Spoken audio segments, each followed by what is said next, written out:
Mhm.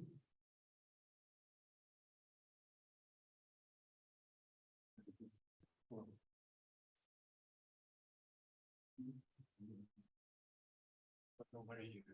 You can say that nobody here. I know.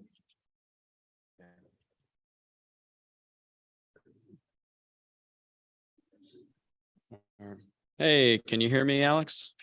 Yes, can you all hear me? Yep, we can hear you.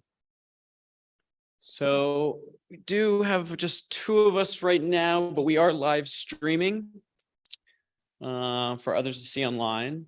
You're caught in the middle of dinner, so everyone went rushing to go to dinner right now. They'll regret it. But there's three of us here to watch your talk, and this is also recorded and will go up on the website, the video, and we will and it's being live streamed for viewers online. So, but feel free to take it away. But just to introduce, you're the marketing manager of CowSwap, right? Protocol there, and we look forward to your talk and the fight for MEV. So you go ahead and take it away, and we'll probably have more people be joining as you talk. Perfect. Thank you, Ethan. Well, excited to be talking here at ETHBrno, great city, also great circuit there. And as Ethan said, I work at Cloud Protocol with a lot of the smart people, but particularly I focus on the marketing side of things. And today I'm here to talk to you about how does Cloud Protocol reduce MEV by optimizing transactions through batch auctions. So the talk is divided into 4 topics: MEV, the good, the bad, and the ugly. What is Cloud Protocol? Then what is the difference between the maximization or minimizations mindsets that are currently out there in the space of MEV? And lastly, where are we heading in terms of what are the thoughts for the future of Cloud Protocol? So MEV, the good, the bad, and the ugly. Will Ethereum remain under this utopian dream of building a new and fair financial system for everyone? Or will the dystopia side take over? And as always, the bigger fish always end up eating the smaller fish. First, let's start with trying to define what is MEV, which is also a hard thing to define because I don't feel like there's much agreement on the precise definition, but more or less, I think this is the most common agreed definition of what MEV. And MEV started to be called minor extractable value, but now has been renamed for maximal extractable value. And it's this sort of hidden power that the block producers have. And this power gives the block producers the ability to include, exclude, or reorder transactions in a block as they see fit. This is a problem because with the recent move of proof of stake and with the current semi-form of PBS with MEV Boost, we're only incentivizing the block producers in the execution layer to care only about the profits and not the overall healthiness of the network.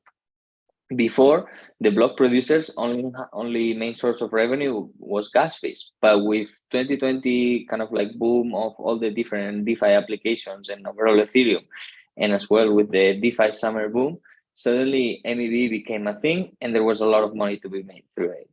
And from that moment on, I think that Ethereum turned in the wrong direction as kind of like the execution layer started to hurt the users that make the Ethereum ecosystem kind of like what it is the best, no?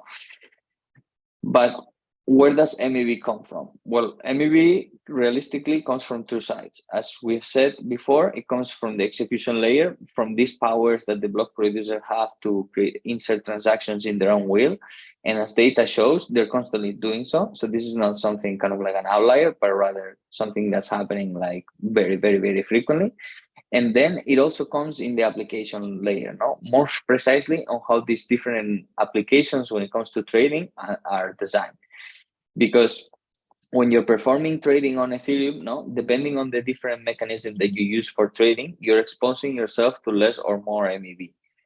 Then it also comes from the fact that we're always going to live in a world where there's going to be different in prices between on-chain and off-chain. So what this means is that there's always going to be latency arbitrage kind of this competition to buy cheap either on the centralized exchange and sell at a higher price in a decentralized exchange, or the other way around as well.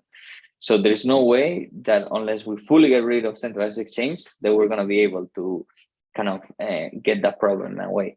And lastly, it comes from the fact that even though that the transactions are happening in an atomic manner in a block in Ethereum, the prices are not. And this is nonsense. This is nonsense because, as we said, no, transactions in the Ethereum blocks are atomically being settled at the same bus times. But there is a huge price disparity among the trades that are happening within the same block, even though those trades that are happening within the same block might also even be in the same trading venue. And to highlight even this last point even more, no, how currently the pricing of assets in Ethereum is nonsense, at least from the financial point of view. Here's a concrete example. This is from a block that happened more or less around a month ago, like right before DevCon. And in here we can see that we have 11 different traders that traded ETH USDT, which is arguably one of the most liquid pairs that we currently have on Ethereum or in DeFi. And from there, you can see that within the same block, no, within all the same transactions or trades that happen at the exact same times, we have 8 different clearing prices. And these 8 different clearing prices have a 1% spread within the single Ethereum block, which demonstrates the amount of value that can be extracted within this block. This is a big issue, and it's the only reason that MEV exists, because trading venues that rely on constant function market makers, no, create the price disparity within the blocks that end up screwing the users. So now that we know the definition of MEV and where it comes from, let's see what you can do with the power of inserting transactions at your own will. So there are 3 main forms of MEV attack. The first one, and kind of like the most known, is front running. And basically front running is this action where the block producer will snatch away the opportunity from you. So let's say like we have any transaction that has some sort of like big financial value, like a liquidation or an arbitrage. Right now, it's very hard to land those because, as I said before, the opportunity goes from I get it as a user to the block producer get it. And the way they do it is that because I send the transaction through the mempool, they will see that my transaction carries certain value. And then what they will do is they simply replicate my transaction and put it in front of mine. This way, they are the ones that can snatch the opportunity, no, and get the money from themselves instead of me, while my transaction, which is the irony, also gets included in the block right after that, so that they can also earn the gas fees. But because their transaction went first, my transaction fails. And simply, I don't get the opportunity, and I've also spent gas fees. Then we also have back running. And back running, even though it's kind of like notoriously known or perceived as less harmful form of MEV, which to a point is true, depending on the type of user you are, it's still harmful. It's still harmful because it's also taking the opportunity from someone else. Like, let's say you're a hedge fund, a whale, or like, someone that does a lot of trading and that has a lot of funds. And you know that you want to trade in an AMM, like let's say in this case, Sushi Shop, $1 million. Then you know that your trade is basically going to change the reserve prices of that AMM, but then all the other AMMs are going to be on balance because you just only move the price of the assets in one single AMM. Then what you can do, because you know the trading and like how Ethereum works, is try to sequence kind of like the trades so that you are the one that rebalances the price in all the other AMMs based on the trade that you first executed. But because you don't have the power of inserting the transactions, basically someone else will take that rebalancing opportunity from you. And lastly, we have sandwich attacks. Sandwich attacks are the most hurtful for the users because are the ones that kind of take the most advantage of you. And this happens because when you're trading against an AMM or an aggregator, you might think that you're placing a market order, but in reality, what you're doing is placing a limit order that's controlled by your slippage tolerance. And through the slippage tolerance is how the MEV attackers take advantage of you.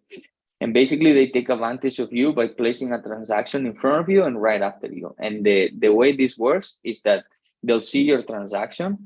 So what they do is they'll place the transaction in front of you to push up the price up to your maximal slippage tolerance pain point. So in a way that their transaction pushes the price, then they insert your transaction, which pushes the price even higher up, so that they later on can take the reverse side of the trade, kind of like selling. And basically what this does is that the miner is able, or sorry, the block producer, is able to kind of buy cheap and sell high at your expense, at the expense of you getting a much worse price. But how damaging are MEV? What are the numbers around this kind of like topic in Ethereum? Well, according to ETHBrno², which is a specialized website for MEV and DeFi analytics, we can see that 99% of the top 10 AMAV exploited contracts are either AMMs or aggregators. And this is a big issue because not a lot of people are aware of it. Not only that, but in the last 30 days, and the screenshot was taken yesterday. So in the last 13 days, 18 out of the 21 billions that move the MEV volume have been leveraged to perform sandwich attacks, which, as we just saw in the previous slide, is the type of attack that takes the most extraction from the users and kind of the one that hurts them the most.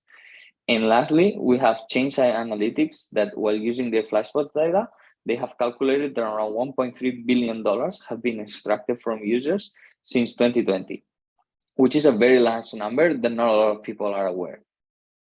But why are these numbers a problem? These numbers are a problem because if Ethereum wants to be the world computer and settle all the transaction flow or value of the world, due to the ability of doing it in an open, atomic, and decentralized manner, we need to fix MEV. We need to fix MEV because the logical thing is that if we assume that the value settle or the amount of transactions with value is going to increase in Ethereum, then it's fair to assume that at the current stage of things, also MEV is gonna increase. If MEV increases, this is going to force the regulators to step in. And the regulators, what will do is they'll force the rules and conditions in order to determine how does the value flow throughout the network. And this is a problem. This is a problem because we don't want the regulators to step in and tell us how we should run the market. And the issue is that we have already started seeing this. Various reports from the Bank of International Settlement have already hinted at this, or even in Europe with the MiCA regulations, the current forms of front running or sandwich attack have already been illegal in different drafts from the ESMA market structures. And the issue is that we don't believe in regulators stepping in to dictate how the market should be regulated, but rather we believe in creating technical solutions that make the market more efficient and work in favor of the users. So what is COW protocol?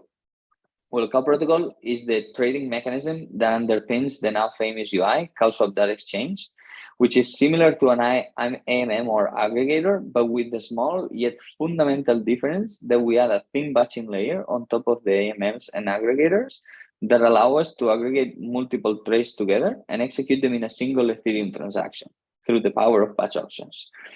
Batching allows us to do very cool things because it allows us to structurally give better prices through the power of cows. And cows stands for coincidence of ones, which basically is if we have two orders that are two counterparty orders in the same batch, then there is no need of an AMM liquidity pool because these trades can be matched peer-to-peer. And thus they get a better price because these traders save on transaction cost, on price impact, and on liquidity fee, on liquidity provider fees. So in the presence of coincidence of ones, we can give structurally better prices than any AMM or aggregator. Not only that, but also batching allows COW protocol to act as a MetaDex aggregator, similar to Skyscanner, but in this case for crypto. And this means that because we're a MetaDex aggregator, basically the baseline of your price is always going to be whatever you get from tapping directly into an AMM or an aggregator. Because from that baseline, the relayers, in this case, what we call them solvers, they make sure to check all the AMMs and aggregators before executing your trade. And from there, they try to improve it. Batching is also very powerful because it allows you to protect from MEV. And basically, one of the key things from MEV protection is that the batching enforces a guaranteed price for the users. And what this means is that from the user point of view, when you trade on CowSwap, you basically see a quote and either the transaction gets settled at worst at that price or even better, or the transaction will not go through. And the cool thing that's also connected with the last point, no, and also if you're an ETHMaxi, you will like this, is that batching allows to pay the gas fees in your cell token. And by paying in the cell token and signing a message, basically you agree that only if the transaction is successful, no, only if the transaction carries the price that you have agreed upon, then the trade will be executed. But how does CAM protocol reduce the MEV through batch auctions? Well, the main goal now is to reduce the overall interaction with AMMs, because the slippage tolerance, as we saw, no, the price disparity is the root cause of MEV.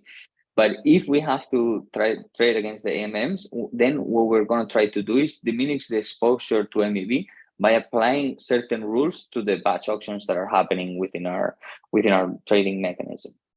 So first, no, one of the main ways to get rid of MEV is executing cows. As we saw before, a coincidence of one, no, it's suddenly it's a trade that goes from kind of like I have to trade against a liquidity pool to a simple transfer between two parties. And because it is a transfer, no one can get in the middle and no one can kind of like snatch away value or kind of manipulate the prices within the block. But then if we have to go to the AMMs, then what we want to do is break the transaction order dependency by having a single price per asset per batch. And this happens because of uniform clearing prices, which is something that is enforced at the batch auction level. And what uniform clearing prices means is that people that trade on the same token pairs and on the same batch will get the same price, unlike the price disparity that we've seen before. Basically, executors of the batch, in this case the solvers, commit to a price vector.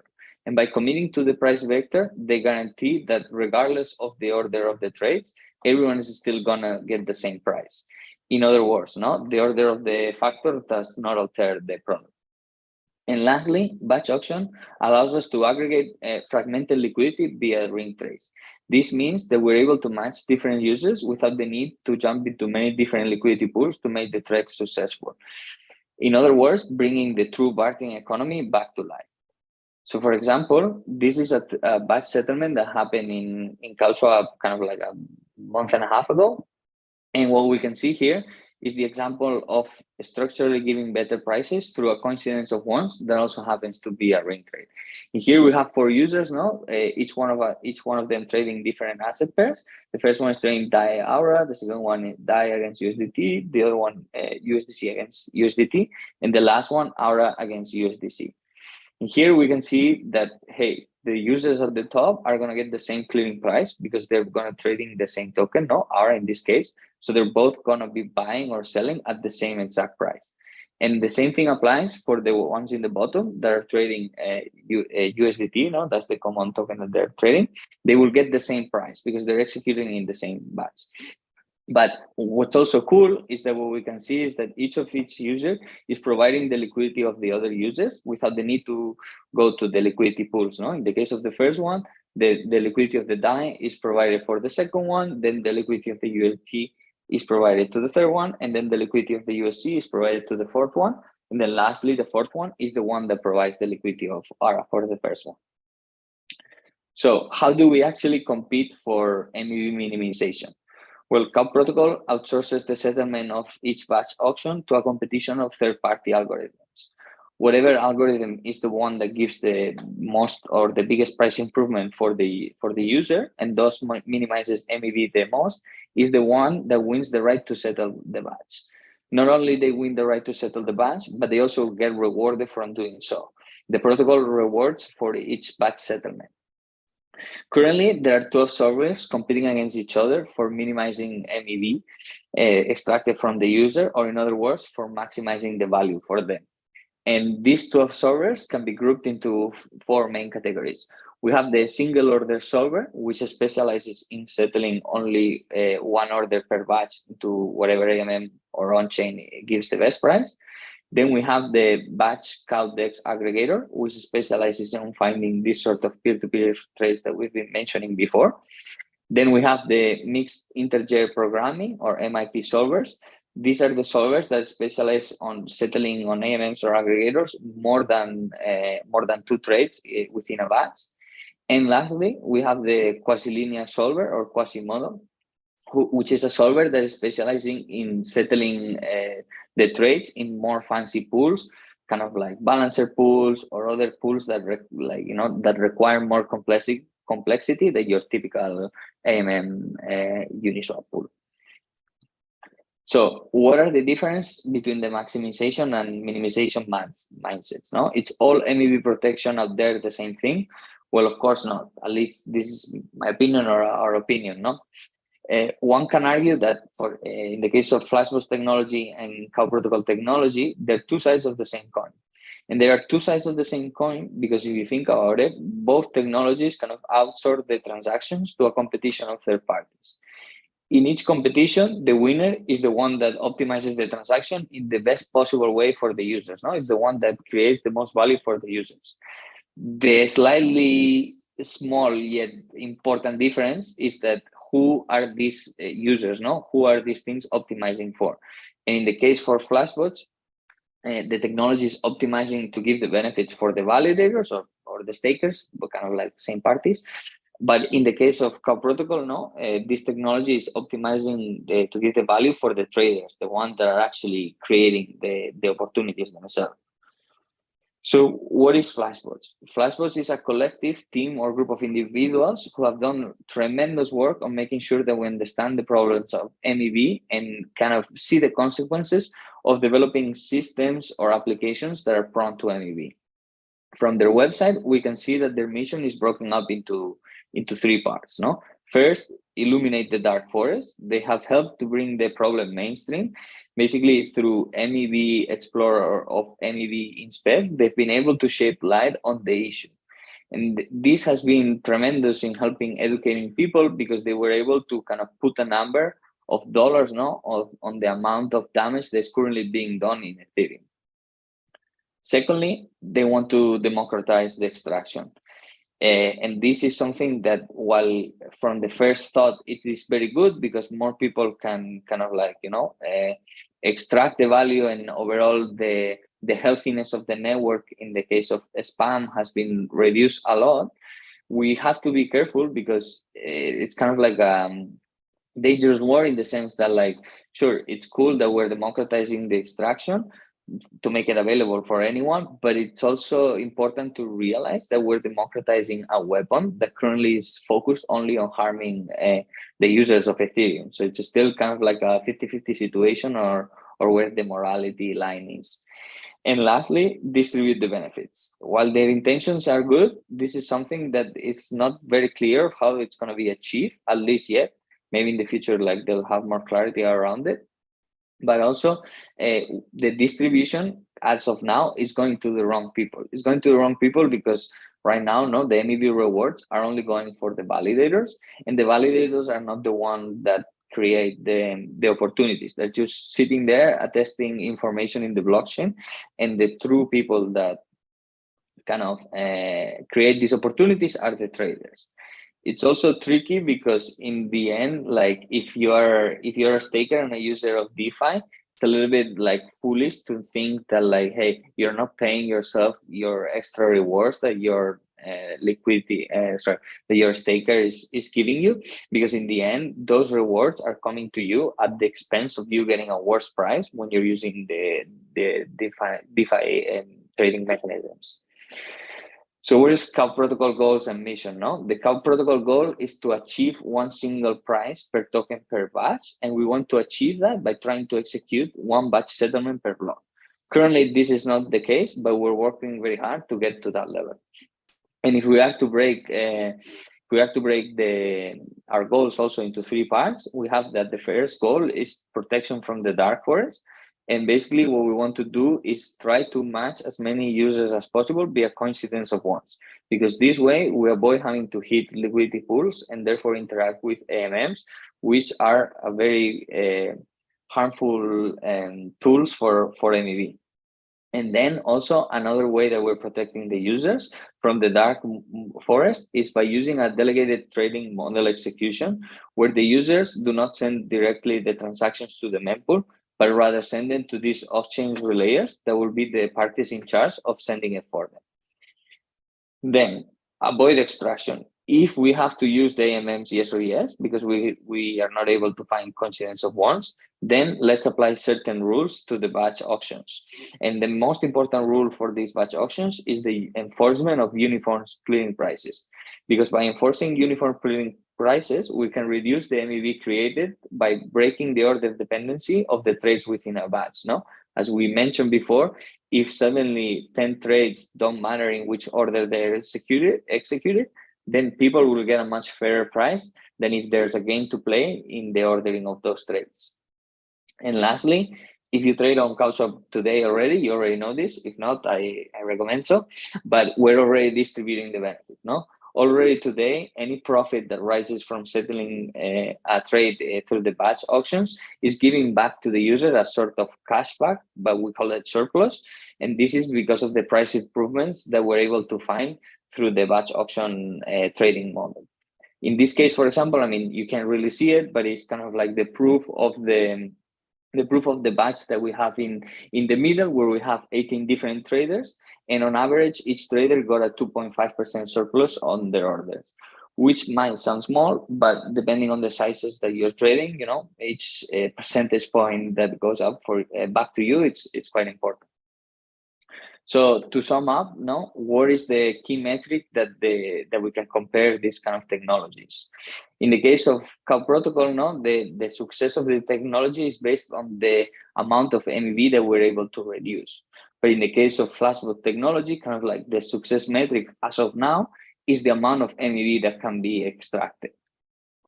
Then if we look at the word democratization, no, one can argue that Cow Protocol technology is kind of democratizing these protection tools that are available for Ethereum users, while Flashbot technology so far is democratizing the extraction of MEV. Then for us, for Cow Protocol, our ultimate goal of the technology now is to reduce the overall amount of interactions that the users are exposed to, while Flashbot technology wants to, on the other hand, increase the amount of interactions, because this way is the way that they can exploit the user's slippage tolerance. And then looking at the rules that govern each system, we can say that in the case of Cow Protocol, the rules are that the more money that goes to the user, and thus the less MEV, the higher the chances you have as a batch executor to win the right to settle that batch. But in the case of Flashbot technology, the more money that goes to the validator, which means the less money that goes to the user, is and the higher MEV, the higher the chances you have of winning in this sort of competition. So where are we heading? How do we see the future here? Well, as I said before, not all is lost. We believe in building technical solutions that address this problem, in this case, MEV, and we think we're on the right path to reduce the big chunk of MEV that's currently happening on Ethereum. How do we think the future of DEXs look like? Well, we think that the future of DEXs looks like one that focuses on fairness and cost improvements for the users. We don't think that the next innovation of AMMs is going to come from like different curves or like, different like kind of way of matching liquidity pools, but rather focus on the fact that users need to have fair execution and also guarantee that they have cost improvements for them. Then also, it's one that offers MEV protection. If more transaction value flows through Ethereum, then users are going to be demanding more and more MEV protection. And I think it's important to distinguish MEV protection at the application layer than MEV kind of like rebates, because if we look at MEV rebates, in the end, the user is just tied to this benevolent person that is spending to give the rewards back to them, but it's nonsense because they're also directly giving them a bad price. And then it's also a future where the user is really at the center of the DEX. Everything that's happening on this trading venue is depending on the users, and thus the users should be the stars of this system. And then lastly, it's one where the user is completely abstracted from complicated technology. I mean, even though I wish for this future, it is unrealistic to think that everyone will know what an RPC is, how to configure it on MetaMask or whatever wallet they use, or even stay up to date with the hottest liquidity pools or different new trading venues that offer the new coins that have popped up in the market. While I wish everyone did it, realistically speaking, anyone like outside of the core crypto people that we're in is not going to get used to this. So what does the future of finance looks like? Well, the future of finance, we believe that it looks like this. We have a cow builder, and in this case, we have a block. And if the first transaction is a cow protocol batch settlement, then all the first prices that are established within the block are with uniform clearing prices, and thus there's no MEV to extract from those trades. And this is what we think is gonna bring the focus, again, of bringing the market to real efficiency, because if we from the application layer diminish a lot the MEV that hits on chain, then the searches are only going to be now competing to bring the market back to efficiency, in the sense that, like, hey, now the true intent of the users is being reflected in the prices, rather than what's happening now, that the searches are optimizing for arbitrage, but this arbitrage is toxic arbitrage, because it's just the kind of like leftovers that are left from the different like order manipulations that is happening right now. And this is a feature that combines the utopian side of Flashbox technology alongside with a protocol that is designed to minimize the MEV. And this combination can be very powerful and very astonishing of the different things that can accomplish. But in the scenario now, more specifically, how do we envision this? Well, right now, this is the current scenario. We have users directly going to the Ethereum mempool, and then from there, searchers kind of like optimize these transactions to hurt the users that are here the most. Then they send it to the builder, and then the builder goes to the relayer, and then it goes to the validator. Well, we think that CowSwap can be in the middle, because the key point here is to break the order and transform kind of searchers into cow builders, so that cow protocol is kind of like in this layer in between, in the middle, that focuses on protecting the users. Because if builders and searchers put the focus on the minimization of the extraction rather than the maximization, then like the problem can be transformed for an optimization for the benefits of the users. We also shift the revenue stream from harming people to actually like protecting people, which yield to a better outcome for Ethereum users. Because in the end, one tricky thing that people sometimes overlook at is that the users are always going to be there. We tend to think that no matter how much we harm the users of Ethereum, the Ethereum users are going to stick in. But this is a risky thing to assume, and it might yield to like worse outcomes. So this is why we believe that like putting the focus on protecting and improving the life of the Ethereum users, in this case the traders, yields to a much better outcome. So after all, if MEV dystopia takes over, we failed at building a market that's different that's what's available today in traditional finance, and it would be like a quiet side outcome.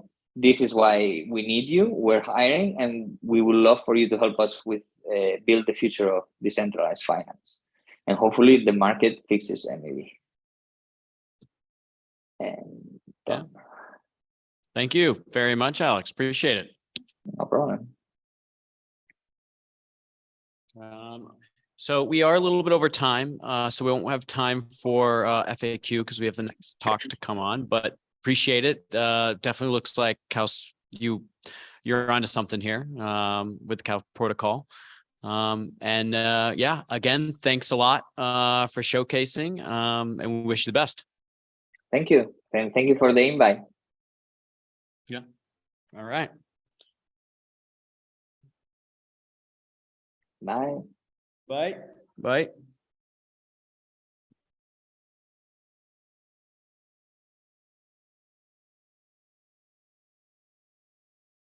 You want some food? I guess she brought it for both of us. Okay. Or no, maybe she's eating. I don't know why there's so much food. Do I eat? Am I allowed to eat? Okay, which one do I take? All of them. Okay. No, no. Okay. No, no, no. Hold on a second.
Hello, Ethan.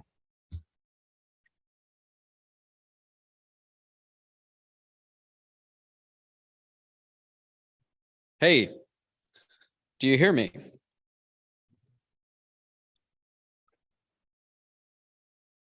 Yeah, can you hear Hello? me? Yep. And I think you should you'll be able to see, I hear you fine. Do you have your video on? I don't do video. I'm just going to screen share. Sounds good. All right. It looks like we got a full house. Is that you there in the blue jacket? Yeah, yeah. So it's well, at least I don't need to be worried about getting overwhelmed with stage fright. yeah, no worries. There's the dinner is happening right now, and it's all good. But there'll be people probably moving in soon, and it is being streamed live, so we'll have viewers online, and then also it's being recorded to be posted for later for people to watch. Yeah, so that's perfect. Still worth it. But yeah. I am the audience. All right, cool. So what do we think, about a half an hour or? Yep. That will be perfect. All right, cool. Well, I guess we'll jump right into it. Thanks Sure, for having right me ahead. here. My name is Max Freeman. I'm a volunteer with the EPIC project. I'm one of about 200 volunteers in 70 countries. We've been working on a project called the EPIC blockchain protocol, colloquially referred to as EPIC Cash. So we'll dive right in. Slideshow. There we go. Okay, that's better. All right. So what is EPIC Cash? EPIC Cash is a EPIC private internet cash is a peer-to-peer electronic cash system based on Mimblewimble.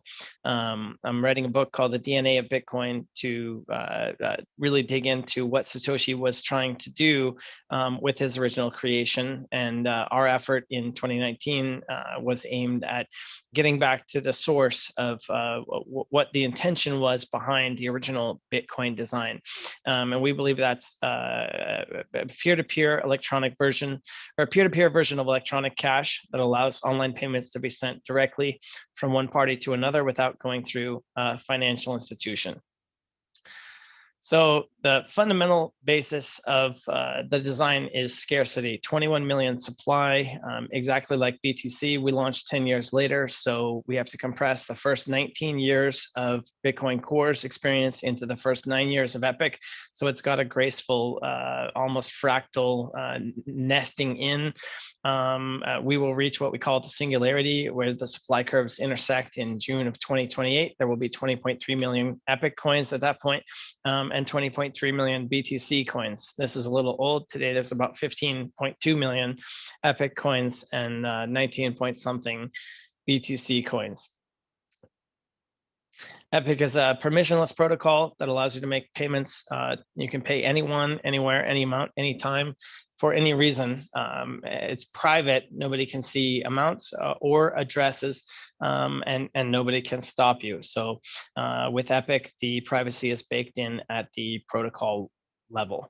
The way we achieve that privacy is thanks to Mimblewimble. Under the hood, some of the tricks that we have in Mimblewimble, all transactions are aggregated together in a block in one grand multi-signature. So coin join is enforced at the protocol level by default. It also uses cut through to eliminate historical data from the blockchain. Other systems like Monero, if you do a transaction today and somebody gives up their keys later, you can be de-anonymized and face a knock on your door. With our cut through design, that is not a problem. Schnorr signatures are in there, keeping the data compact. You can send transactions over Tor and I2P. And also IP addresses are shielded through Dandelion++, which on average bounces the transactions around 10 times. So if you send a transaction in Brno, it could come out in Bangkok at the other end, and nobody knows where it came from. So why that's unique is that it makes all transactions or all coins interchangeable. The currency is fungible. So issues as far as dusting and worrying about tainted coins and which coins you have is not a concern here, because from the network perspective, they're all essentially melted down and reissued afresh every time they are spent. Another cool thing about Epic is that you can complete transactions offline by USB stick. I sign the first half of the transaction, give it to you, you sign it, give it back to me, and then we can upload it to the blockchain later. Interesting possibilities for user experience design and also privacy, of course. The reason we chose Mimblewimble was not actually privacy. We don't think of Epic as a privacy coin. We say that it's a currency that happens to have privacy. The reason we chose it is for scalability. We're running the network essentially in sandbagging mode. Its current configuration is 1 megabyte every 1 minute versus 1 megabyte per 10 minutes for BTC. The theoretical throughput of BTC is 7.6, but in practice, you can only get less than 5, or about 350,000 transactions a day. Our network in a 1 megabyte block every minute can handle 1.4 million, which is 17 transactions a second. But if you scale that out over time by increasing the block size and reducing the block timing, you get up to some pretty crazy numbers into 10,000 plus transactions a second, which is actually on our roadmap for 5 years from now at the 128 megabyte by 10 seconds configuration. Mimblewimble is very scalable because it stores only the incremental changes in the data after every block. The chain file is currently 3.3 gigs. This was prepared when it was only 2. By contrast, BTC is up over 400 gigs. I think Ethereum is around 11 last time I checked, something like that. And if Monero, the other, let's say the leading network that has confidentiality on the base layer, if it had the same transactional volume as Bitcoin Core, that chain file would balloon to multiple terabytes. So obviously that takes it beyond the realm of mobile. The nature of scaling in Mimblewimble is quite unique and unlike anything else in the space.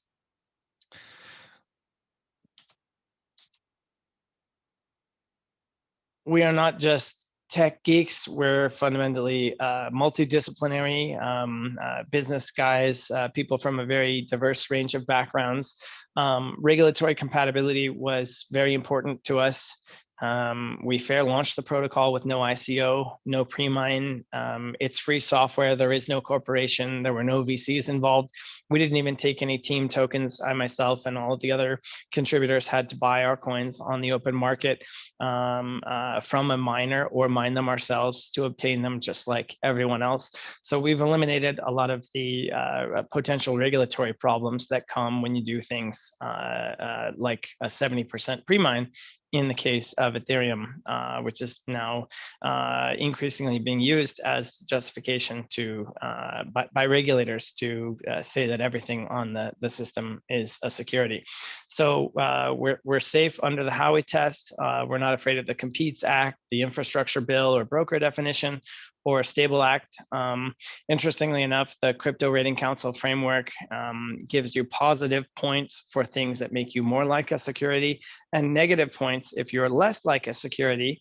And we outperformed Epic scores sub-0 on the Crypto Rating Council scorecard. So out of the 20,000 plus assets on CoinMarketCap, there's a whole world out there of ones that will get that knock on the door before we do, based on how we designed it. It's a community project. I'm a volunteer, one of about 270 countries.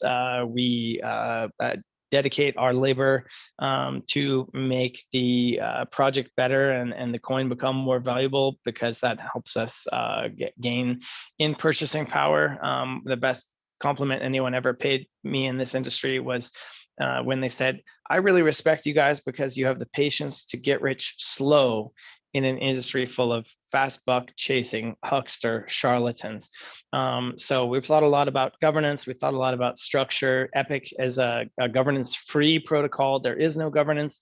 Miners determine what happens. We've had a couple of hard forks that needed to be arrived at via community consensus, but we're also creating an ecosystem around it, and that's where the DAO comes in. So Epicenter DAO is a meta DAO, or DAO of DAOs. There's currently about 24 of them, and we've got an open structure where people can come in and participate.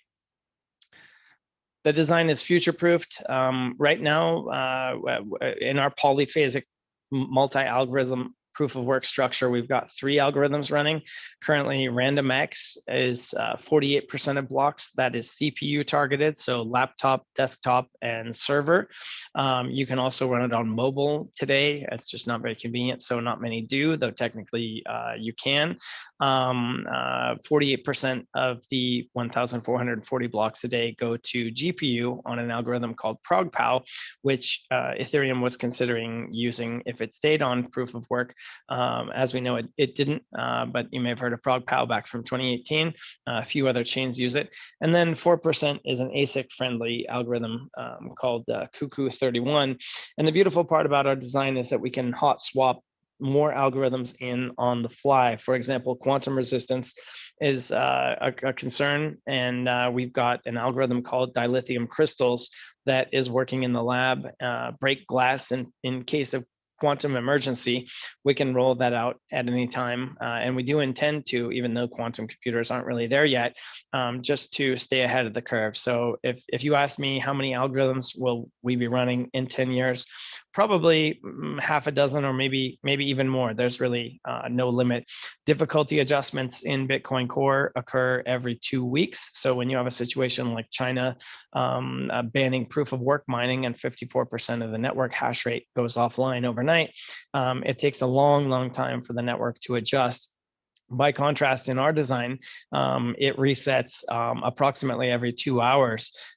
For example, when Ethereum went to proof of stake, those GPU miners were looking for alternatives, and our ProgPow hash rate increased 500% in the blink of an eye, and we didn't miss a beat. So we're quantum ready. We can do additional algorithms to target different types of hardware, including tensor processing units for AI applications, also RISC-V for mobile is very interesting. So we've got a future-proof design that is safe to work with. Another nice thing is that we built the protocol in Rust, the original Satoshi code that a lot of BTC forks use is C++. So if you mess with it, then you can cause bugs in other places, but Rust is very safe. So we can boldly make improvements without breaking things, which we think is very important. It's also ESG friendly without compromising on the energy input of proof of work. We think energy consumption is a feature rather than a bug. If you give up that tie to energy, maybe it will work. I hope Ethereum doesn't have any problems because of it, but we think proof of work is a safe way to go. But there is a problem around ESG concerns because when you have an ASIC-based design, it produces a lot of e-waste. Tens of thousands of Antminer ASIC equipment need to be replaced every year. And in our design, because we use the multiphasic or polyphasic proof of work, it runs on commodity hardware. So there is no e-waste. Another nice thing is that there's energy savings because 2 of the 3 algorithms are on standby. If they're not active, they're not consuming power. So at any given time, 2/3 of the network is idling, not consuming power. And it's also, we think it's more secure because you need 51% of not just one algorithm, but all 3 of them to attack the network. All right, well, since nobody was here, I hustled right through it. We got it done in 10 minutes. What do you think, Ethan? Should we wrap it here? You have any questions? Open it up to questions from the audience. This presentation took me quite a bit longer when I gave it the first time a few months ago. I didn't expect to be done so soon. I was quickly skimming through the white paper, interested. I mean, quite fascinating how you guys got your start. Especially, no ICO. That was all, everyone was doing that back then. And your rating score, being negative, right? So you're definitely not a security. I wasn't sure if I was hearing it correctly though, but you're a protocol, but not a chain. Yeah, it's a layer one. It's a blockchain. Oh, it's a layer one. So okay. So I must have said in the beginning. Wow. Note to self, include that next time. For us it's obvious, but I guess in the world of tokens, no, it's a layer one. It's produced over 1.6 million blocks over the past 3 years. We had one minor hiccup back in 2021, just like Bitcoin Core in 2010 had a value overflow incident, where they had to patch it and rewind and continue forward. We had that same issue in 2021, and we fixed it in exactly the same way as BTC did. So we've had, if you discount that, we've had 100% uptime since inception. Interesting. How many open source developers do you say in your community working on the chain, on the layer? You're talking people that are writing code, or? Yeah, exactly. Yeah, or so there's not many that are working on the protocol itself. There's probably about 4 or 5 that are tinkering with the internals of the protocol. But if you include wallets, exchanges, applications, there's a bridge coming. Overall, there's 42 different development tracks. There's about a dozen different dev teams all over the world. There's a couple dozen startups that are focusing on this. So this is the biggest thing you've never heard of. And the reason for that is we didn't raise any money to go do the pay for influencers and pump up the price thing. We've been focused on the stake rather than the sizzle. And also up until a month or so ago, we didn't have there was no mobile application for the protocol. So that was obviously a blocker. And also things are just way too hard for ordinary people. You never get a second chance at a first impression. And we wanted to really make a lot of noise once it's easy to use and anybody can just tap a button on their phone and start mining or start using it. We like to say until a 70-year-old illiterate farmer with cataracts and cerebral palsy can work it on the first try without reading the manual, it's still too hard. So we've had a lot of work to do. All right. Well, very interesting. Thank you very much for the chat, or for the talk. Yeah, keep it going. Sounds like the future's bright. Well, it was an honor to be here, even though it was standing room only. Yeah. All right. All right, Ethan. Thank you. I'll let you go. Thank you, sir. Take care. Oh my God. We got 15 minutes.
Hello, everybody. Hey, Kurt. Hey, how's it going? So, hello, everybody. My name is Kurt Opsal, and I'm very pleased to be able to be beaming in from the other side of the planet to talk to you all. I wish I could be there in Brno with you all, but one day I'll get back there. It'll be very, very exciting. So give me a second to get the presentation up. Could get started. Is that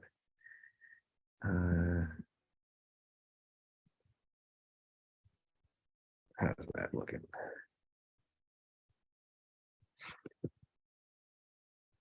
All right, so my talk today is about why we should care about privacy. I want to first introduce myself. I am with the Electronic Frontier Foundation, the leading nonprofit organization dedicated to defending your rights online. We champion things like user privacy, free expression, innovation. We do techniques such as impact litigation, doing policy analysis, grassroots activism, and producing some freedom-enhancing technologies. So why do we want privacy-enhancing technologies? Well, fundamentally, privacy is a human right, a fundamental right, and it makes other rights possible.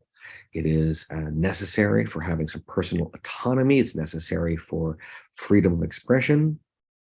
And technology can provide a backstop for when the law and policy don't work, where people will break the laws or go outside of policy. Technology puts some of the control back into your hands. And this can help us build a future we would want to live in. So again, why do we want it? Well, one of the reasons is that we live in the golden age of surveillance. That records being kept about our daily lives in ways that were hard to imagine previously. We have been warned through a lot of science fiction of a possible dystopian future, and we want to make sure that we don't get there. We used to have a lot of de facto privacy, and by that I mean privacy that's not built on the law or even technological protections, but it was difficult to find out information about somebody. So if you wanted to know where someone was going down the street, you had to get a team of surveillance people to follow them around. Now you can just check the records of which cell tower or their phone is pinging. If you wanted to find out some information about somebody in public records, you'd have to go to various government halls, file some paperwork, copy with a photocopy machine. Now it is all online, and that's good for transparency, but has some challenges for privacy. And we're having a dual surveillance, where commercial surveillance trying to look into your private information in order to better market to you, and government who's trying to keep tabs on its citizens. And then we have data brokers, which are commercial entities that sell to both other commercial entities and to the government. So to give a brief overview, what are the principles here? Why do we care so much? Well, what are we caring about? What is privacy? There's a lot of ways to look at privacy. One of the definitions that I like came out close to 100 years ago, 1928, where it was described as the right to be left alone. This is a focus on autonomy, your right to say, like, that's none of your business. Whether it's right or wrong, whether it is something that is shameful or you could be proud of, it's still your business, and you should be left alone without someone looking over your shoulder. Another way of looking at it is control over the flow of your information, where you can choose what information you disclose and to whom. So that you have your consent before transferring it on. You can decide whether you trust somebody to not retransfer it. And this is a good model. It gives people a lot of consent, but it has been challenging in this day and age because the choice in consent has a lot of pop-ups. You go to a website, you're asked to make some decisions about it. People will, or entities will use dark patterns, which are choices which are framed in a way that can make it more challenging for you to figure out what to do, or may just make it in a particular direction. And then you're, oh, okay, that's fine, or don't even realize what you're clicking.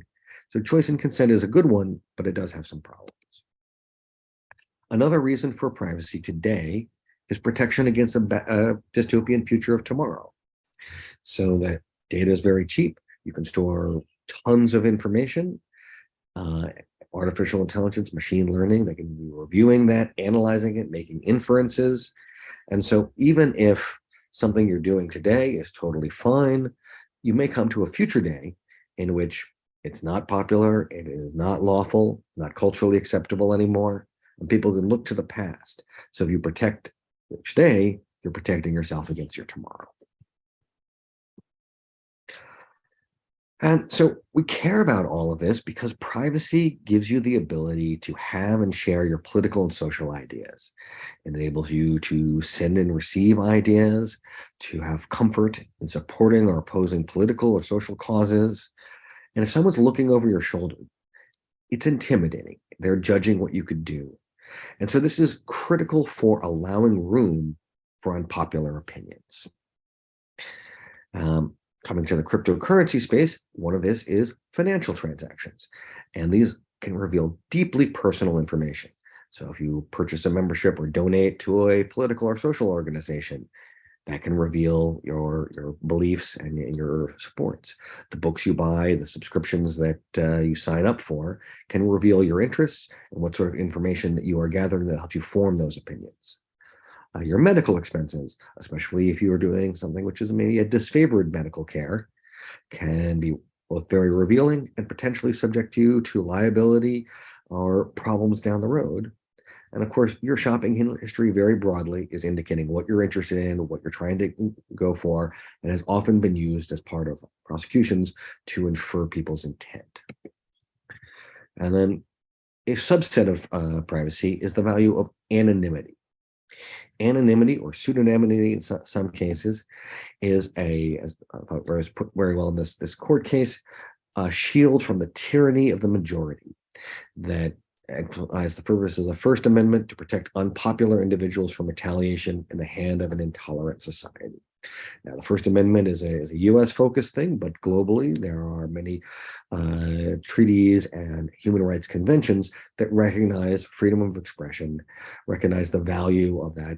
And I think some of these principles can be carried through.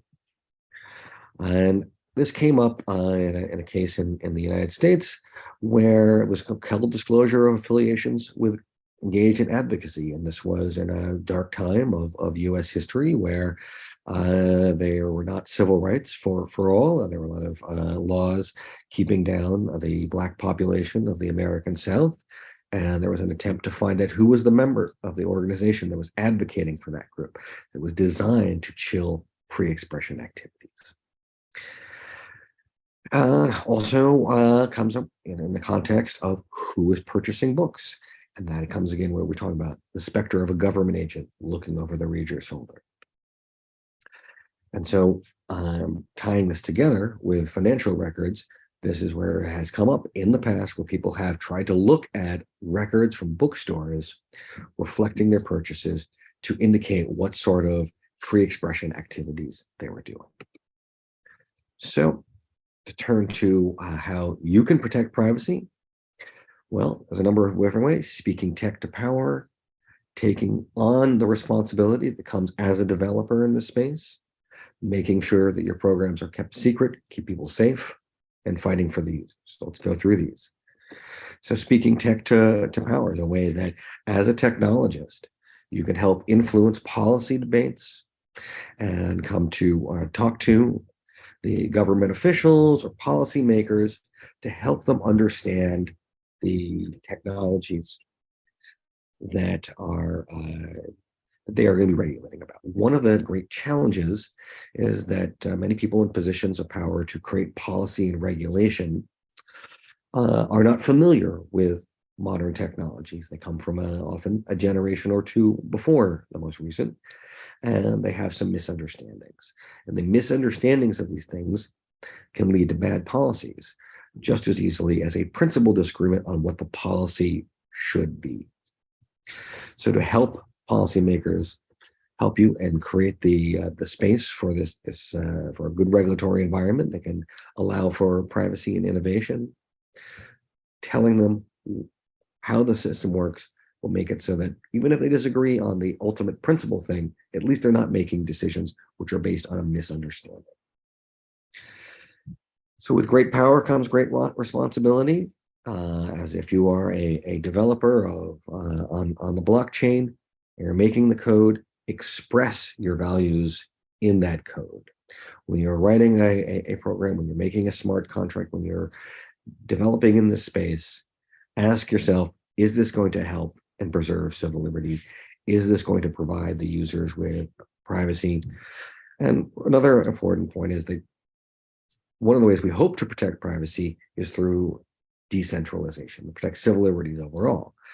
That by not having centralized points of failure, like the major social media companies, the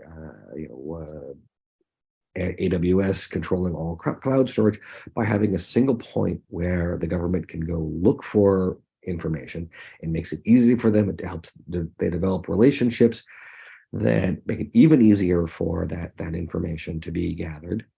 And by decentralizing it, that gives you a couple of things. One is it is not a one-stop shop. You can have to go to a number of different places. The second is that you can choose which of these places you're going to, which of these entities you're going to trust with your data, to which reflects your values, and have a competition for people who are protecting their users. So let's make the promise of decentralization real by putting control in the hands of the users and not re-decentralize the decentralized systems. Keeping it secret, keeping it safe. That one of the things that is going to be extraordinarily important and continues to be important in blockchain Web3 technologies is having people feel comfort that their information will be secret, that they'll have control over the flow of it, and that it'll be safe. And some of the challenges that we've seen over the last couple of years in the spaces, there have been a lot of security flaws, and that makes people uncomfortable with it. So when you're designing, when you're working in this space, build in privacy and security by design at the beginning. And consider not only whether the substance of a communication, the substance of your activities is safe, but what metadata is being created. What are ways in which people can get at this information without going directly at it. Metadata matters. Metadata can often be more important than content. Content can be a little bit hard to analyze, while metadata can give you a lot more information. And just sort of put an example on that. Out here, we have out in San Francisco, where there's the Golden Gate Bridge, and unfortunately, there's a number of people who might jump from that bridge. But if you have observing on somebody, the metadata of making a phone call to the suicide prevention hotline from that location tell you pretty much everything you would need to know about that conversation, even if you don't have the content. If you have the content, it might be unintelligible. So metadata can be more powerful. And so to find out what kind of information can be, it's a good time to do a red team, to do the analysis, to go after the information, and then do a penetration test. We're working with security years or volunteer for it, doing it yourself if you have that ability, but best to actually have a third party check on it and try and find the holes that you might find. And especially with technologies that are working with cryptocurrencies, keep in mind they have a built-in bug bounty. That this information, or the ability to gather money out of a system, gives a temptation for people to do it. It will be attacked if it can be. And so to make people feel that their information is secret, it is safe, build in these security features. And then fighting for the users. Usability is key. A challenge with new technologies is often those technologies are require a certain amount of technical ability to be able to for them to use it and to use it well.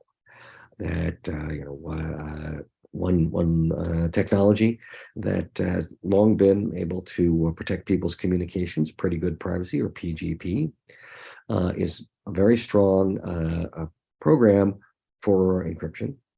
but its usability is challenging. And most of the times where some problem has happened with security in PGP, it hasn't been that it's broken as a security, but rather that people didn't understand how to implement it well.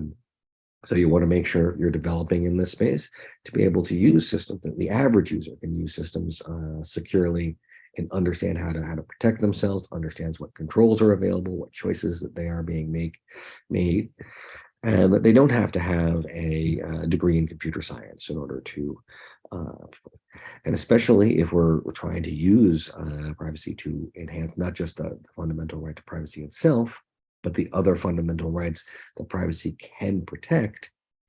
You have to look at like, if you're going to try and protect what books people buy or a non-governmental organization's membership list, keep in mind that many people who run bookstores or work at NGOs that do very important work around the world don't have a lot of computer expertise, don't necessarily even have an IT team. And so if they're going to be able to send and receive payments and be able to get outside of centralized systems that can do financial censorship or enable surveillance, it has to be easy for them to implement for the people who are selling and purchasing, or from the NGOs and their members. And it's also very important to work with marginalized groups to ensure that everybody can benefit from these technologies. Marginalized groups are some of the ones who need privacy protections more than anyone else, but often do not have the same access to technology that some people do, need a little bit more help, and you have to think about what is available, what kind of technologies that they can be using, make the technology that you're building work for those groups. So I would say that, with all this, what I think that you can help chart the course for a brighter future, building a technology that will understand, build in privacy, fight for these values, preserve the rights we hold dear. But you have to do it. We have to make this future. So I'm an optimist. I think we will get to this brighter future. But in order to have that optimism, it's an optimism that we have to work hard to get. It's not just going to happen, but together with this community, we can move forward and make for that brighter future.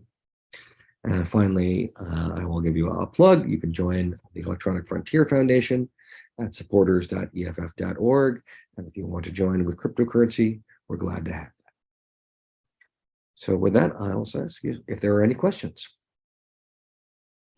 Right. Yeah, we have a question. Thank you. Hello, and the one question here, and if marginalized people, not marginalized, but people who wants to stay anonymous are COVID deniers or flat eaters, like what's your opinion on the giving them also the right for their own privacy? Yeah, I mean, I think it's, one of the challenging things about privacy is that while it is fundamental to protecting human rights, it's fundamental for people to be able to use this in order to express unpopular opinions. It also means that people can express unpopular opinions, which are a challenging part of society.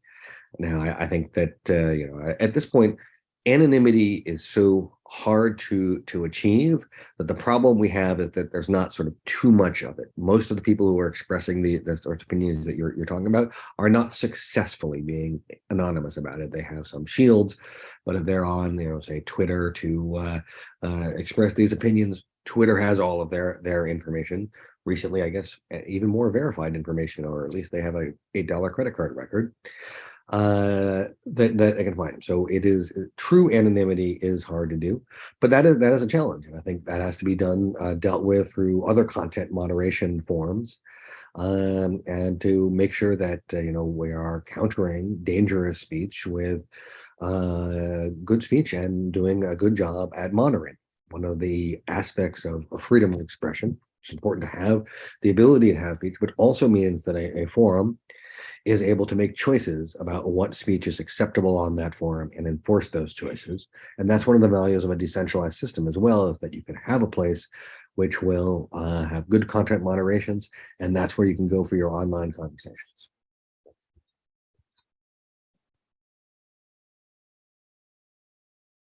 All right, thank you for the question. Oh, wait, we got one. Hello, thanks for the talk. I haven't quite formulated this, but I'll try to ask a question anyway. So I was going to ask, when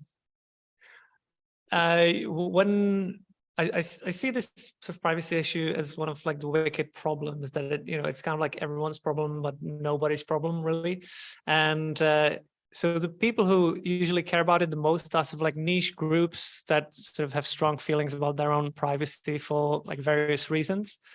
But if you look at it on like the more systemic level, it seems kind of negligible. So, like it's either like the convenience from like the users where it's just easier to use something that already knows you in a way, but also, from the other side, like from the companies and even like the people who like build the services for them. I guess for very few of them, like privacy is like a main concern, right? So I kind of want to ask about like where the optimism, if you could like give us some like optimism about the situation, and if you've seen maybe some examples recently where Sure. some that made you happy. Thanks. So I hear your concern. Is the concern is that people don't care enough about privacy, but I want to challenge that concern. I think people do care about privacy. It's just that some of them have felt that there's so many things trying to track them, get their that they have lost some of the heart. But an example that's looking at this happened not too long ago. Maybe you remember Apple, as a rival of Facebook, and as part of that rivalry, decided to change the permission structure on iPhones so that it was people had to choose whether to allow Facebook to track them as much as they did on the iPhone. And in that case, they had a pop-up message with an easy like, "Do you want Facebook to be able to track you? Yes or no?" And like something like 90% of the people, when faced with that question, with an easy to choose one answer, "Do you want to be tracked by Facebook or not?" They said, "No, I don't want that." And this then allegedly, according to Facebook, cost them billions of dollars in advertising revenue. I think that one can make a decent profit doing advertising through context-based ads without tracking people. But anyway, this was an example of where, if asked, if given a choice, an easy choice that is understandable, yes or no, do I want to have more privacy? They're going to choose privacy every time, or at least the vast majority of it. There might be people like, what, I really do want more ads, more relevant to me. But then I think if they were given the choice of and then that's the only thing you can use this information for, they would probably choose that as well. But it is difficult because oftentimes you're not given that choice, or you're given that choice in a way that is misleading, or it's like, to go to the site, you have to agree to our privacy policies, or if you're in the EU, you get the some protections from the GDPR, but they're like, but we think it's our legitimate interest to be able to do also tracking on you, and then you have to rely on a DPA, a data protection authority, to go after somebody. It feels hard for a lot of these people, but if we were given clear and easy choices, I think people will pick privacy. And so I think they do care. And the second piece of this that I want to sort of highlight, because I've heard a lot, is the statement, you weren't quite saying this, but many people have, is like, oh, you look at Instagram or TikTok and all these people, especially youth, are talking about their lives and putting it right out there for the world to see. And therefore, privacy is over. No one cares about it anymore. And I think that's absolutely not true. If you look deeply at a lot of the people who are public personas and talk about their lives, they have a public account and they have alt accounts, which are for their more private social interactions, and they are curating the information that they're putting out there, and they have a whole different sense of information that they're giving to their friends, alt and main. And sometimes it's hard where you accidentally put something out on main that you didn't want to, but that is also an aspect of privacy. Privacy is not just living alone in the woods with no technology. Privacy is living in a world, but giving out the information that you want to have public and protecting that which you don't. And if you give people the ability to do that, especially by default. They don't even have to make tough choices. And if they want to go something more public, that is the decision they have to make. Then they'll pick privacy.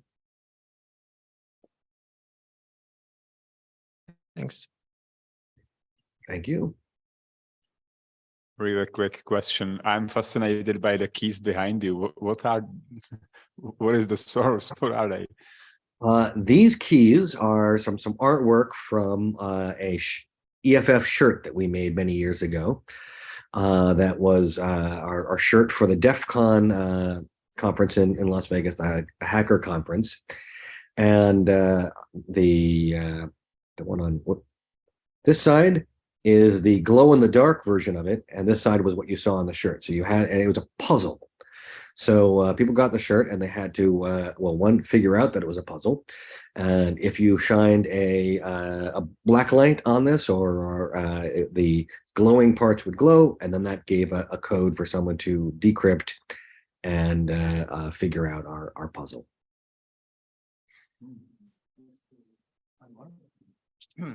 One more here. When we're talking about privacy in the blockchain space, lots of people are kind of obsessed with financial privacy.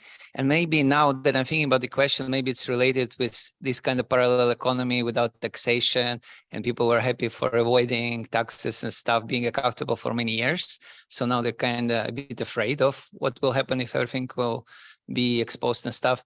But how you would expand the notion of use cases for privacy in blockchain sphere, apart from this financial centric kind of narrow approach to the general privacy, but specifically for people from this market or industry? Yeah, so I think a good question, and you know, part of it is I think that privacy as a right encompasses a whole range of things. I do understand that some people's privacy interest might be that, like, you know, they're concerned that their, you know, financial situation will lead to, say, tax liability or some other thing. And, you know, to put the most I guess positive view on that is they feel that what they did is lawful, but that it might be misunderstood and they just don't want to deal with it. Or, you know, perhaps there are people who might be trying to hide things for other reasons. But that's not really the shouldn't be the core of the principle. The principle is more about, like, being left alone. One of the issues with public ledgers, where transactions are on the public ledger, is that, you know, they're associated with a wallet, and that wallet could be pseudonymous. You know, no one might know that it's you. But if ever that wallet gets associated with you, then someone can look back at your entire financial history, and it's not just whether you're, you know, paying your taxes. It's also just everything that you have used this cryptocurrency to transact with. If you made purchases, if you donated to an organization. A ton of sort of personal information that may or may not, you know, lead to any kind of liability, but might be embarrassing, and just removing some of your right to be autonomous and be able to exist in a society without everybody knowing what's up in your business. So I guess that is part of it. There's sort of a broader view. But I think that also you have things which are built on top of blockchain technologies, you know, the Web3 developments trying to create smart contracts and do automated transactions that for one purpose or another. There are, you know, storage issues. You can all of these technologies that are built on top to try and sort of build this Web3 decentralized web can lead to a cool future, but they have to have these technologies built in. So it might not just be about the underlying financial transaction, or that is just a part of it, but the actual thing that you're getting out of this system also needs to be protective of privacy, protective of human rights, and be enabling for making it easy for people to use and protect their rights.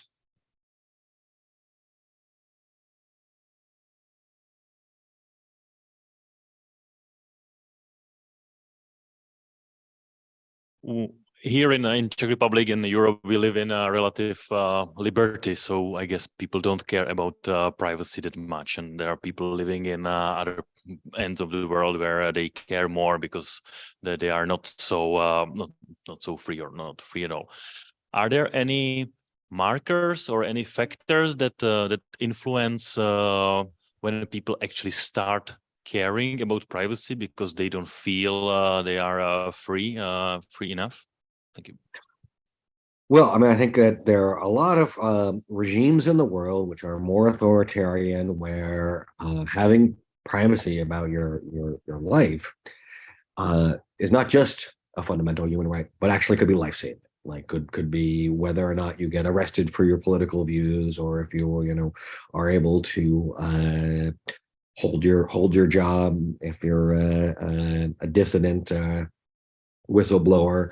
So in many places around the world, privacy is vital to survival. And what I have seen, I think actually, in Europe, there is a pretty liberal. So I think that people care a fair amount about privacy there. Though I'd say like one difference between the United States and Europe and the views on privacy is that with the GDPR and such, it's privacy against the commercial industry, where people are looking for a government agency to help them get privacy against commercial agencies. The US view is much more privacy against the government, and unfortunately, from my view, has a very transactional view of privacy against the corporations. But one thing that I've seen is that, and for some of the people who have experienced living in a more authoritarian regimes in their lifetime within Europe, have a deeper understanding of it. So people who grew up in East Germany and were under the Stasi have an understanding of the value of privacy that goes beyond like not having cookie tracking from Facebook, and why it is important to have it as a fundamental right. And as time has moved forward, most people were either small children or not even born during the Stasi era. So I highly recommend if you look at the film The Lives of Others to get a sense of what things were like, and get some of the values that one could get out of living in that regime.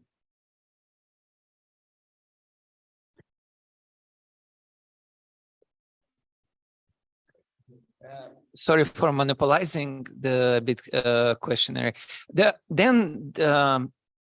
I will be continuous that, do you think that full transparency that was kind of behind the distributed systems or decentralized net is a false concept related with privacy? Or like, what is it that the conflict between the full transparency and privacy here by default designed? And what's then the right approach to transparency and maybe accountability? I don't know how it works together.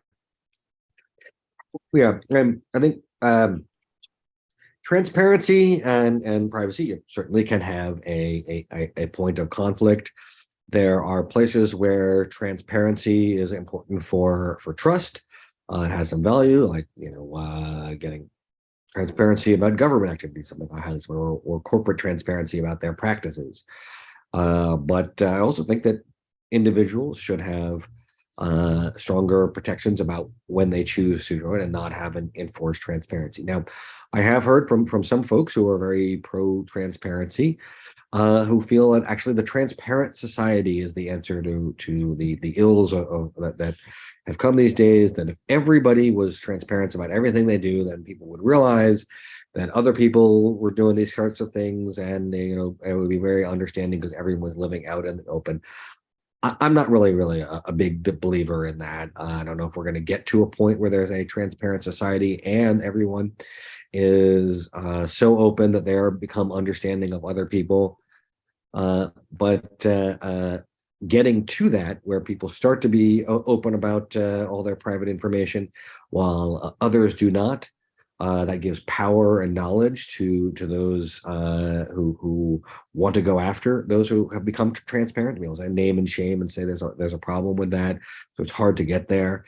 And then, as I was saying before in the slide about worrying about a dystopian future, if you are transparent about everything you're doing and it's totally fine in the environment that you're living in now, you have to at least be concerned, or that at some point that political environment could change. Things can go from a free and democratic society to an autocratic regime surprisingly fast. And I think I've seen in our lives a lot of worrisome developments there. And if you look back in history, we've also seen where things have gone extremely dark within, a decade of a relatively open society. And so that's why I would not say that transparency is a value that needs to be applied to all of your activities. Rather, perhaps a select few where transparency is needed for developing trust with other people, and you agree to be transparent about those sort of things.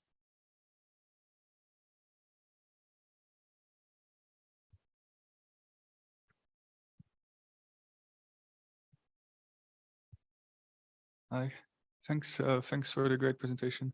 I have a question that I wrote down, and I wanted to ask you, or kind of just to bring it to a present. So I have met one too many times with the statement that you only care about privacy when you have something to hide.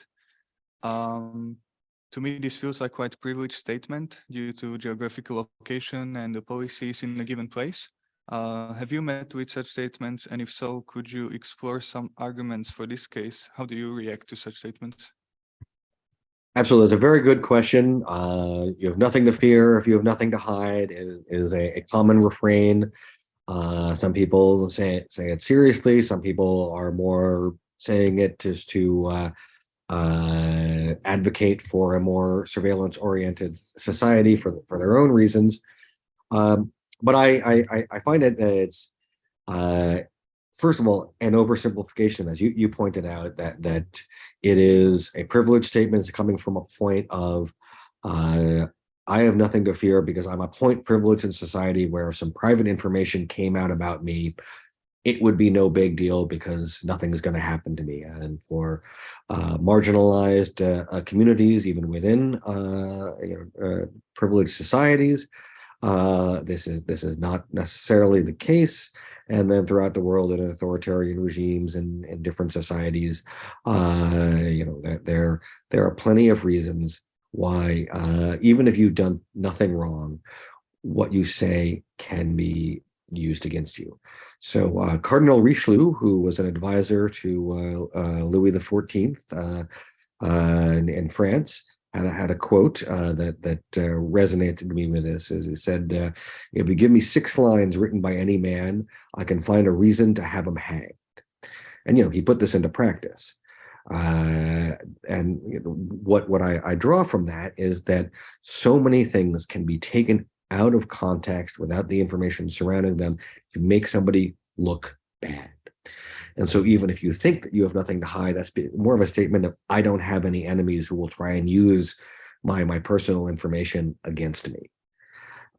If you think back to a number of times where there's been a leak of emails or messaging communications and such, oftentimes the person whose messages this will say, no, there's more context here. Just it doesn't look as bad as it is, but they have a lot of things that come out, and people look at that and say, wow, that was terrible. But if someone is just still like, no, what, I just don't care. I live my life out there because I'm happy with being privileged. Another question I will sometimes ask them will say, okay, so you don't care about it for yourself, but what about the rest of society? That if there is a journalist who wants to blow the whistle, to expose government misinformation, and they want to give privacy to their source, then you have to have an ability to do that, have to have a place where those sources can come forward to a journalist and reveal the information that someone else wants to have. That for a marginalized group that maybe you're not part of, you don't have to worry about it, but don't you want them to have privacy? And it's not just privacy about yourself. Do we want a society in which people can choose? And even if you choose to live transparency, don't you want to have a thing that we are enabling other people's rights by protecting privacy? Okay, thank you very much, Kurt. Hedvika, nice to see you. finally. And I will end the discussion in here. And I would like to thank you very much for your time, for awesome talk. I think you gave our hackers more energy they need to finish their projects. And Excellent. Thank you. yes, amazing. Thank you very much once again. Thanks, everybody. Take care. Enjoy the rest of your thing.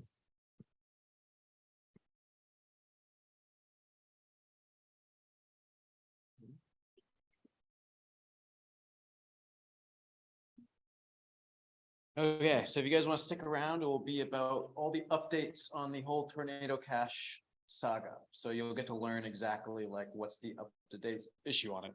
It'll be a little bit more like a campfire discussion panel as well. So you can jump in on this. But don't dream We'll see. I'm curious what the updates are. We'll find out. No. all the downloads. Yeah. I think. All right. I think it's like always free from one of those. Yeah, no, it's just like it's sitting in front of me. I'm tempted to be. Right, someday all the downloads. Yeah. Turns out you guys need. Yeah. This is not so.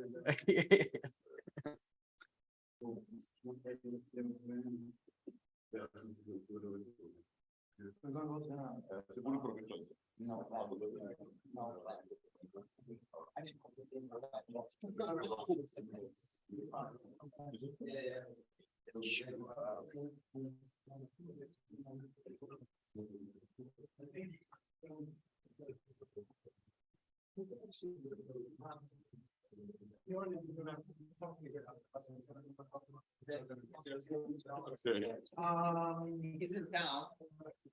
Isn't down. It's close.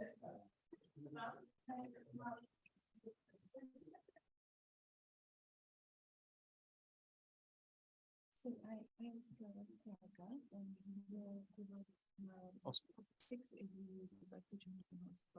Okay. I think we will answers. Sure.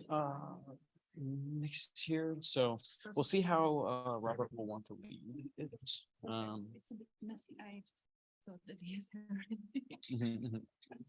And I got two cameras, so we can pass around the crowd too. So it can be everyone in the audience. Yeah, just we need to make it clear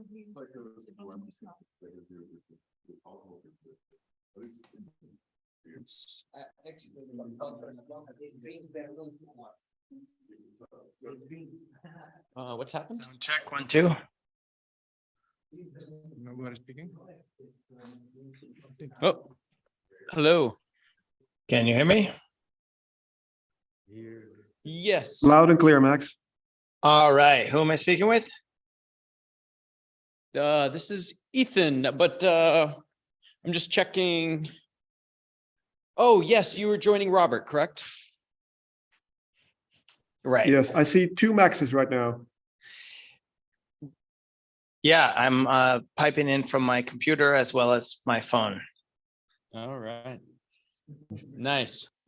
So, okay, so we'll start right now. So I know everyone would like to introduce you to one of the members there, Robert, who is an ecosystem manager at Ethereum Swarm, a Dutch privacy advocate, launched and built several DLT projects since 2013, also a board member of OpenSignem. And so we were going to kind of do a panel or a bit of a campfire regarding what happened since August following the Tornado Cash OFAC sanctions, and so topics about financial privacy. So Robert, would like you could take it away, sort of give us the rundown, and I have two mics for you to hear. That's also for hearing over the streaming, and we can also pass that around to join in the conversation when you're ready. Awesome. Let me just check if I can share my screen as well.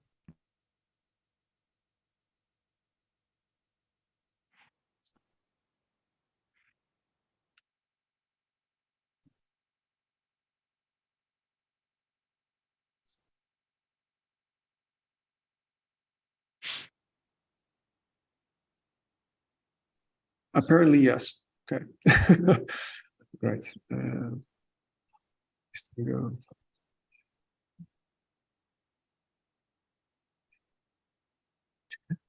Yes. So first of all, thank you all for coming to this session, especially on a Saturday night. My name is Robert. This talk, by the way, is this panel was proposed on from a personal motive.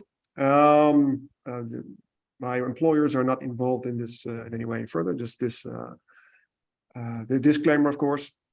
And it's been a hot topic for the past few months, and I thought it would be good to maybe give an update from the community who is aiding Alexei from the Netherlands, and to give some insights perhaps on the current updates from the states regarding the OFAC sanctions, as well as how this might affect applications who would implement financial privacy in your own projects, for instance.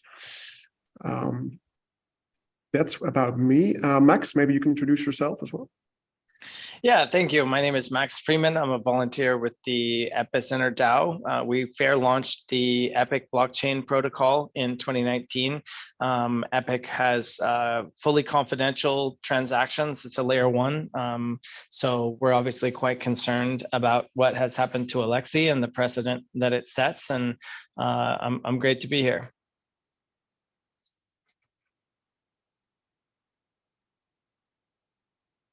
Awesome. Okay, I can view the room a bit from here. I'm wondering, first of all, who is not aware of what's happening currently of what has happened and is taking place right now with Tornado Cash? Who has heard nothing about it at all?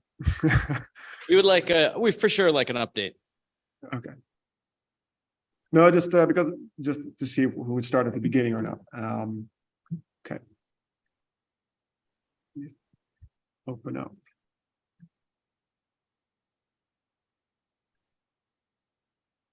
Okay. So this started in early August. There we go.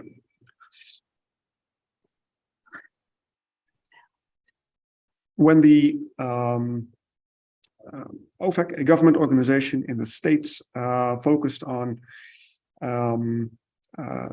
let's say prevention of financial crime, was targeting Tornado Cash, or is targeting Tornado Cash, and put Tornado Cash on a list of, or I should say better, the users of Tornado Cash on a sanctioned list in which people would not be allowed to interact with these addresses. What this means basically is that any operation or company in the States who want to remain compliant and legitimate would be open up to further prosecution if they would interact with these addresses, as they might be aiding in this sense with potential money laundering. And where did this come from? This view from prior research in which was shown that potentially with a highly likeliness, the Republic of North Korea, especially the Lazarus Group, would have been using Tornado Cash at one point to mix a portion of their funds. Might be good to address here, of course, that this is, first of all, not the first mixing service in existence. We've seen, of course, attacks on privacy in the past as well. Plus, this is also not the first mixer to be charged or sanctioned in, at least not in the Netherlands. As far as I can tell, I haven't seen any precedents in the States regarding this right now. This basically made any party, any DeFi party also, who will be interact with these addresses potentially liable. And with that, the addresses themselves and a user who had been using Tornado Cash would become toxic. And to not further aid in this, one of the first responses was also from the GitHub oversight to actually remove or close down the repository of the code for Tornado Cash, which was later reopened when it was when it was shown that it's not necessarily the code publication which was the problem. This does bode, this sets some things in motion in the sense that it's basically Tornado Cash as a mixer and other projects who are aiming to increase privacy are basically fixing a initial flaw in the design of the public ledger.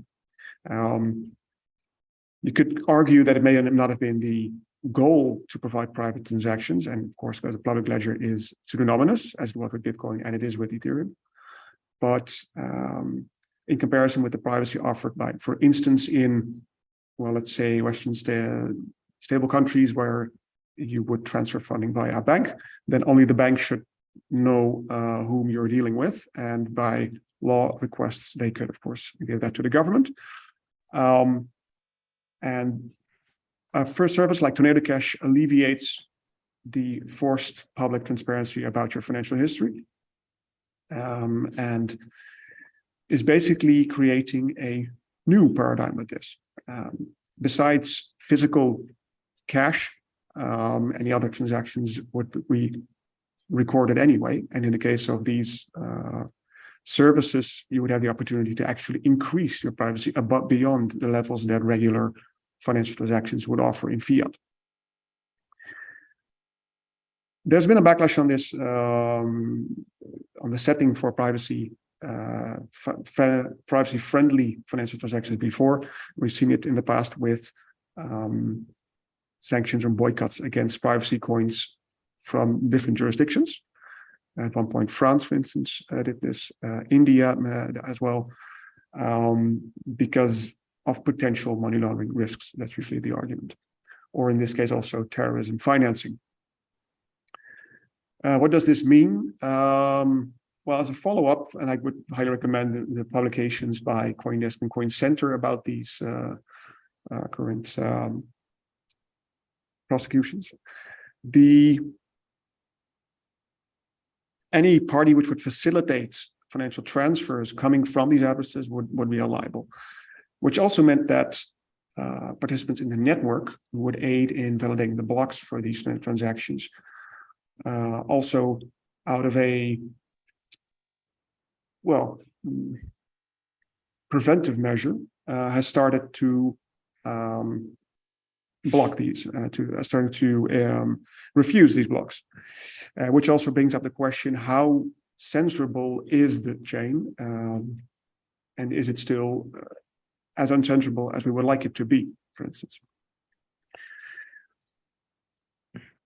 The precedent this sets is various, as in there are multiple views on this. Besides the current sanctions in the States, of which some updates are provided, but that's still a very ongoing process of research. Because right now, prosecutors are distilling, okay, what is Tornado Cash as a self-servicing smart contract on the chain? What is it as an interface which you could go through it and interact with it online? What is it as a DAO? What is it as a open source published project which people could fork or use? What is it as a group or organization of people? And who would be liable for what? And who would be held accountable for what? And what can be prohibited or prevented? In my experience, anything prohibited on the internet does not go away. So, but let's start with the opinions and the discussion later. That's with regards to the current OFAC implications. A few days later, one of the developers of Tornado Cash, Alexei Pertsev, was arrested in the Netherlands. There have been no indication it was a coordinated action with the actions in the States right now, but this might be released later. But this is not the first time a mixer or mixing service has been targeted in the Netherlands. The FIOD, the financial forensic police, I would say, in the Netherlands, who targets potential money laundering and other financial crimes, has been looking into other mixing services in the past as well, for which I show an example here called, it was Test Mixer, I believe, yes. Upon indications of potential criminal flows. In this case, that's what to be expected as a charge as well. Why expected? There hasn't been a charge yet. There's been a press release about the arrest, in which there is a potential indication for money laundering, which was mentioned. Yet the official charges haven't been published yet, and the request for that has actually been postponed. Initially, the service could keep Alexei for about 90 days. This has been extended because trial would have been a few weeks ago.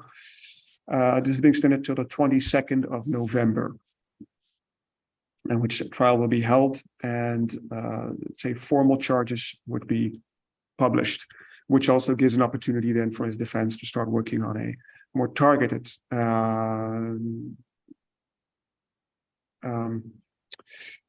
targeted defense and arguments. All of this caused quite a stir, especially because the charges are unknown, even though the press release indicates they're money laundering related, but it doesn't say anything about, just like I said with the OFAC sanctions, is this a targeting of the individuals? Is it a targeting of the group, the organization? Is it a targeting of the DAO, or targeting of the service, or maybe even just the publication of the code, or even the platform where the code is running on, which could be the chain. And because of this uncertainty, this could set a precedent for liability for producing code which others could use for like any tool. This is a potential scenario. This doesn't have to happen. I personally do not expect prosecution in this case to formulate a charge that broad, and also with that amount of implications on development. But it did lead to some quite a stir, and it's one of the effects was that the Dutch community organized follow-up rallies, as well as set up a website with more information to support and to gain and keep attention on this case, as we're gathering more people to support him, as he of course is innocent until proven otherwise. In this case, the support gathered would be mostly lawyers, because that will be the ammunition he might need in this case. The arguments which could be formulated. There's people helping him out with social media publications and campaigns. There's people publishing articles. I mentioned Coin Center, CoinDesk. It's also one of the topics at the recently launched privacy alliances, one by Hopper, one by NIM, and partners on both sides. And of course, there's also the question of potential support in funding. Right now, there is no official way to support financially yet, also by request of his wife, Xenia, because this would require a formalization of how this would take place. If you look at what happened with, for instance, with Assange DAO, eventually to be able to funnel and provide funding, you would need something of a legitimate entity to provide fiat.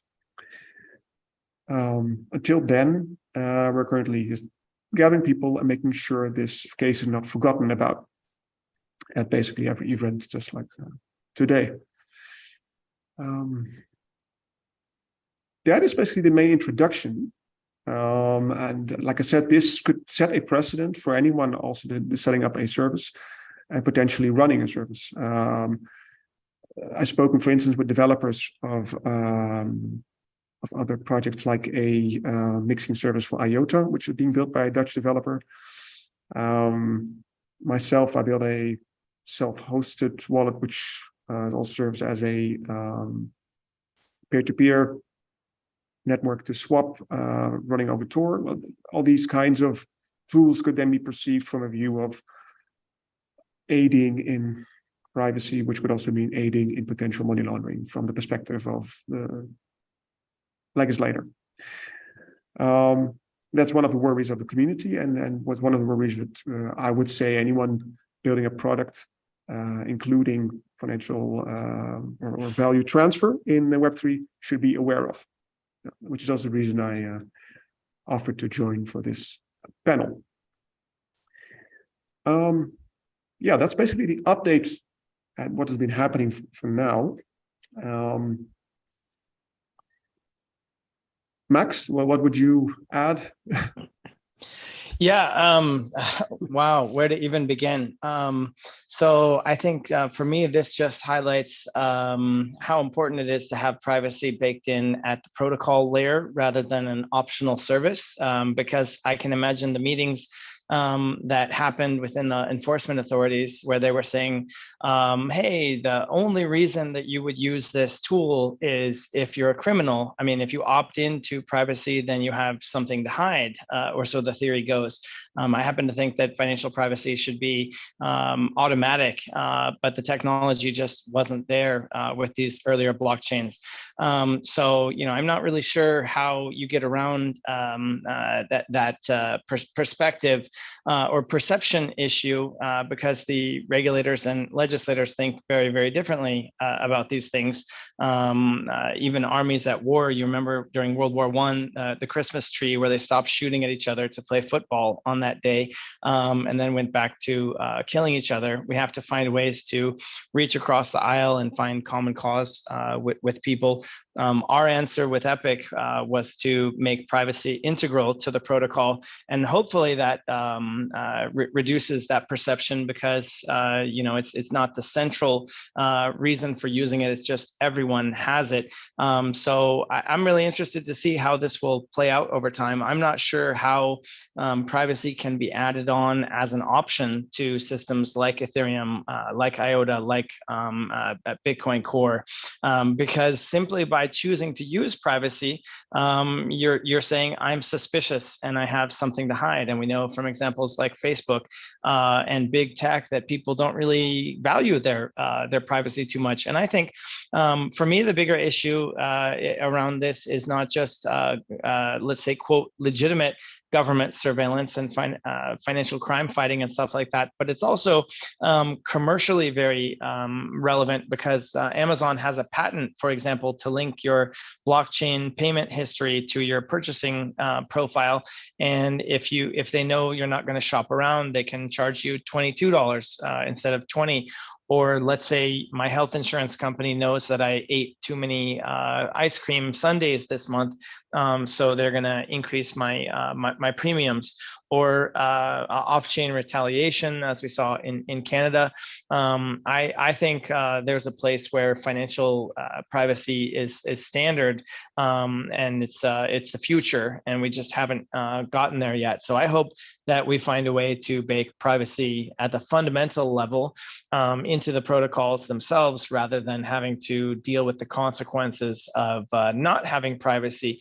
Now, when and if that happens, let's say, Alexei, if we are not successful in our efforts to protect him, this sets a really, really bad precedent, because anybody, anywhere that builds a tool that helps somebody maintain their privacy, I mean, do you believe that guns kill people or people kill people?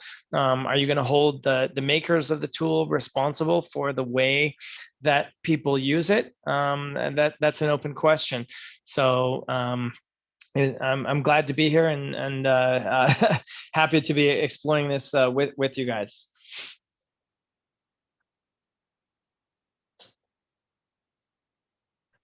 Yeah, you bring up some interesting points. You mentioned the perception on privacy here as well, from the prosecutor, for instance, and lawmaking or agencies on these chains. I think Kurt said it well in the previous talk, actually, from EFF, that the perspective on privacy differs per jurisdiction. So it's hard to get a coherent multilateral view on something as global as a blockchain. And I do believe actually that yes, I think we can include privacy in layer one. We've seen efforts as well. I think from, was it Litecoin who recently implemented Mimblewimble? But they, sorry to interrupt, but they did it as an optional extension block by a soft fork. So again, the Litecoin ledger is transparent, and users have the option to join the privacy pool, but it's not included as standard. Also, Zcash has optional privacy. A lot of people don't know this, since Zcash markets itself as a privacy coin, but around 2% of Zcash transactions actually use that feature. And if you don't use it in the proper way, then you actually have no privacy. So really, in terms of privacy enabled protocols that do it 100% and you can't turn it off, there's one called Pirate Chain, Monero, Epic, and a handful of other ones that really don't have any traction, but it's basically it. Until Mimblewimble came out, it really wasn't possible to encrypt all the traffic at the base layer without including all kinds of other compromises that would make it really unusable. Yeah, this actually it's a band-aid for an existing public network, and I was curious to see, because there was talks about potential adoption on Bitcoin as well, how that would affect the commercial industry currently handling these Bitcoin transactions. But I do agree that that you would need something, let's say, integrated from the get-go. Monero is a good example of this. The problem with that, it would be that there would be requirement from government agencies to go along with this paradigm shift, that they would have to basically let go, or you would require something of a potential or opportunity to report, as governments currently require as a centralized entity, something of a view of a validation of your transfer, basically, of that your funding is, or your funds are going somewhere, and that where they're coming from, and that they are legitimate.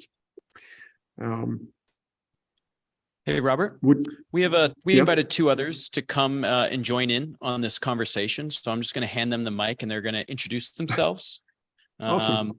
So, and also we'll switch, see if I can switch the, yep. Okay. So here you go. Hi guys. Thanks for coming along. My name's Nick. I work in DAOs.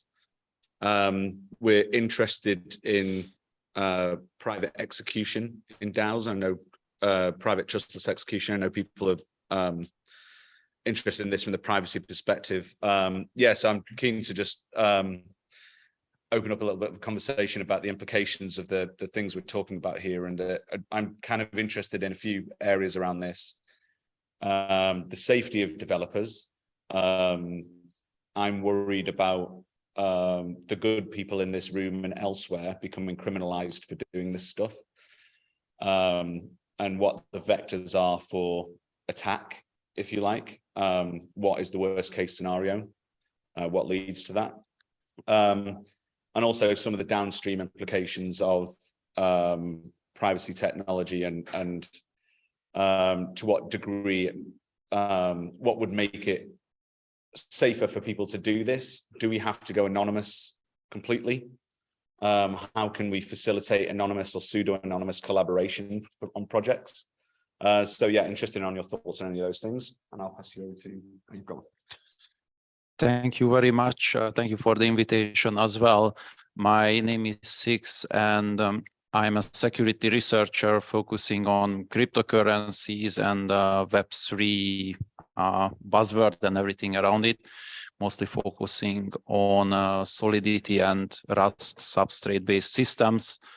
And since I started my work in this field and looking back through all the hacks that happened in the last 10 years and all this technology, I think we have a lot of really good examples how technology was alone not enough to take action, and how we were trolled by mostly US and different sanctions, starting from examples how they trolled the torrenting system, which I think was really similar, because in that case the system was not really stopped, but they threatened people, and I see fear being used still as a powerful tool.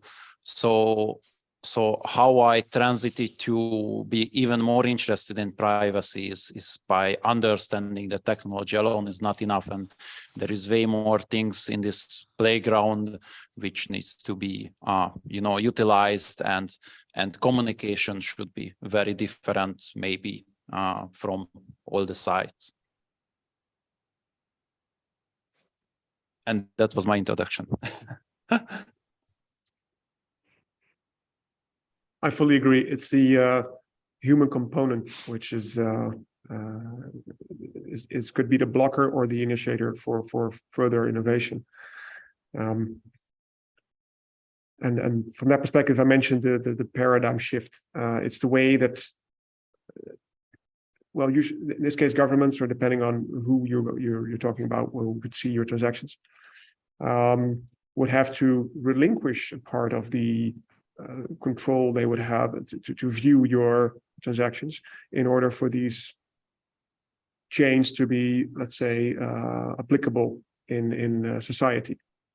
Otherwise, they would, they would still be there, but they wouldn't make it to the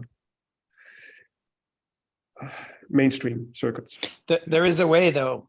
What we are doing to solve these concerns. So we launched in 2019. Monero came out in 2014. So we've had a lot of history here.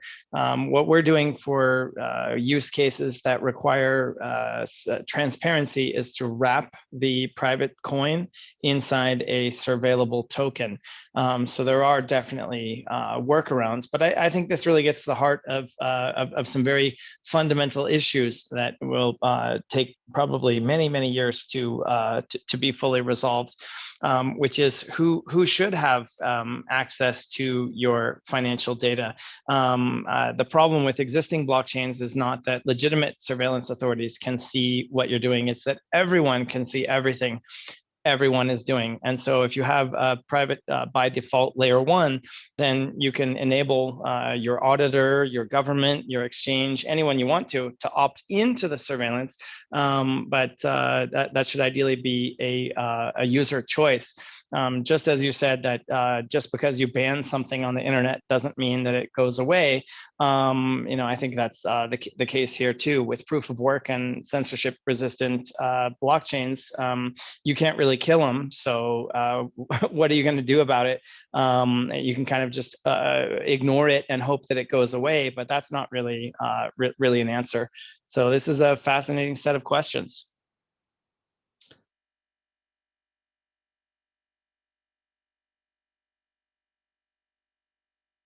Nick and Six, would you agree with this?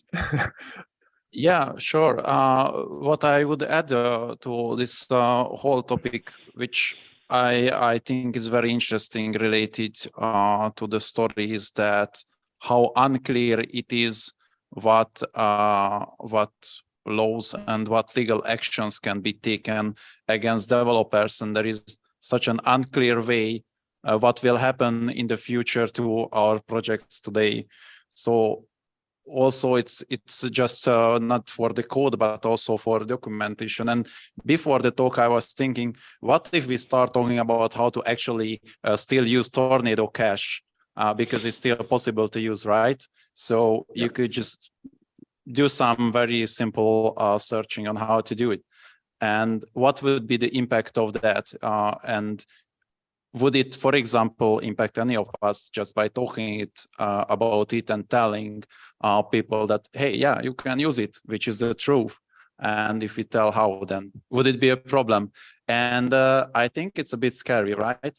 So just sharing some information about the truth can still lead you to some bad situations.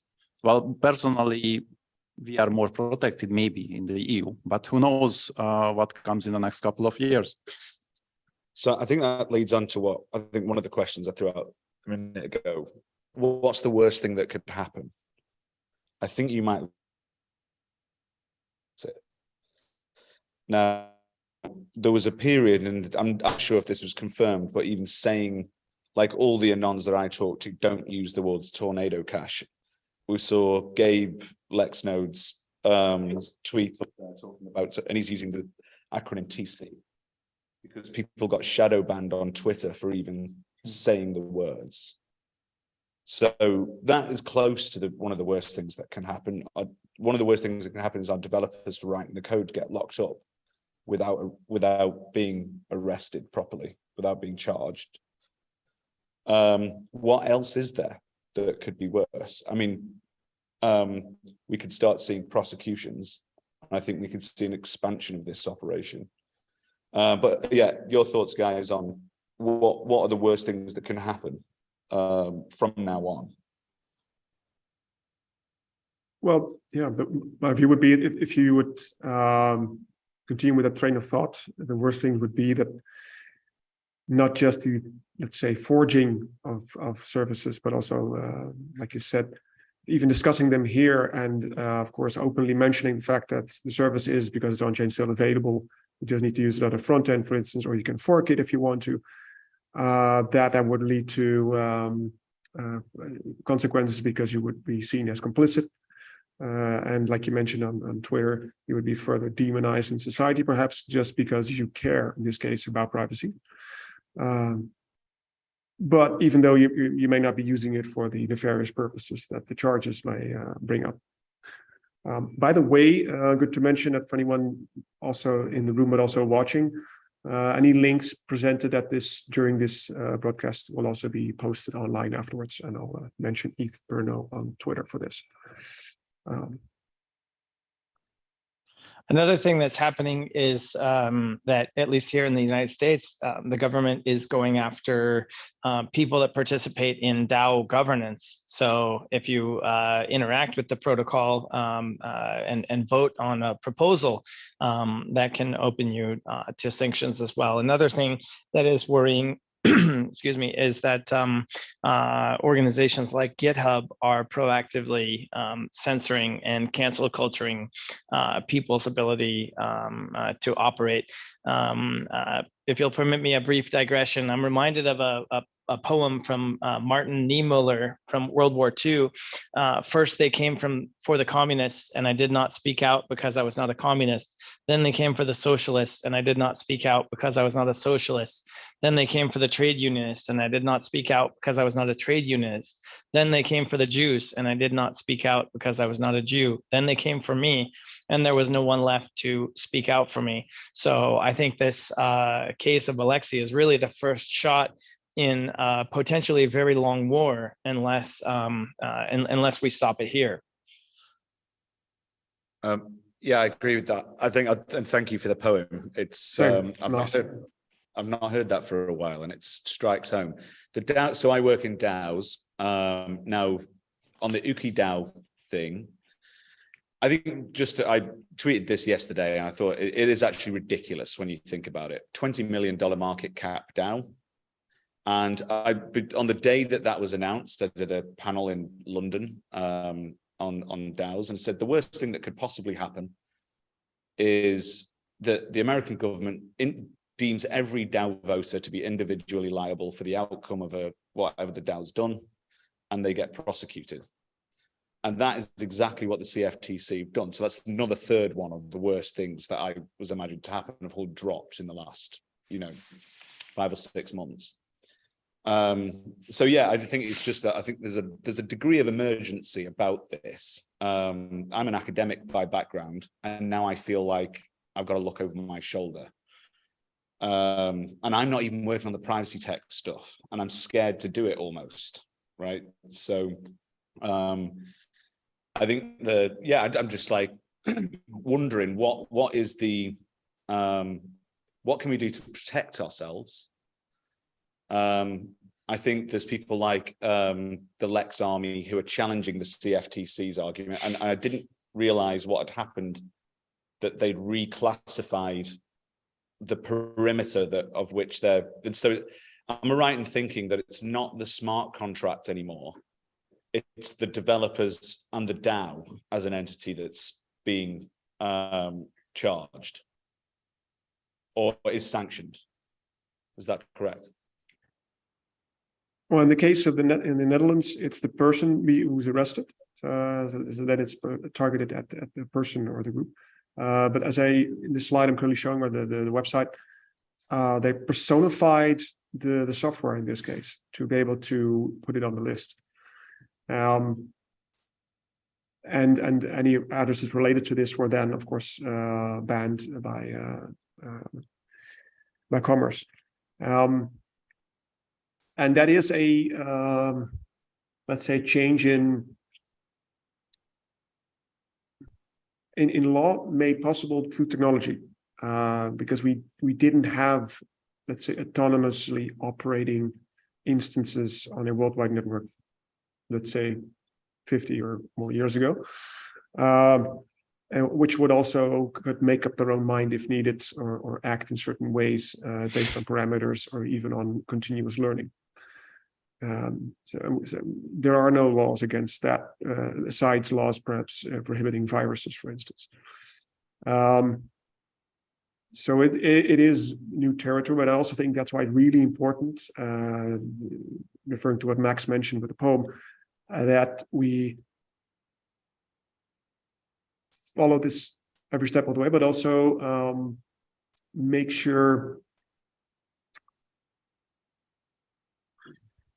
no limitations are built in at an early stage, which would limit the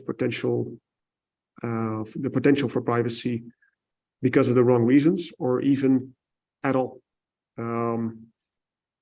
For instance, you mentioned DAOs. I think we can. I talked yesterday with a researcher at LA BitConf in Argentina about using homomorphic encryption for smart contracts, which you would get,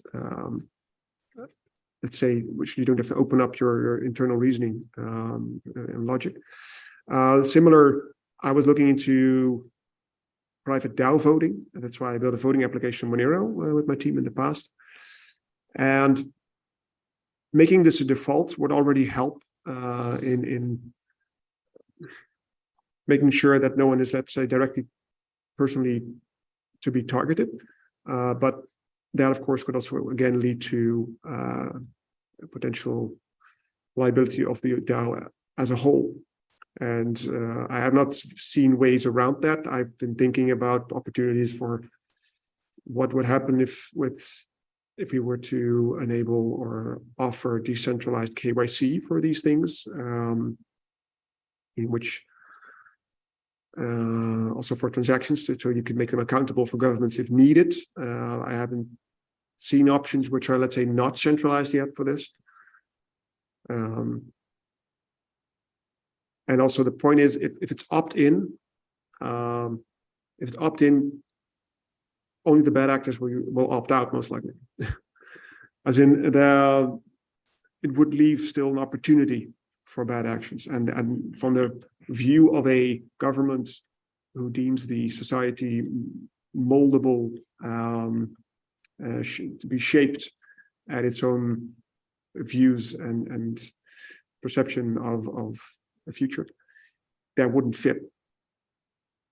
So from that perspective, I think technology can aid us in providing the tools, but we still got to fight the fight with on other fronts as well, and legislation is one of them right now. Yeah. why are we taking the existence of this type of government as a given that cannot be changed? Maybe we have totalitarian tyranny, and this is our way of fighting back. Don't do any voting. Just use authoritarian. Well, I mean, you know, this gets into very, very sticky waters. But in 1913 in the United States, when the income tax was first introduced, it only affected people, the equivalent of billionaires today, and it was only 3%. And now today it consumes over half of our economy. And it's a black hole. For every dollar they take, they're spending 3 more. And there's unfunded liabilities to the tune of hundreds of trillions. And so if we're saying, well, you know, what kind of cancer treatment do we need? Well, maybe the answer is to not have cancer in the first place. Money laundering and financial crime has never been greater than it is.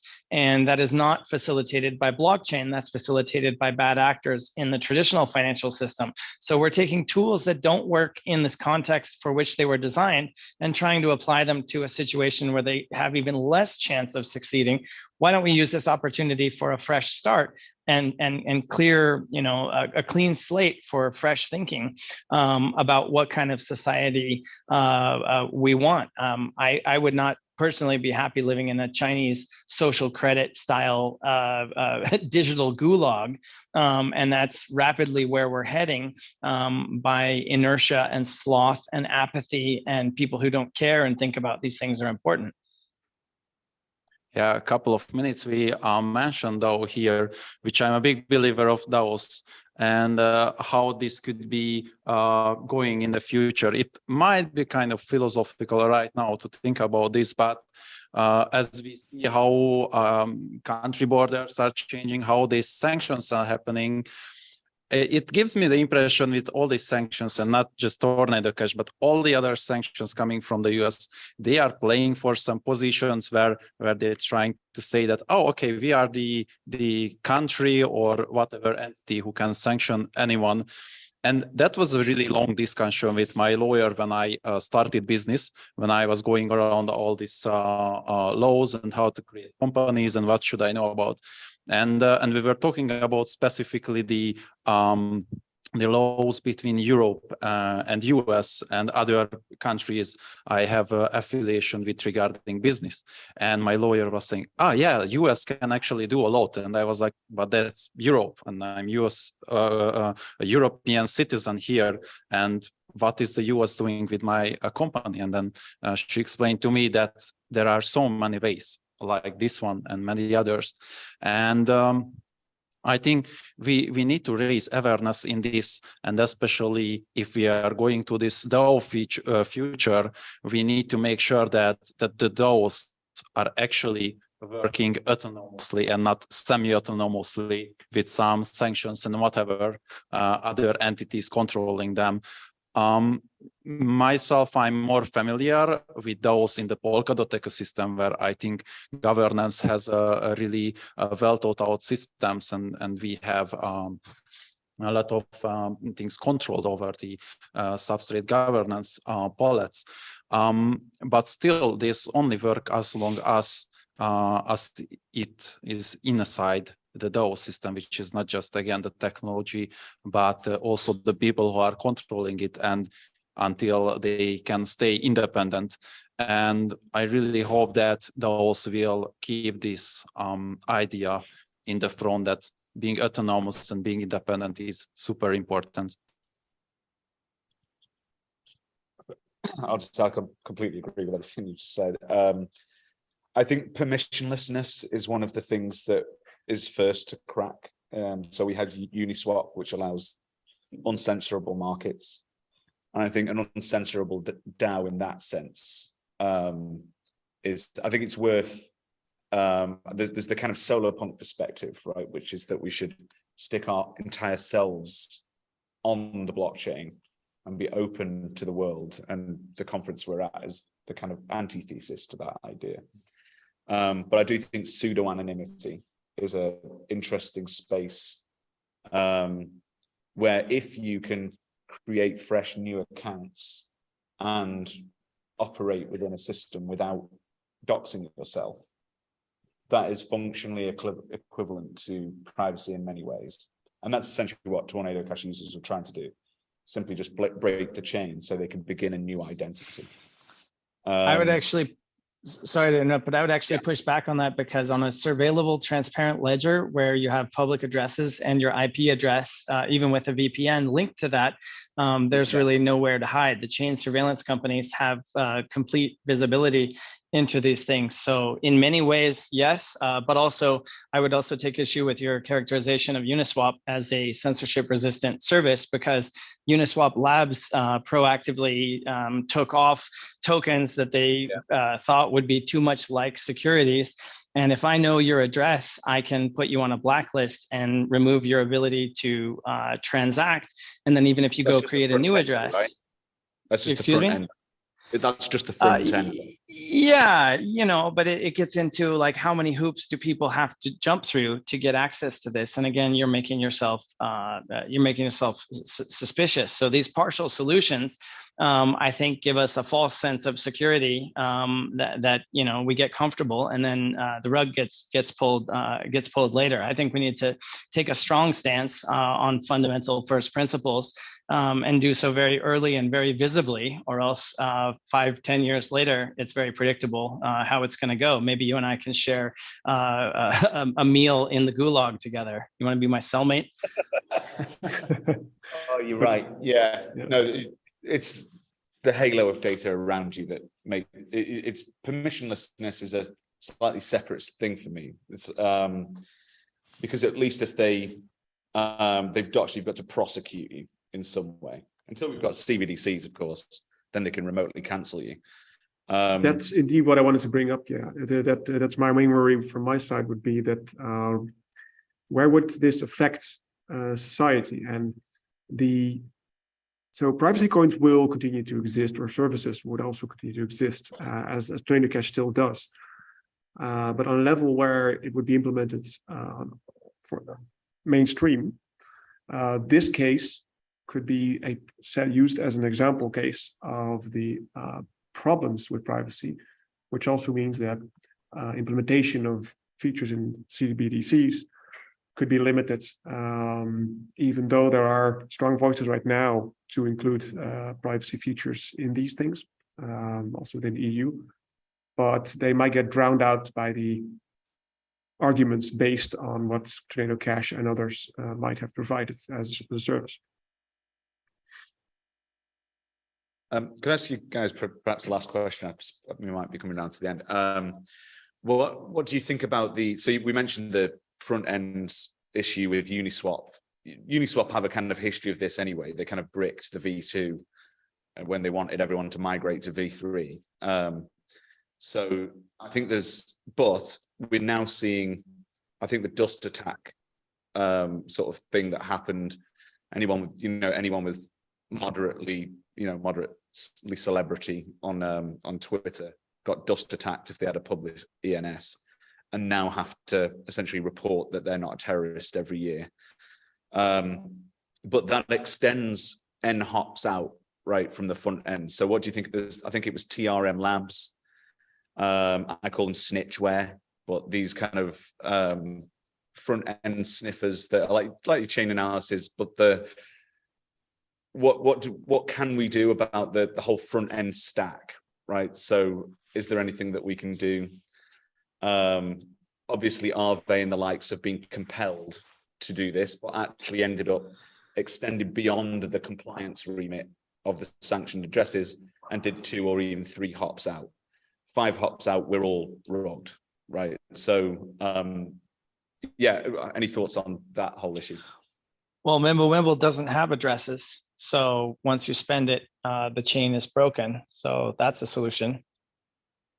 So layer 1 privacy again. So yeah, again, I mean, so I guess what they could do, these compliance people essentially become the intermediaries to front ends. Could simply just not accept fresh addresses or something. If you run your own node, and there are no addresses, we also use Dandelion to obscure the VPN IP address concern, and also I2P is an option. You can do transactions using emoji strings or QR codes, USB sticks, things like that. I've been thinking about this for many years, and the answer that we came to is just that unless you have that complete solution baked in at the beginning, you're just medicating the symptoms and can't get back to health. Now the front ends expanding their remit, I think that actually makes sense because these are generally corporations and they're owned by VCs that have interests to their shareholders, fiduciary responsibility, and so I keep coming to the conclusion that we need to decentralize everything. So if you're running your own node and you're interacting peer-to-peer and you're doing local validation and you're interacting the way Satoshi originally designed the Bitcoin concept, then you don't have any of these problems. But anytime centralization creeps in, it's at those points of centralization where these things become an issue. Yeah, I believe you. I think I agree with everything you just said. Yeah. To add some ideas here, I think regarding all this kind of Web3 phenomenon, we are right now at a point where we are really still at the building phase, where this is not mass adopted. And if you think about what happened to emails, there was a really good idea on how emails should be and how decentralized or kind of decentralized emailing system should be, that everyone will be running their own servers and will have their own domain names and so on. And what happened? Google and Gmail. And I think this is a really good example on how this shouldn't be happening in Web3. And we are right now at a point where we can still make a change and think about the consequences of what steps we are taking. And regarding the front end, this is, I think, one of the most important part of the projects where you can actually focus on creating a decentralized front end, or at least not stay reliant on a domain name. What do most of the projects do? And the users, they just type the domain here and use the web browser, which is a totally Web 2 technology. So right now we are mixing up this Web 2, Web 3 things together, and we still need Web 2 because that's how the users can access the system at least. But I think we really need to be in urge to change this and figure out how the users can use the system in a user-friendly, usable way, which is Web3 kind of way, which is at least semi-decentralized. Maybe it's not running on thousands of nodes, but at least there are mirrors and multiple ways where you can access the front end and see that this is the actual thing you want to access, and it's not censored, backdoored, whatever issues it has. And I don't really see this happening right now. I know some people do it, but more technical people, more hacker friends of mine, because we, grab the JavaScript, run the front ends on our own machines, which is really cool. But I wonder what % of the user base we are, maybe under 0.01%, or I don't know, but not too much. And it is not enough if it's only us who are pushing for this kind of ways of using the system. Which is why it's as important to discuss it at these type of hacker events, where the tools to assist in this case are developed and are experimented with, yeah, like you mentioned, front ends moving towards decentralized networks would already be a start. Ethan, how long do we have, by the way? Probably a few more minutes, because in 5 minutes we have the next talk. He needs to come on. Okay. Doesn't hear me. So, did you hear me? Actually. Okay. So yeah, a few more minutes only. At 9:15, the next person will be joining in for his talk. So yeah, maybe a quick conclusion, or if anyone from the crowd has a question, and then we end it with that. Yeah. Okay. The final question. Hello. I actually made a speech on the first day here about the Free Alex campaign, and I was basically mediating on the topic of how we combine on-chain solutions, basically almost everything you were talking about, with off-chain activism. And Robert knows or sees, if he's in Amsterdam or somewhere close, that the activism around the campaigning, like Free Alex, was kind of good at the beginning. So there was attention in August, but then it just drained out. And I'm not talking about the certain passiveness of the family and friends related with Alexei, but also the community just dropped in. And if you will compare how Twitter is approaching the campaign, you would see that everyone is talking about Tornado Cash, but not many people are talking about the developer. So basically, even within the industry, the perception and approach and the situation is pretty chaotic, or the level of attention is way smaller than FTX versus Binance, for example, in times when even people that sits in this audience could go into prison making future privacy-centric solutions. So my question to you all is like, how do you see the ideal version of Web3 activism related with this case? Like what community should do? What are the off-chain actions that could be pushed here? What could be the role of this privacy alliance that Status, Manta, and Neem and other guys are creating? Like, can you try to imagine this kind of, you can call it a solar punk vision on how Web3 activism could look alike, but in a really practical working manner that will set a precedent example for the future cases that will be for sure. So there's an initiative called EU Legal Action DAO. If you're in the Free Alex public Telegram group, that's kind of a spin-off group there. I think the Free Alex group has 760 members, and the EU Action one has 37.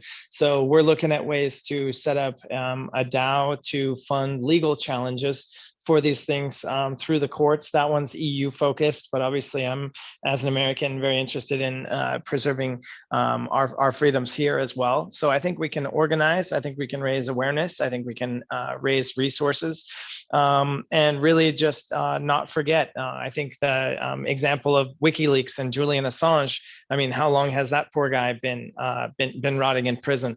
A lot of people just don't care. So we need to get active, get loud, get organized, get a war chest, and never give up the fight. Definitely.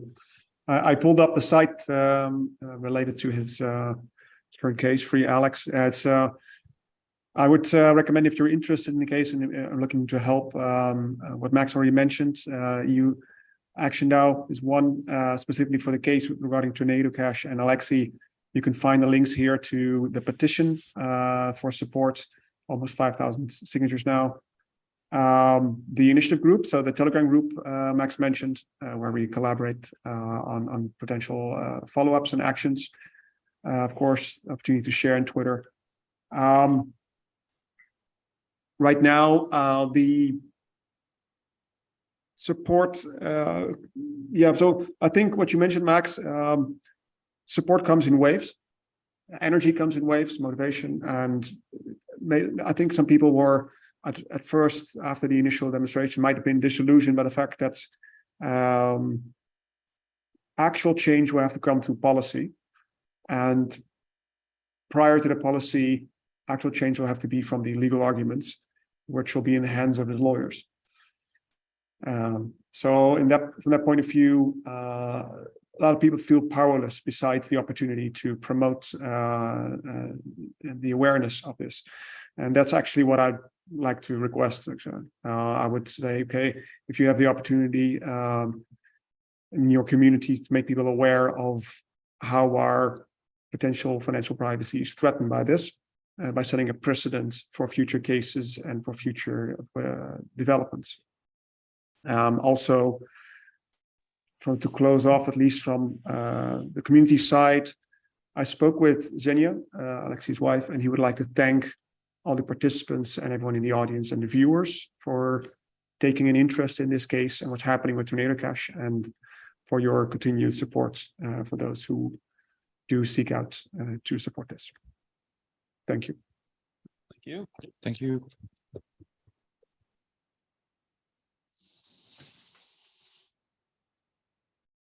All right. Thanks, guys, for joining us. Thank you for having us. And keep building cool stuff at the hackathon.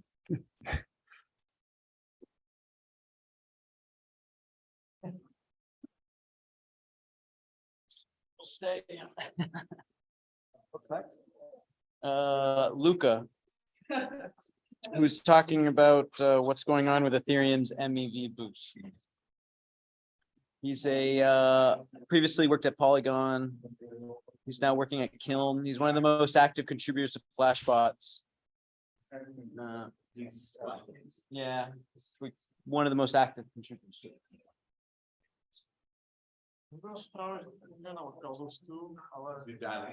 Yeah, right now you should be dialing in. Is he?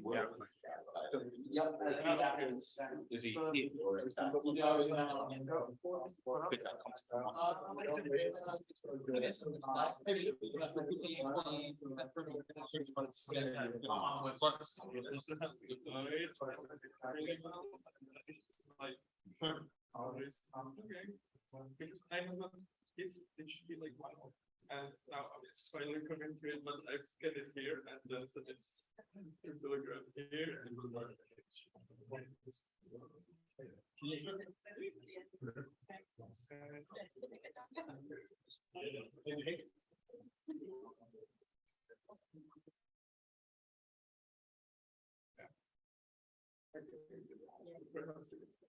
okay, so I go one of my was here.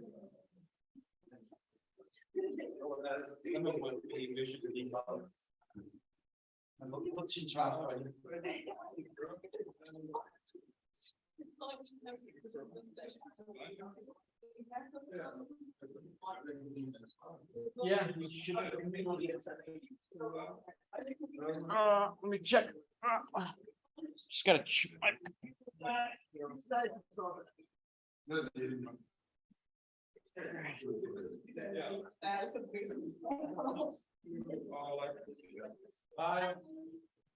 Bye. I haven't tried this in so long. Every single time. Okay, so this should be maybe there's something.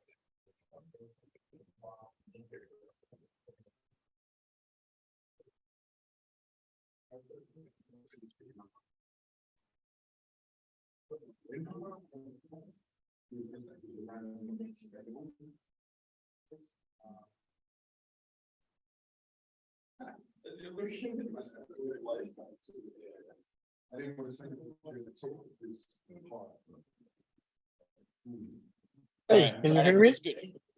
Yeah. All right, cool.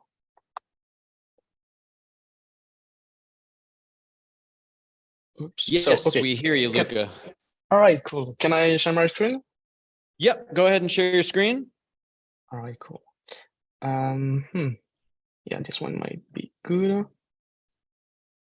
All right, you tell me if it's okay, and then I can start. Yes, all right. Go right ahead. All right, cool. So hi everyone. I hope you are doing well today, even if there were sad events in the last couple of hours.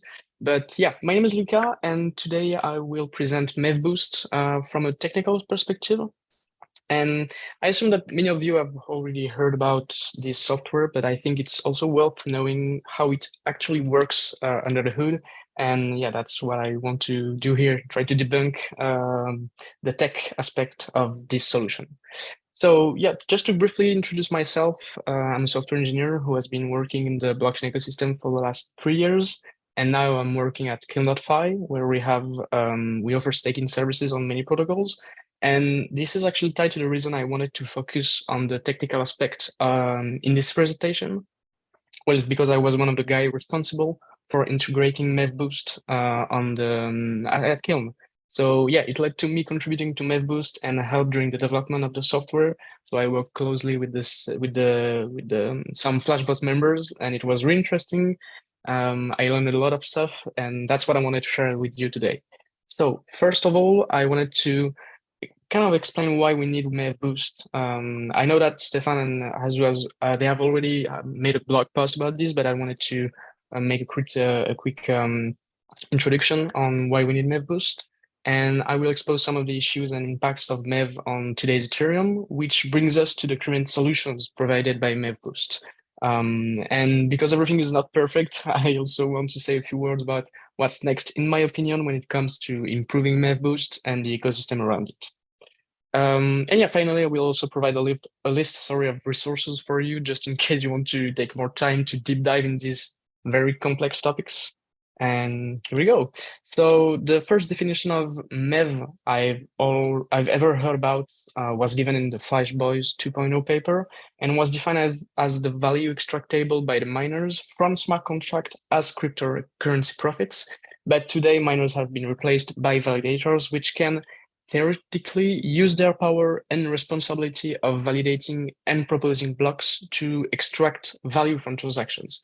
So to give a really quick and simple example, there is kind of a Mev life cycle that I always use when I want to explain MevBoost or the solutions provided by Flashbots, where we have a user who's trying to swap ETH tokens for UNI tokens. Then there is this searcher who's looking at the mempool for profitable opportunities.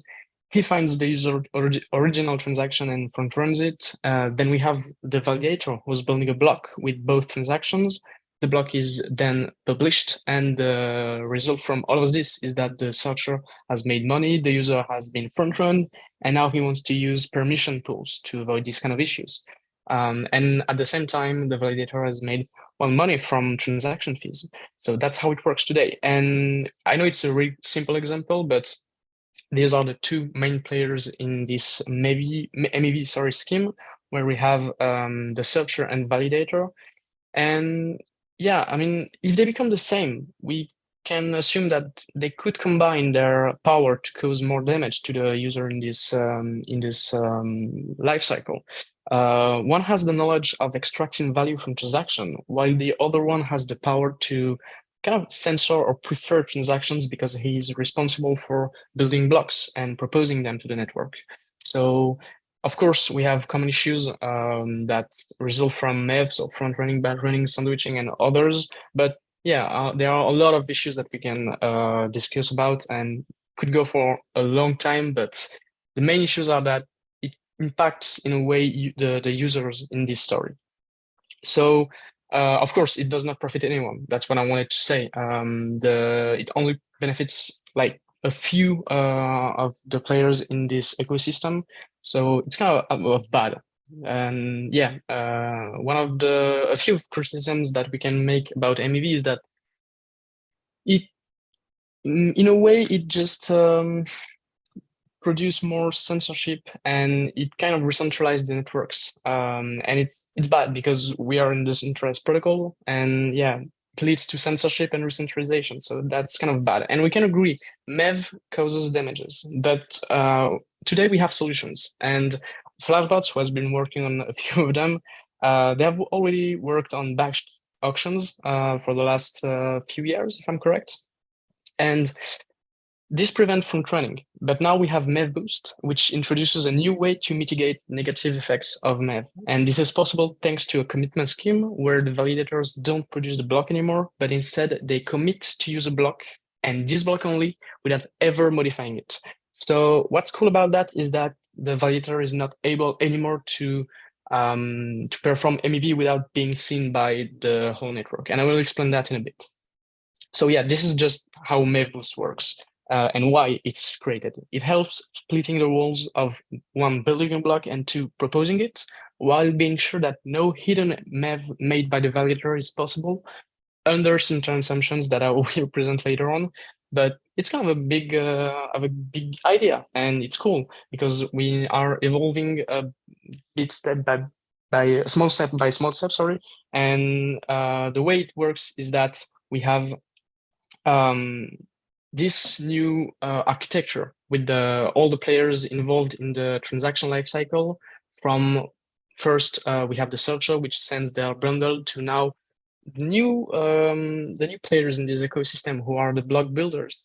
And the block builders are, as the name suggests, responsible for building blocks, instead of how validators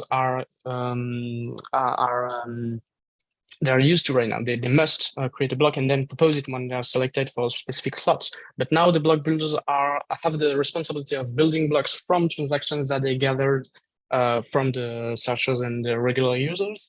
Then they all send their blocks to the relays, which are kind of middleware between the block builders and validators. But of course, their role is to relay transactions between block builders and validators. And if I'm being more precise, they kind of act as middlemen for the validator. Sorry. So when the validators say, "Hey, give me a block," the relay must respond with the valid block, and not just any block, the most profitable block. And that's how actually it works. It must return the most profitable blocks from any of the one that was sent by any of the block builders in the first place. And then we have MEVBoost. So MEVBoost is between the relay and the validator. It acts as a middleware between those two players, and it enables the communication between the relay and the validator. So yeah, it's just, in a way, you could have MEVBoost directly implemented in the clients, but this is how it works. We have a common place which enables the communication between any validator and any relay. So the thing is that the most important thing about this new implementation of hey, how can I propose blocks without the validator being able to modifying it, is because of this. And in my opinion, this is something which is very important in this presentation, probably the most important slide. And I love the way it has been built. How can we ensure that validators won't use the best block and then introduce their own transaction to extract more value from it? Well, this is thanks to signature commitment. When a proposer is chosen to propose a block, it will ask to the relay, "Hey, give me the block, give me the most profitable block." But the relay will only give the full block once, and only once the block's header has been signed by the proposer in the first place. So now, once the relay has received the signed block header, it will give the full block's content to the proposer, and it will hold the initial commitment. And why is that important? Well, because if the proposer modifies the block that was given to him in this second response here, then anyone would be able to see, hey, the commitment doesn't hold anymore. And the block that the proposer has committed to propose in the first place is not the same as the one he's actually proposing to the network. So it's kind of cool because we can know when a proposer is performing MEV or just reordering transactions in a way that it profits to him. And this is entirely made possible by MEVBoost. MEVBoost actually the middleware which is responsible for these two pieces of communication here. So we have a lot more in MEVBoost, such as in the first place, it's a way to register relayer for a proposer. But yeah, the main idea here is that it helps in this whole scheme by just making this communication possible. And you might think, hey, this is cool. And in my opinion, yes, it is. Not only because I've contributed to this, but because I think it's a good way to make a first step towards proposer builder separation, where we have the responsibility of building blocks stripped out from the proposer itself and given to a third-party block builder network. And this is the first step, the first implementation that we have today, which makes this possible. And but it's not perfect, and we have a few action plans to make. First, we have to assume that the relayer actually exposes the commitments. So if we get back here, you know that the blocks header must be given to the relayer in order to for the relayer to actually send the full blocks content to the proposer. But how can we as users and just external users in this protocol, how can we be sure that the proposer actually uses the block that it committed to use before? Well, we have to monitor how what are the commitments that the relayer has received, and we assume that the relayer actually exposes those commitments, and that's why we have data transparency, which is something really important here. So we rely on the fact that the relayer is actually doing its job the best way it can. And this is something I want to discuss a bit more later on, but oops. But yeah, we trust the relayer for doing this job correctly. And also we assume that the proposer and the block builder, and also the proposer and the relayer are not the same. Because if they are, well, they can kind of break this protocol. And it comes back to the fact that we trust the relayer in a way, because we don't want them to be the same person. If they are, they can just skip this whole process and enable some kind of hidden communication. If we go back here, we have a block builder which communicates directly to the validator, or just the relay which responds to not false requests, but yeah, in a way, requests that are malicious from the validator. So we rely on the fact that these players are not the same. And also we want to be able to penalize malicious proposers. So what's nice about commitment schemes in general is that we have a way to detect when malicious actors are, well, malicious in a network. They are doing something bad. And if we go back to the simplest example of how we can use a commitment scheme, I would probably say if we play a simple game such as rock, paper, scissors, or if you want to stay with this PBS thing, well, we can use commitment scheme to detect when the proposer is not doing its job correctly. But at the same time, we don't have a way to apply penalties when it's not doing its job correctly. So yeah, we have a way to detect them, and it's up to us as the users in the community, and also to the one who are building and making the protocol evolve, to find a way to penalize proposers. So yeah. And also we still rely on the fact that the relayer is exposing commitments so that we can detect, and then we can apply penalties. So yeah, what's up in the future? I hope that now you've learned how the fundamental principle of MaveBoost works. And if you want to help building and improving MaveBoost, I think there are a few key points that I've written here. The first one being fraud-proof communication. How can we make this proof of fraud be shared across the network? And this is my favorite one. Don't trust, verify. I think it's an OG sentence, but it's true. If we want to make this new protocol and this new system of proposing blocks works the best way for both the users and the whole network, I think we have to find a way to verify these assumptions. Now we rely on trust, but we don't want to rely on trust when we trust relays for eternity. We want to find a way to do that in protocol. So that's why PBS is not over right now. It's still on the roadmap for Ethereum, for the foundation. And yeah, I think it's nice to keep thinking about how we can build something with code that can be verified, and which just lets the assumptions become useless. And also many more. I think it's linked to the MaveBoost repository on GitHub, and it has a few great research questions. Even if you're not familiar with MaveBoost, I think you can find a way to help there, because there are a lot of questions on many topics, many different topics, ranging from cryptography to consensus to anything. So if you have some time, maybe you should have a look, and it's really, really, really fun. There are a lot of great conversations about how we can make this ecosystem move in a good way. And yeah, these are the links that I think are the most relevant here and that I've used. The first one being obviously the FlashBoys 2.0 paper, which pushed the standard when it comes to MEV. And also I've pointed out this UC Berkeley series of videos on cryptographic commitments. It helps me a lot. And of course the MEV repository and the clone blog, where we have a few blog posts about MEV, and we are still trying to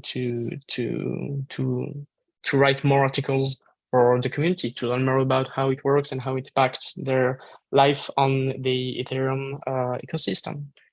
And yes, thank you so much. If you have any questions, please let me know. If you want to reach me out, you can either use my email address or my or just reach me out on Twitter. And also I wanted to say thank you to the organizers for letting me speak about MEV. I've always wanted to make a blog post or something which describes the tech aspect of MEV. And I think this commitment scheme is kind of the most important thing, in my opinion, about MEV. And I hope that I've, in a way, debunked it and showed you how the validator is not able anymore to reorder transactions without being seen by everybody on the network. Thank you. All right, thank you, Luca. All right, yeah.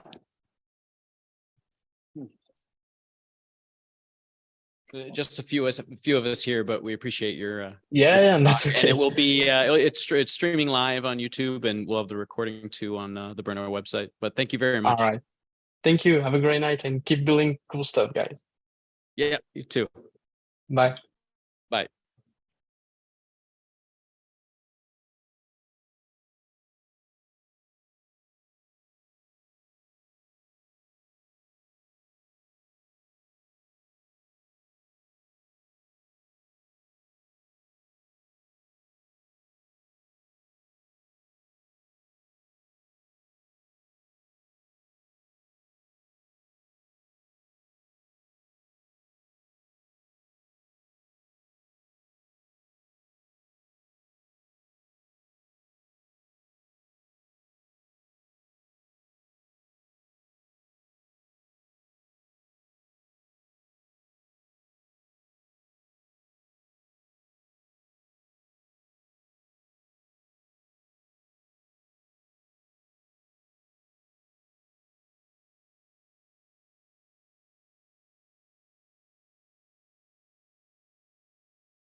Hey, Adrian, did you hear me?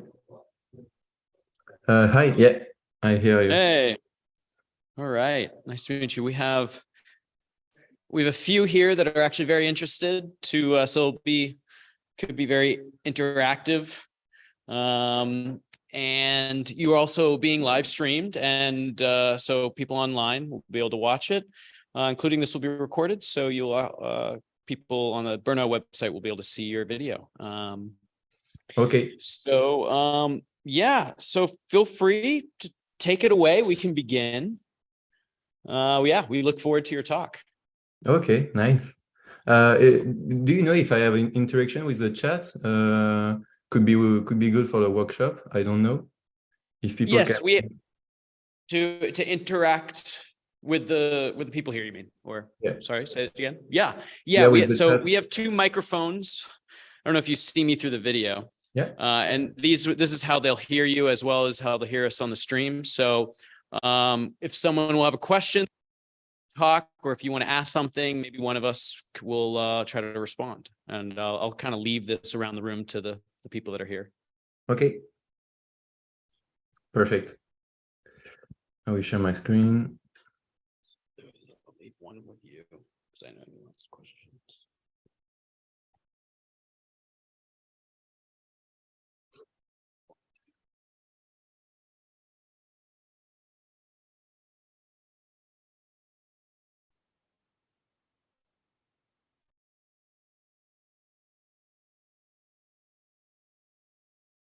Okay, are you able to see my screen? Yeah, we can see it. Perfect. Okay, so I will begin. So my name is BQ. I'm working for Sysmo. I've been joining Sysmo in the last 2 months, and we are building ZK stuff around ZK badges. So happy to present to you what are ZK badges, how we define it at Sysmo, and give you a tour about the application, what we do, also all the tools that we release in the months.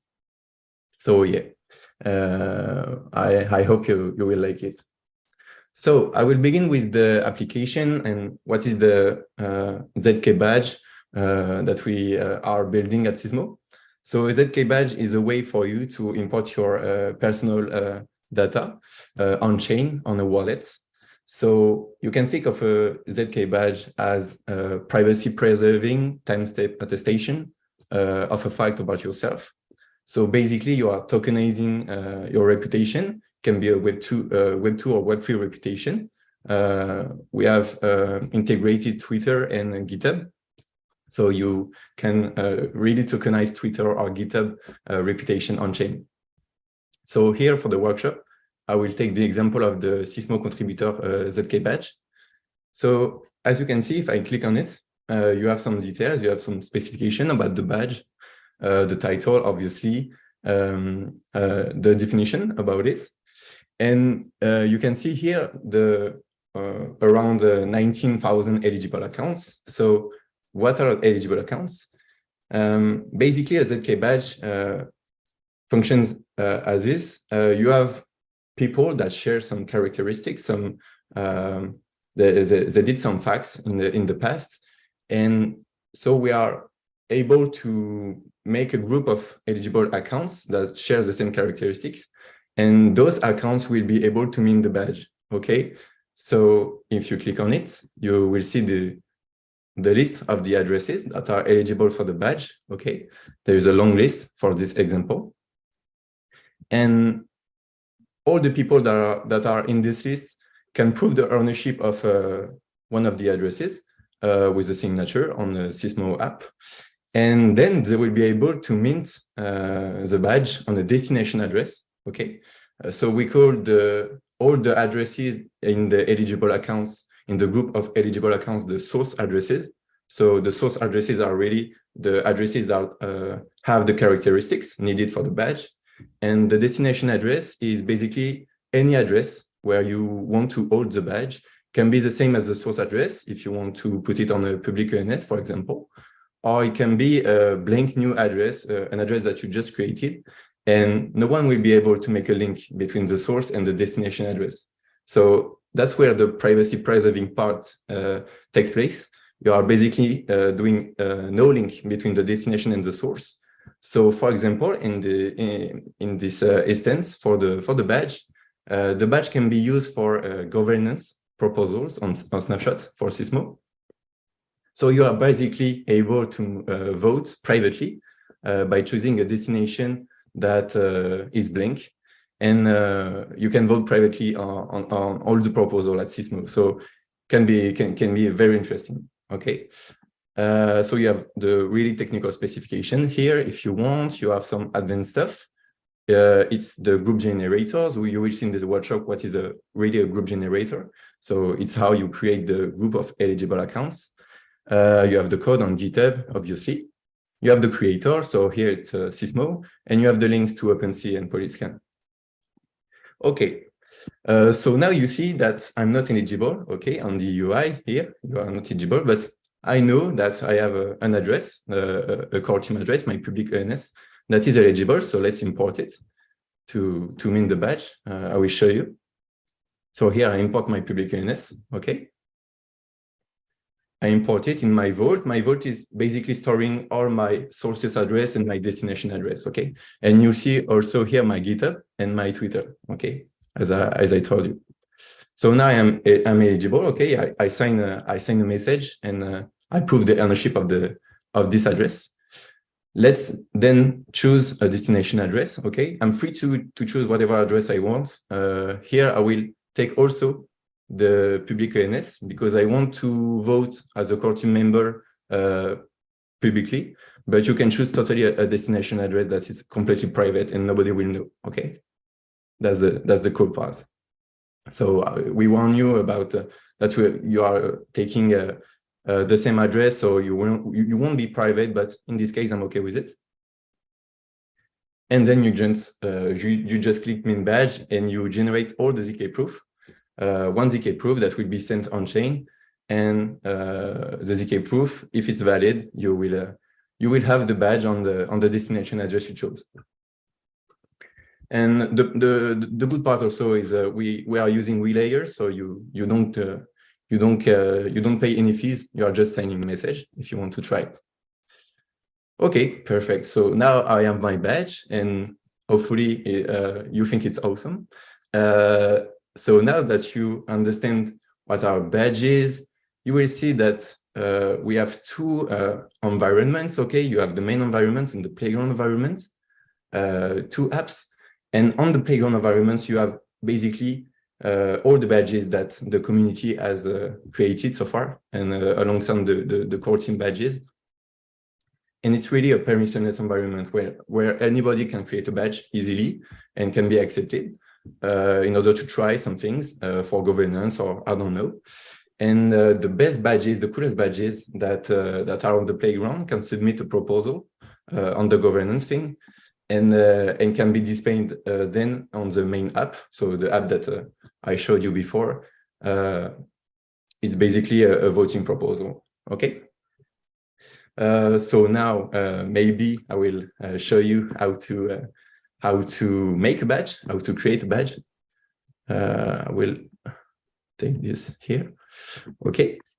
And so yeah, you can create a badge with two tools. We have the no-code tools called the Sysmo Factory in front of you. A tool for all the people that want to create a group very easily. You have also the part where you have a tutorial on the documentation that I will show you. That can be interesting for any dev that want to create a badge, that want to create more specific badges with tools that we call the data providers that fetch some API, some subgraph, but I will show you in a minute. So for now, let's make the ETHBrno ZK badge. Okay. So I will input the title of my badge. You see that is in real time updating on the right, ETHBrno Sysmo workshop. ZK badge. If you have any question, feel free to ask, obviously.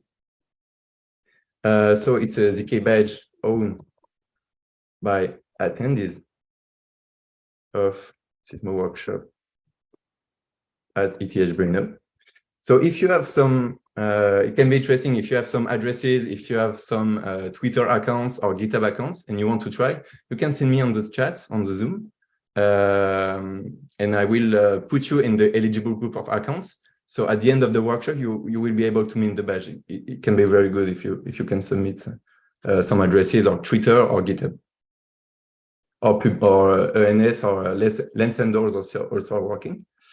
Then I can create my artwork. So here to match the vibe of the ETHBrno, I will take the color black, okay, and I will put this image that I stole. Sorry, the cam. I think it looks great on the badge. Okay, like this little cam. So I save. Okay, perfect. Then I have the image. I have to take the eligibility, a short description for eligible accounts. So here, attend Sysmo workshop at ETHBrno. Okay, specifications. I don't talk about this because it's okay. My short description is very clear. I will put my Twitter. Okay, in case we have to talk to you if the badge has some errors or we want to thank you for your work in your submission. We'll put the link of ETHBrno here. Sorry, here. Perfect. You can notice that the link is added. You have also the contacts of the things. Okay, so it's Sysmo workshop ETHBrno. Perfect. And here, if you have some, I will put my Twitter here to mint it. But if you have some addresses, I don't know. I don't know if you have some addresses to show me. Okay. I don't see any addresses, but I will make a group with only my address, only my Twitter, but you can basically put anything. You can put a GitHub account specific with this typo. Okay, this is my GitHub account. You can make also, an ENS if you want to input ENS or lens handles. Okay, so here my lens handle. Okay, so here you have 4 accounts found. It's perfect, and you have all the description here. So here I create my badge. I submit the captcha. Perfect. Wait a bit. And we are pushing the pull request on our GitHub, and the team will review it very soon, very quickly. And then it's just appearing on the playground. You will see. So now you have seen how to create a badge with the no-code tool. You have also some tutorial on the documentation at docs.sysmo.io. You have the create your ZK badge in 15 minutes. That will show you how to create a group generator, how to make stuff a little bit more technically. And in order to show you, here you can see on our GitHub, for example, a group generator. So what is a group generator? It is pretty easy. In fact, it's just a data provider. Here, a snapshot provider. So a data provider is specifically just fetching a specific API, is fetching a specific subgraph or a big query. For example, we can also fetch on-chain contracts if you have Infura or Alchemy endpoint. And here we take all the people that voted on the space, on the snapshot space, ens.eth, and we just retrieve all the voters. So here the group generator is pretty simple. You have also an example with the POAP provider. So here we are basically taking all the events, all those POAP events, And we are taking the data provider called the POAP subgraph provider. Here is the aggregated one. So we take all the subgraph and you just query all the events of all the POAP events. And you have all the addresses that holds at least one event of these POAPs. So it's pretty easy for devs. You have all the documentation on the Sysmo hub if you want. Can be great if you're interested to see more about this. So yeah, you have the tutorial. You have also, if you want to see about our vision, we released the manifesto. You have also some specific section. Sorry, you have the protocol here, detail, and you have also a section for Sysmo hub. So with the group generator that I told you about, and more technical stuff if you're interested about what we are building at Sysmo. So yeah, it is good, perfect. If you want to know if it's great on the playground, I don't know if the badge is already submitted. No, it's not house. Okay, not yet. Seems that not yet. It's not yet submitted. We have to wait a bit in order to be accepted. But I don't know if you have any questions yet. I think I covered the main parts for now. Yeah, I don't know if I can explain more things. I don't know if it's everything is clear on your side from now.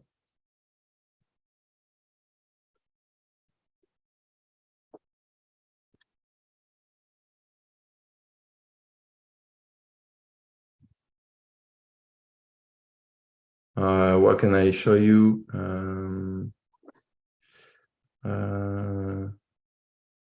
So yeah, you have all the specification, eligible accounts. Oh, I can show you what is the vote. So here you have all the source address and destination address. So yeah, the Twitter, GitHub, those are my sources address with the eligible badges I'm eligible for. Destination address when I hold the specific badges. And yeah, I can basically try every badge. Here, this badge is for Twitter accounts. So we are basically tokenizing Twitter reputation here on thanks to Hive. And we are taking the most influential people on Twitter, according to Hive in the Ethereum community. And we are allowing them to mint a badge for it.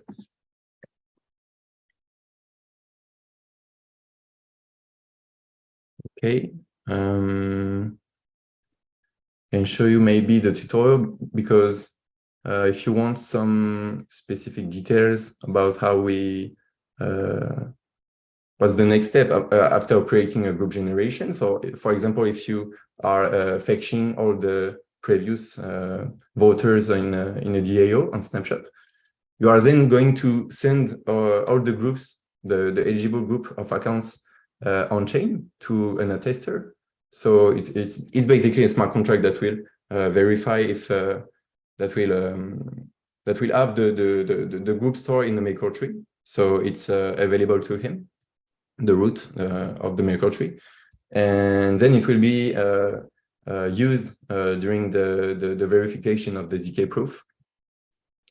So here, when you are first describing your group generator, you are then creating what we call an attestation collection. So you are sending, in a way, the group on chain. You are really sending all the data of the group on chain as a Merkle tree, and the data is then available for the attester to know if your address is in the group. And then in the tutorial, you will be able to create your custom minting page. So the thing that I showed you before, maybe this minting page, you can really try it out on your local dev environment. in the tutorial, you are really with the you have all the possibilities, all the things that you see on the app is possible on the local environment. So you can import your GitHub accounts, your Twitter accounts, test with it. It's really up to you to test new things. Okay, so here you are. We are just having here the flow. So the minting part, really the UI thing, in just several lines of codes. Okay, perfect. And you have a tutorial on how to contribute. Feel free also to go to our Discord if you have any question regarding the tutorial, regarding our documentation, if you want to improve it, if you want to submit new group generators, because here you can see that we have a bunch of group generators, but you have also you can also create your own. You can also, on the Sysmo protocol part, it's more because here we are on the hub that takes all the group generation part things. You have also the Sysmo protocol repository, when you can see all the contracts of the attesters, the core contracts with the badge contracts if you want. You can really mess with this. You have a local environment that you can just launch with a Docker command. So it can be pretty easy for you to interact with the contracts in a local environment. So yeah, you can also see our work in this repository. So I think that the badge is ready now on the playground. We'll try to mint it. Yeah, it's here, you know. So it's pretty quick, and you see that I'm eligible with my accounts. And so here I will also mint it on my public ENS. Yeah, I'm aware. And yeah, so here we are on the playground environment. But if I want to maybe make a proposal to add this badge to the curated environment, it's really up to me. So yeah.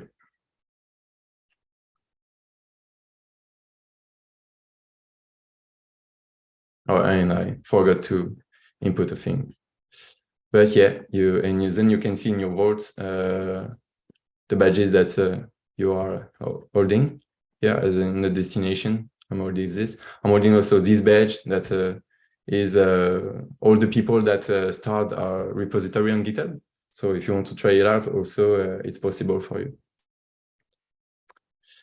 Okay, perfect. I think I will end here with my presentation. If you have any questions, feel free to ask. Yeah, right next to yeah. Can you hear me? Yeah, I hear you. Cool. Thanks. Thanks for that. It got my interest, so I had to start to read the documentation in order to really understand what it is good for. Regarding the way how it is processed, you showed before that there is some list of the addresses on the Amazon. So you basically like keep those source accounts somewhere in order to raise it. So, but is that true? Yeah. It's like once used and then forgot. The source accounts. Yeah. You're totally right.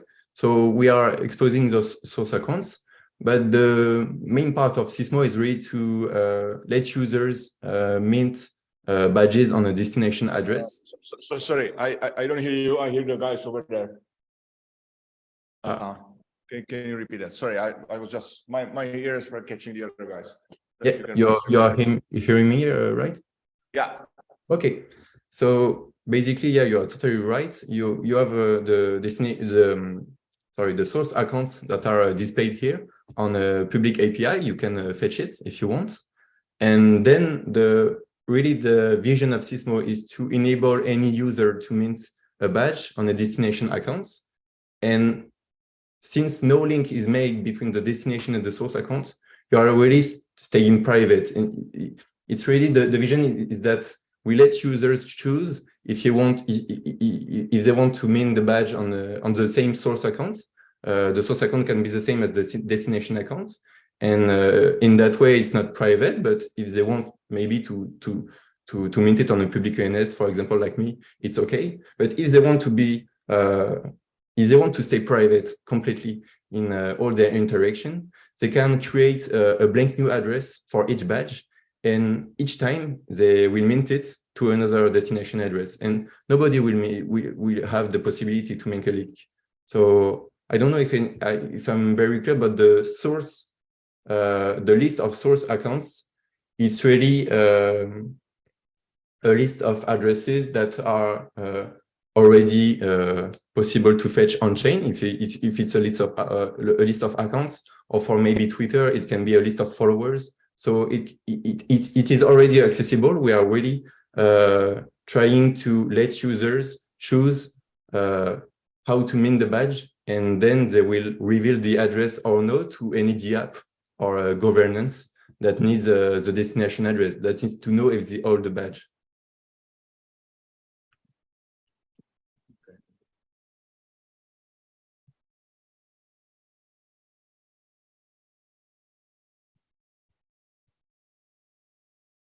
And for the properties, so let's say like you have in the use case examples that I want to prove that I did more than 100 transactions on my source address, on my Ethereum address.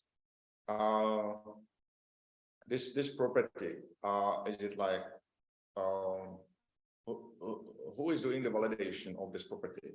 The Sysmo protocol, or it is like that we have to code the validation of this property outside of the protocol, which is like a fallback to the fallback call from the protocol for the validation? Yeah, it's a good question. It's a good question. So basically, we are really trying to be just the interface between the data that is stored somewhere. It can be an API, it can be on-chain. We are really the interface to just have all the layer of privacy, you know, with the minting on a destination address. So, for example, in your example with the 1,000 transactions, the data is fetched thanks to a BigQuery. So we have to trust BigQuery that is also taking the data from the chain, the Ethereum chain. But it's a good question. We have really to choose reliable data sources. That's for sure.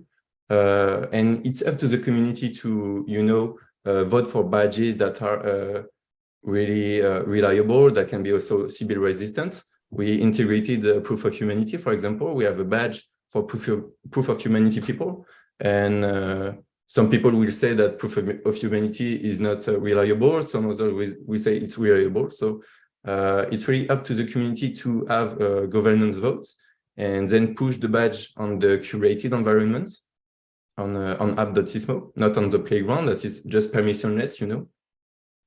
And then yeah, we are really trying to make a bunch of badges. And then it will be up to the governance to bring them to a specific use case and see if they want to mint them. If you're not okay with the source, the data sources, you are up to not mint the badge. You know, it's really up to you, and choose another data sources that maybe says a different story. But yeah, we are really the interface in this story. We are not trying to judge something, or, you know, it's the power with the community. We have governance discussions, but we are really trying to be agnostic about all the possibilities. A good example can be also Sybil resistant badges. Maybe people will not be interested by some Sybil resistant badges. They will say maybe it's not secure or anything. But we are really not preventing people from creating any badge right now.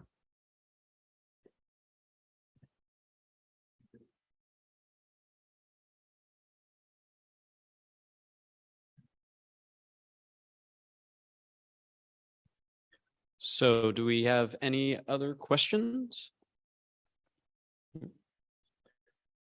All right, well, thanks a lot for coming on. Thank you. Thank you. Appreciate it.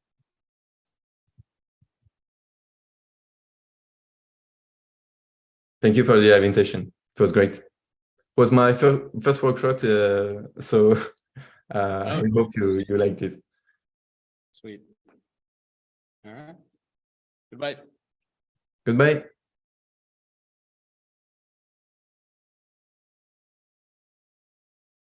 The next one will be in 15 minutes. In 1 minute. Huh? In 1 minute. In one World minute. coin. Actually, like 10:30. It's fine. 10. Basically everything's delayed 15 minutes so far from all the calls because it's hard to transition. Yeah. So yeah, actually we pulled it off. It's incredible. It's how it's working is I've talked to all the speakers and so I'm just like, okay, and go on. And then make it last.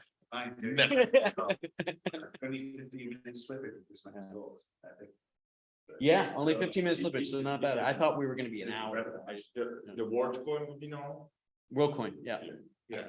And True- Autoscan will be in person. What's that? 10:30. Autoscan.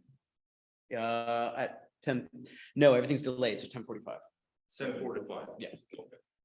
It's Rachel from Dawnfire. And she's last. It was supposed to be, yeah, at 11, yeah, it'll be 11:15. Actually, no, wait. I think they screwed up though on this schedule. I gotta make sure she knows. Yes, 11, yeah, 11:15. Yep, correct. That's good. Yep.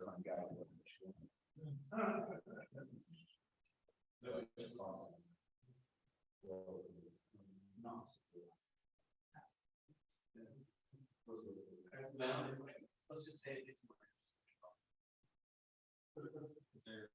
Here. There is.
Hello, hello. I can't hear you. Give me a second. All right. Do you hear me now? Do you hear me? Oh, you might be on mute though. Can you hear me? Oh, yep. Do you hear me? Yes, yes. Oh, perfect. All right. Well, DC Builder, thanks a lot for coming on. We're all looking forward to. There's only a few of us right now, but it's live streamed and we'll be recording as well. Yep. So we also have these mics that go around, have questions. So yes, we're very interested to hear, especially about proof of personhood and everything you're doing with WorldCoin. And feel free, it's all yours. Thank you. I'll just prepare which window to share. All right. And you're good. We see it. Okay. Cool. So today I'll be presenting about World ID, which is this privacy-preserving proof of personhood protocol that we're building at WorldCoin. So a short intro about myself. I'm DC Builder.eth, DC Build3R on Twitter, and I am a research engineer on the cryptography team at WorldCoin.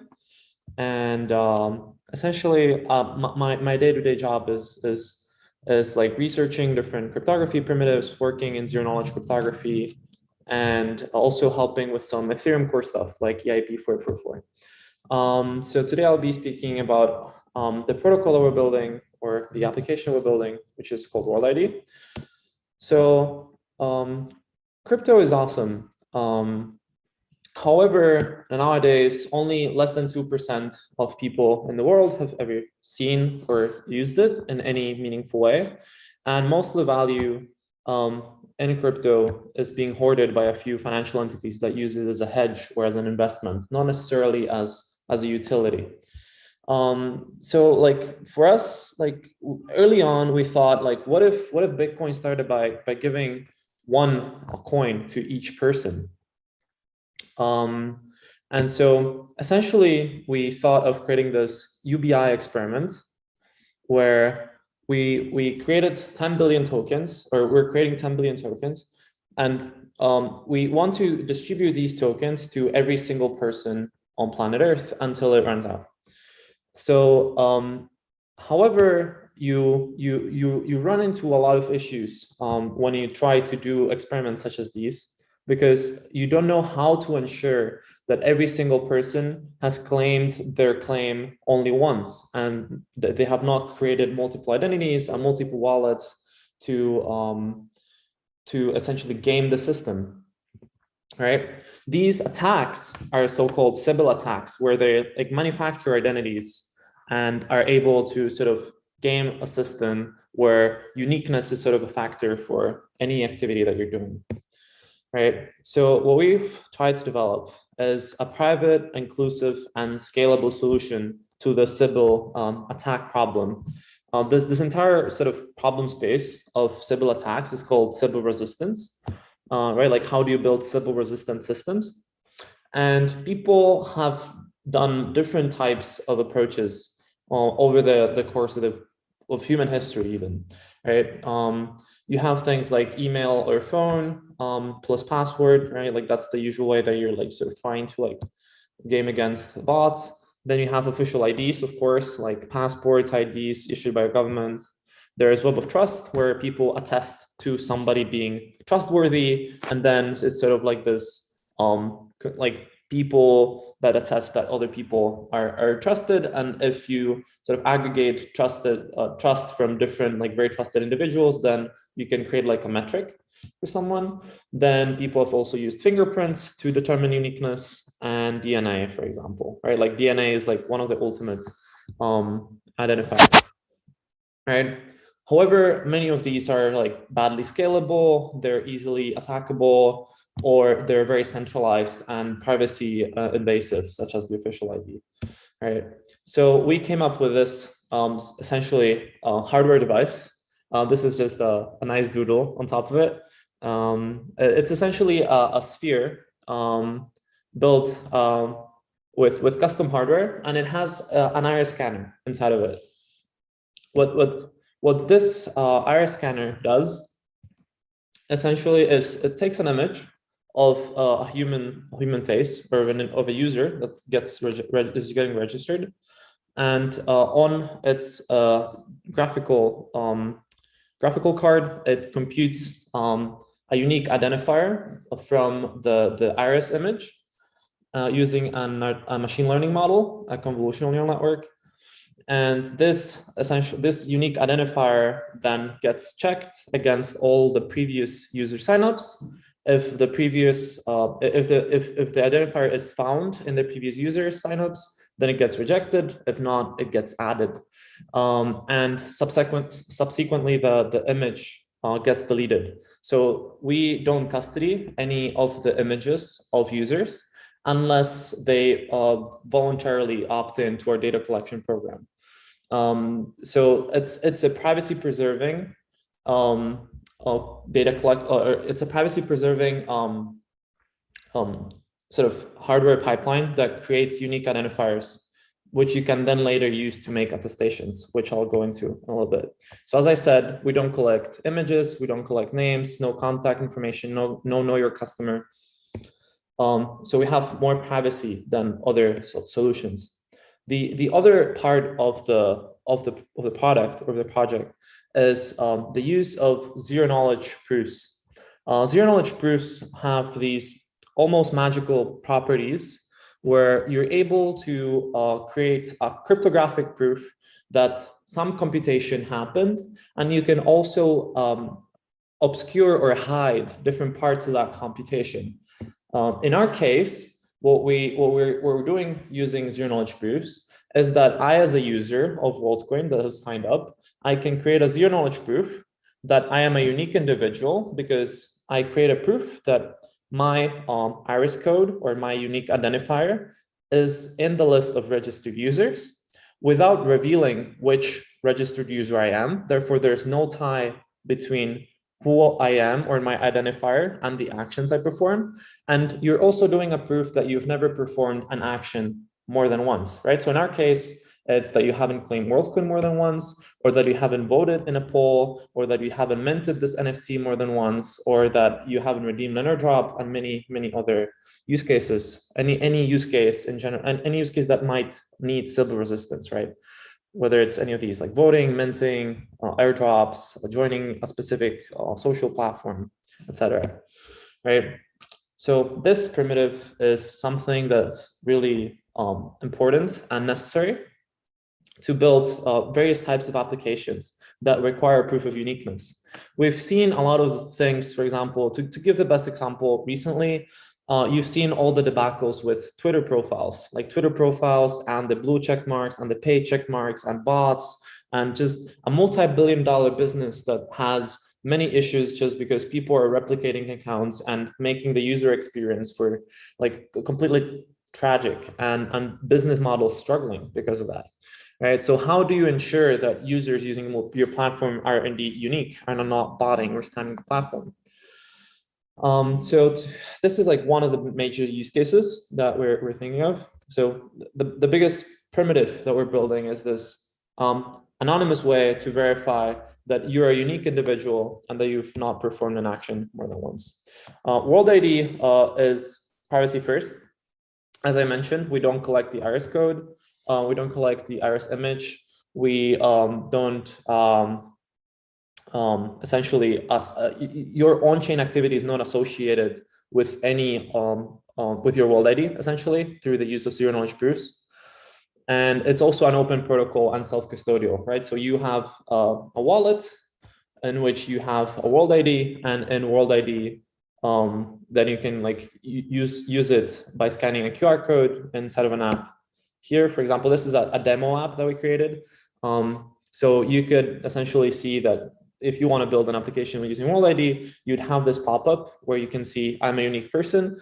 You as a user would click it. So you as a user would click it and then you verify it. I'll show the entire sort of flow of how it looked like, right?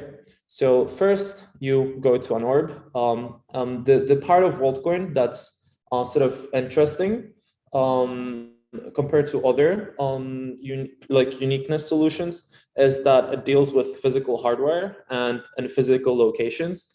So in order to create this unique identifier, you need to go to a location that has an orb. We have these orb operators that are incentivized to operate in different countries. We're currently operational in 29 countries. and in different locations within those countries. So if you go to an orb, you get signed up, you get your World ID inside of your mobile app, whether it's Android or iOS. Then you have sort of this more technical process. I'll go over it briefly. I'm gonna have a long. I'm trying to go quickly over this presentation so that I can answer any questions afterwards. So first, you generate a wallet on your phone. Then the orb connects to the wallet and creates a unique identifier from its local computer, and inserts the unique identifier to the blockchain. Then it checks whether it's already there. If it's not there, it adds it there, and then you can claim your WorldCoin tokens. Currently, they're not live. You can claim an IOU on those tokens, and once we launch, you can actually claim them physically and sell them into the market if you want to. So the way that works is that you on your wallet, you create a zero-knowledge proof that you're a unique user, that your World ID is already in the set of registered users, and by providing a proof, you can claim the airdrop essentially. This is sort of like a more elaborate way. I can go back to this one later. So the application itself is super easy to use.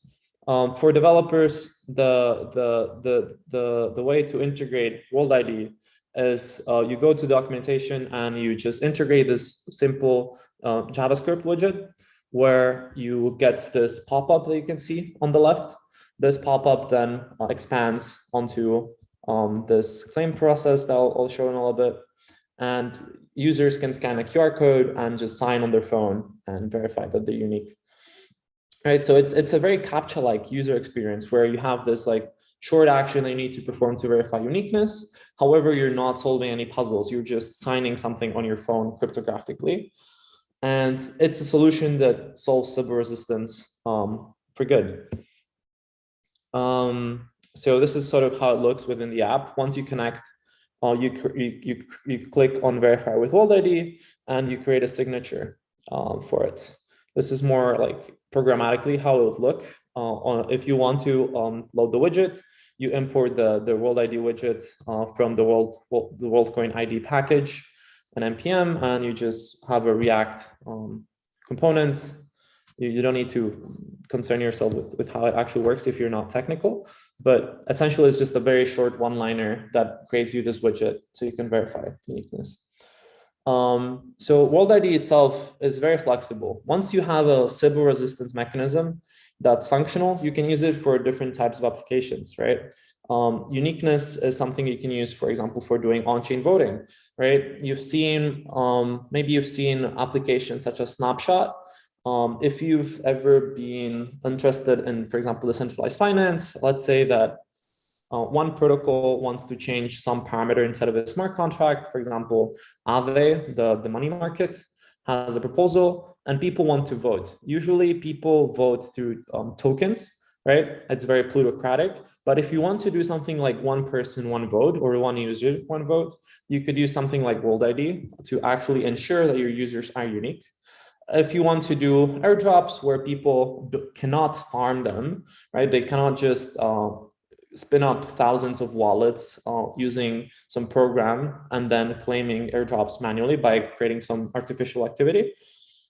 It's also very useful for quadratic funding mechanisms such as Gitcoin, right? Gitcoin is a protocol that allows users and different donors to donate money to protocols and projects that they care about through a mechanism called quadratic funding that benefits unique individuals.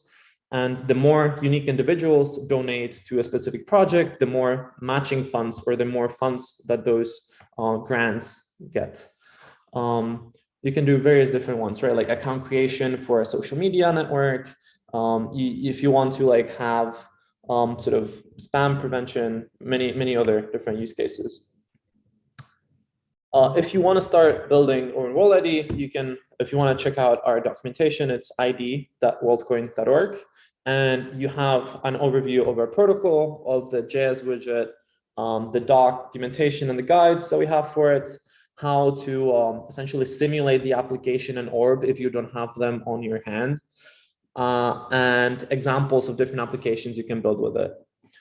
Also, you can join our Discord, discord.gg/WorldCoin, or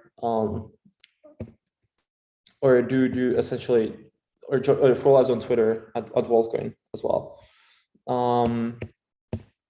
Yep, I am ready for any questions and answers, like a Q&A session, if any of you have any questions. Yeah, I have also, what stage exactly you guys are at? Like, how many orbs have you built? Sure, yeah. Or a little detail on that would be interesting. Yeah, 100%. This presentation was a little outdated, so I skipped a lot of the parts that usually get talked about. Yeah, so currently we have about 300 orbs in existence, if I'm not mistaken. However, we produced about, I think, 60 a week. So we want to produce like, our goal of our production is about 1,000 orbs by the end of the year or the beginning of next year. So for reference, one orb is about $3,000 to manufacture, and then you have to distribute them to locations all around the world and get operators to essentially scam people. So currently there's about 300 orbs, and we've signed up something over 710,000 people or users.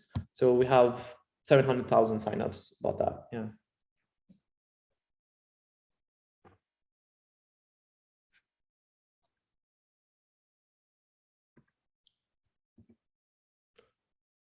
Do you have any other questions? Can you hear me?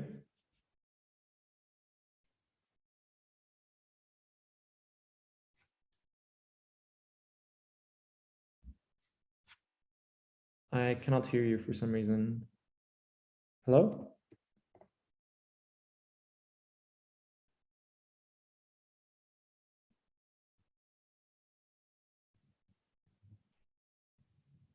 Hello?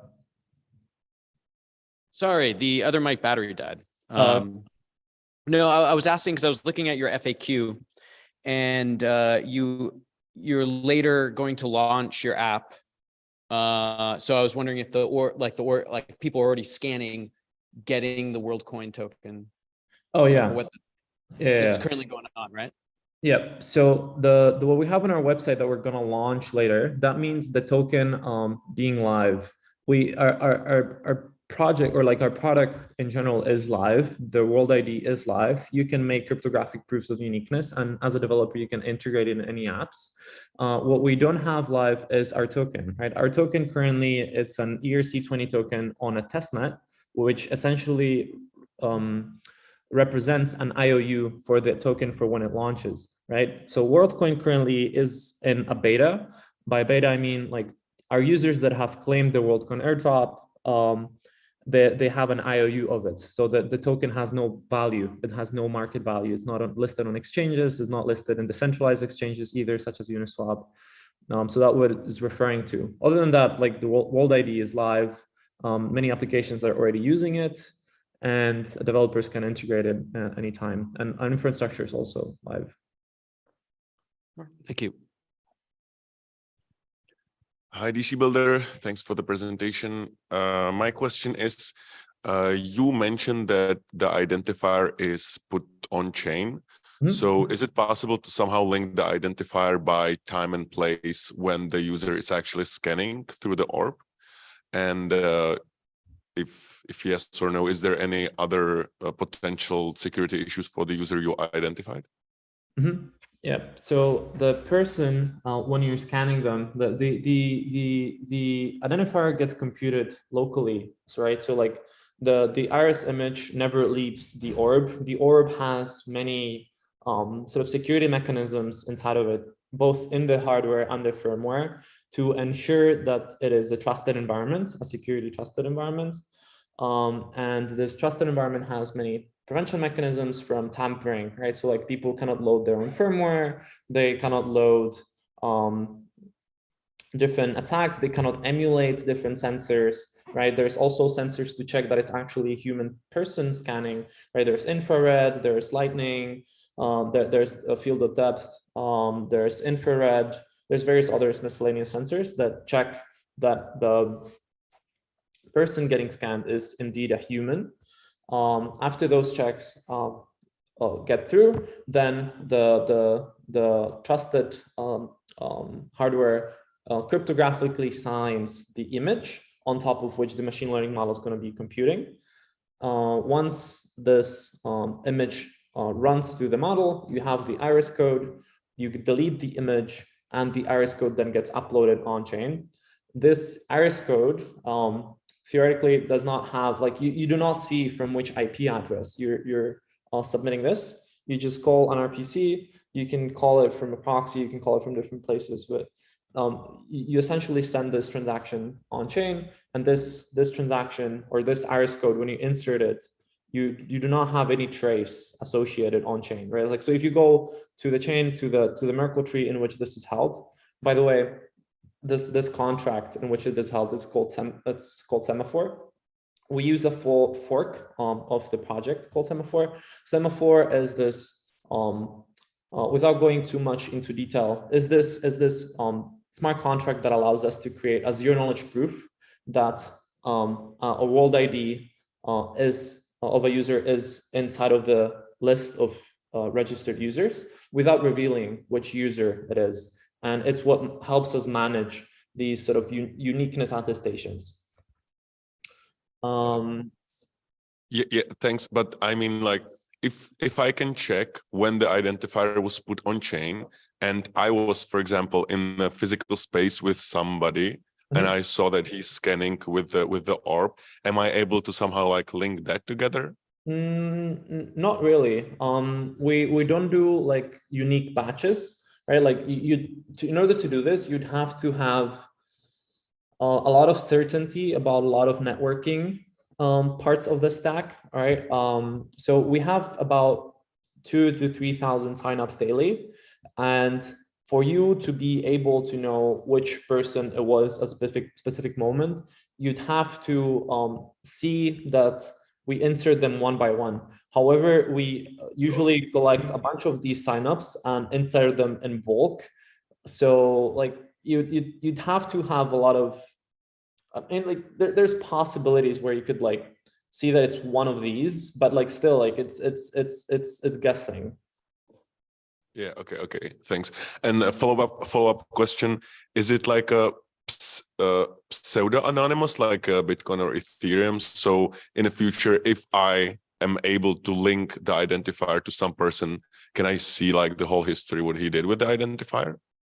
Yeah. So the reason why we use zero knowledge proofs is that it's not pseudonymous, it's fully anonymous. Any of your actions are not tied to your world ID, even if you perform them. The way that this works cryptographically is with this thing called nullifier hashes. A nullifier hash is essentially this unique token that you can generate for any action that you're performing. Let's say that I want to claim a unique POAP, right? And this unique claim has a nullifier hash associated with it. If I am a unique user and I want to claim this POAP, I create a zero knowledge proof that I am a unique WorldCoin user, I have a world ID, and that I haven't claimed this POAP.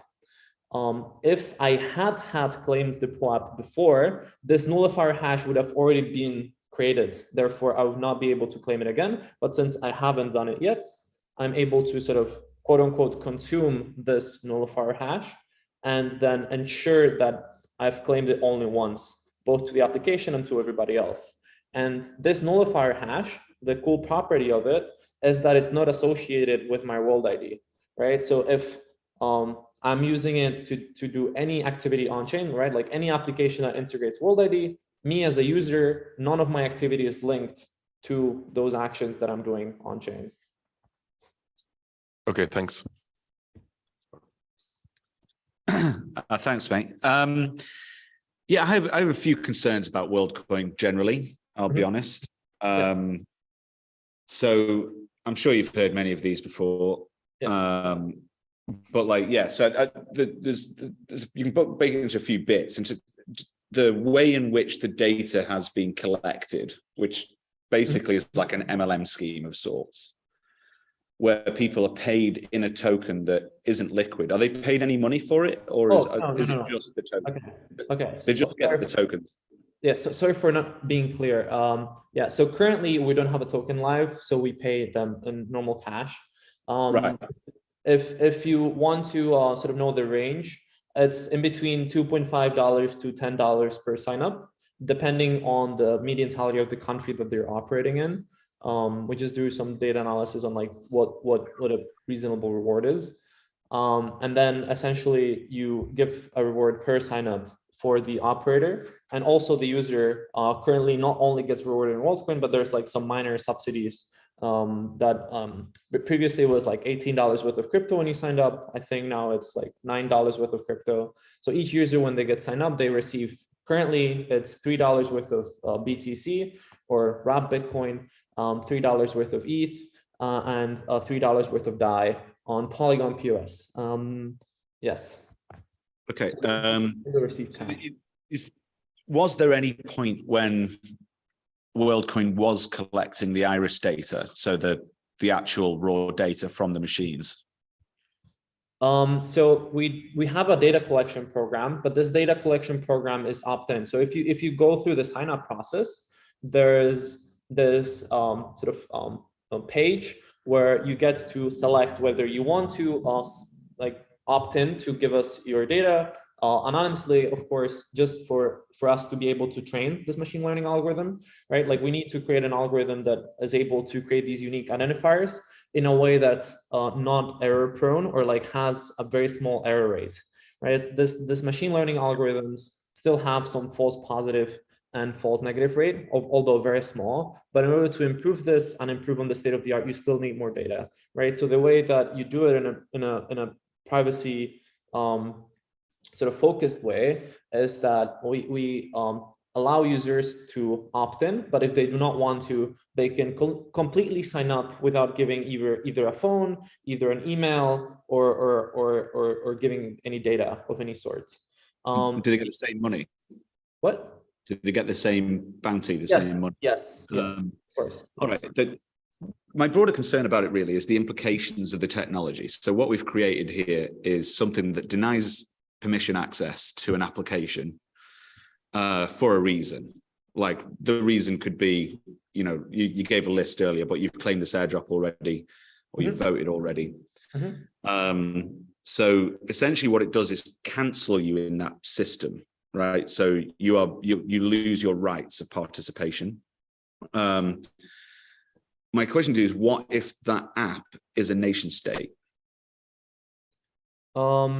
So what do you mean by cancel the rights, right? It's like, so like let's say, for example, we add some attestations around other IDs, you know, like access rights to leave the country, for example, a visa. And for some reason, the logic that the nation states decide is that you should not be able to leave the country, and that's a digital identity system. So what my worry is we've created a system for denying rights at a distance that you cannot set another one up of. There's no way out of it. The problem with this is that you do not know who you're banning, though. You just have a random string of 256 bits, the iris code in this case, which is not tied to any activity and not tied to anyone anywhere. So your best guess. Like, I know what you're saying, because, but hold on a minute. Let's say I connect it with some other metadata. So we mentioned, like, you could, for example, identify someone at the point of scanning by just surveilling them when they attested the thing at the chain. So if there's any temporal connection, that's one way to do it. But also, so the system has to know. So there's some proof in there, right? That means that, so you won't know whoever the person is. You're saying it's completely anonymous at all times. Yes, I'm even saying. If, sorry. So let's say I'm doing a POS system in a shop. There'd be no way to I connect other data to your wallet. Yeah, so what I'm trying to suggest is, I think you cut out there. I don't know if the mic died or. Oh, sorry. Yeah, I mean, look, there's one of the things that came up in the EFF talk earlier is that privacy allows us to avoid dystopia, but there's things that allow us to create dystopia. And the orbs look a bit scary. I mean, the other thing is I'm not sure. I like the little kitty doodle that you put on it to make it look a little bit less scary. But they look like Orwellian hell orbs, right? And how, like, so the moment you've got 710,000 people who could sign up to that airdrop, it doesn't really, you can't expect, if I set up an app, I can't expect everyone to go and find an orb to be able to participate, can I? So you do not necessarily need to expect it. You can just have it as an additional metric. The problem with identity mechanisms is that they only work if they work at scale, right? There's, for example, I forget the name of the Indian identity mechanism, but the only reason why these identity mechanisms work is because they work at scale, whether it's like all the individuals in a country use them or many application users use them. For our intents and purposes, we want users to create useful applications with it, but we don't want them to, or like we would not like people to like gatekeep other people from using applications just because they don't have a world ID. Right, so it's primarily the WorldCoin distribution mechanism. So your main goal was, as it began, was to just give everyone one coin, right? Pretty much. Not necessarily one coin, but yeah, like to distribute fairly to unique individuals, just their fair share. So yeah, just like, so are we going to adopt everyone on the planet before we list the token? No, definitely not. When's the listing plan? Yeah, it's not definitely not a realistic plan. That's something that's going to happen eventually, like progressively. Sorry. Oh, progressively. So there is a listing plan in the near future. Yeah. So like our listing plan. So currently we really wanted to do it like in this year. However, like for various reasons, whether it's market reasons, whether it's just like market readiness, different product readiness, like the date itself is not a hard set in stone date. However, it's like if I were to like speculate, it was like sometime next year and like the second half, probably second half of the year. However, like yeah, it's just hard to give a date. We don't have a date. It's just when the product is ready and the conditions, some of conditions which we have for launch are met.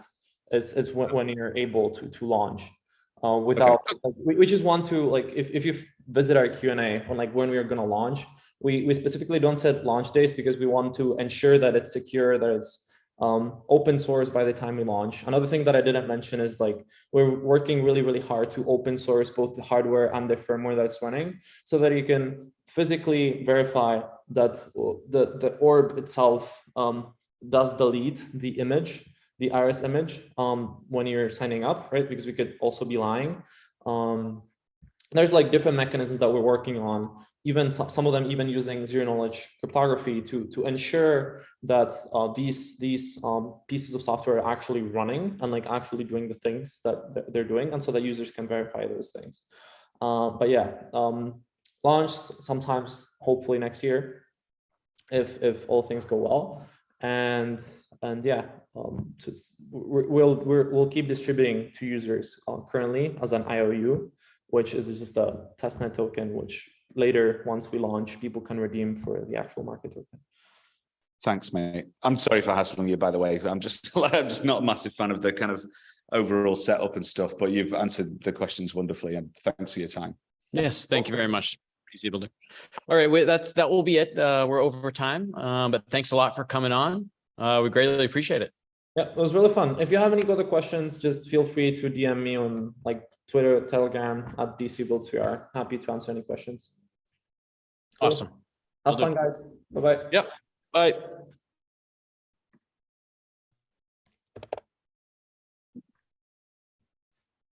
All right, we got next. person coming on now. I'm hitting enter. Okay, So if I understood correctly, it's possible to revoke somebody's like right even without like him doing that.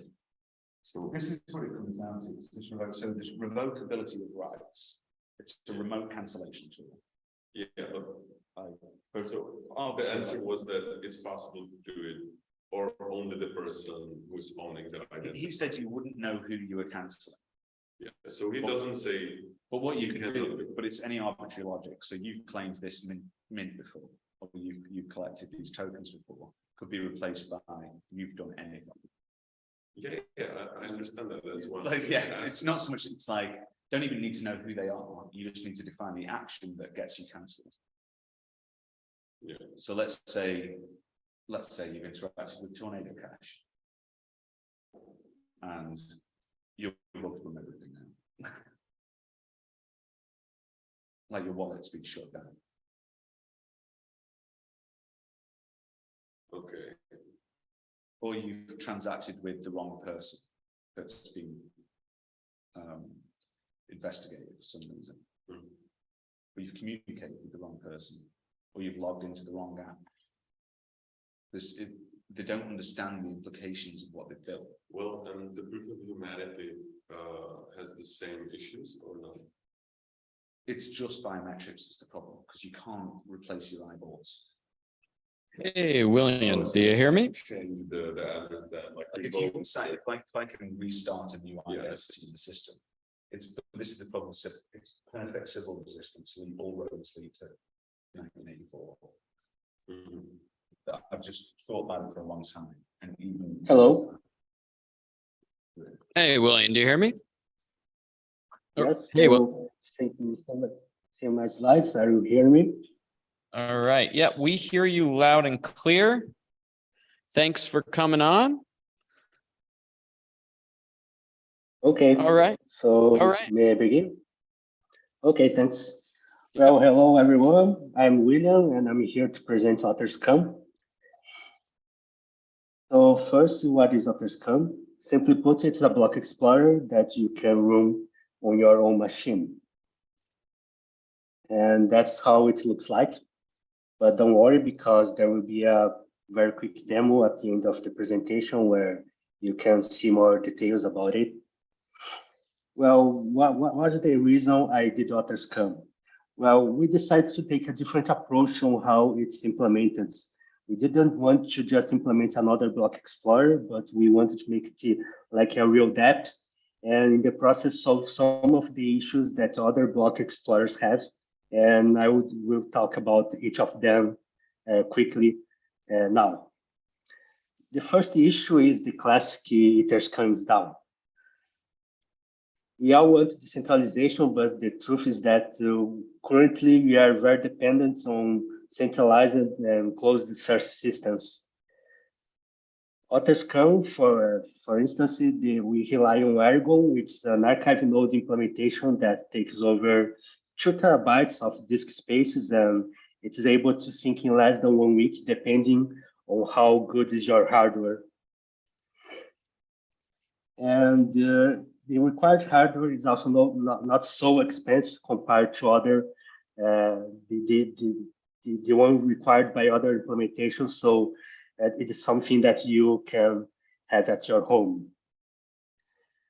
ETHBrno² is a React app, and it connects directly to Ergo to obtain all data that it needs. There is no need to install additional software.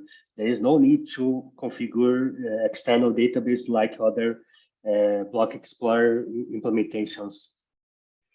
And since everything is local, your only requirement is to have a working internet connection, so your node is always up to date with the rest of the network. Another issue that we faced was about the standard JSON RPC APIs.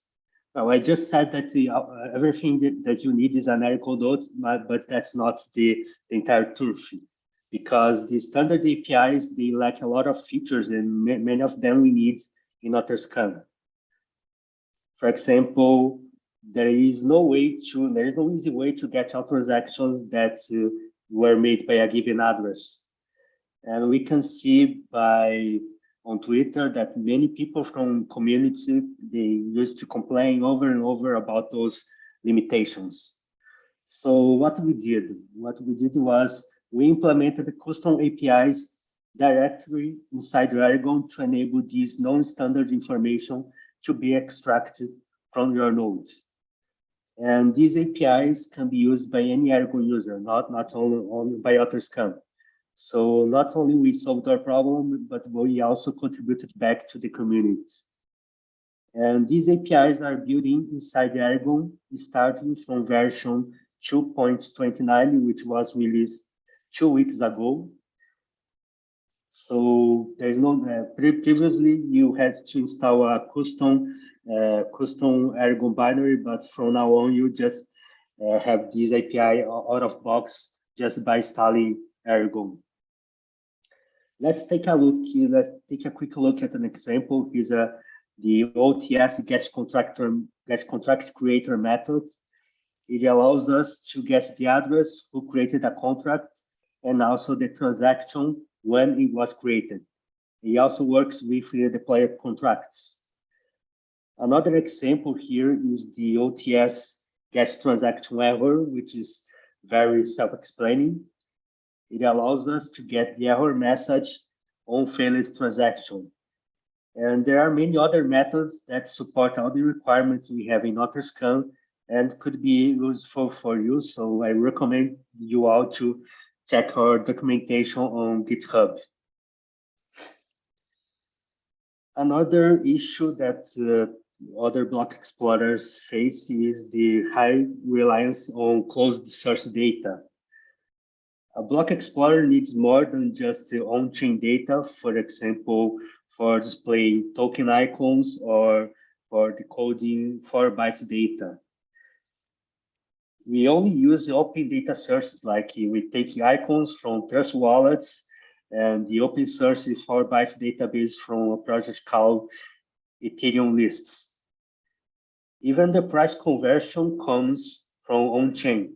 We get them from Chainlink feeds, so you don't need to rely on external APIs. Another issue that exists on closed source block explorers is source verification. For source verification, we use a cool project called Sourcefy, which is a decentralized verification system. And the cool thing here is that not only they provide us for free an open database of verification data, but we hope to help to promote more and more their service to create a positive feedback loop between the two products. And now I'd like to do a very quick demo. I hope everything works. So I will do the demo in my own machine. Let me start Aragon. I'm running Aragon on the same machine. I'm running this presentation and also ETHBrno². As you can see, I can browse through blocks. And since everything is local, everything is very fast. You can check transactions. You can see transaction details. You can also check an address by searching by their ENS name. Here, for example, I'm checking the consensus layer deposit contracts. And since it was verified on Sourcefy, it's able to display the verification data, so we can get the ABI, the contract source codes. All this info is provided by Sourcefy, and we get them from IPFS, so there's no centralized point of failure. And also, since the target contract is verified on Sourcefy, the API metadata is used to decode the transaction, and also the NAT spec from Solidity source code is used as help descriptions. So it is very cool. You can see the logs, transaction logs. You can check the transaction trace. And again, since everything is local, as you can see, everything is very fast.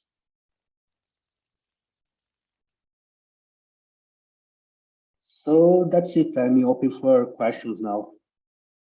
Thank you.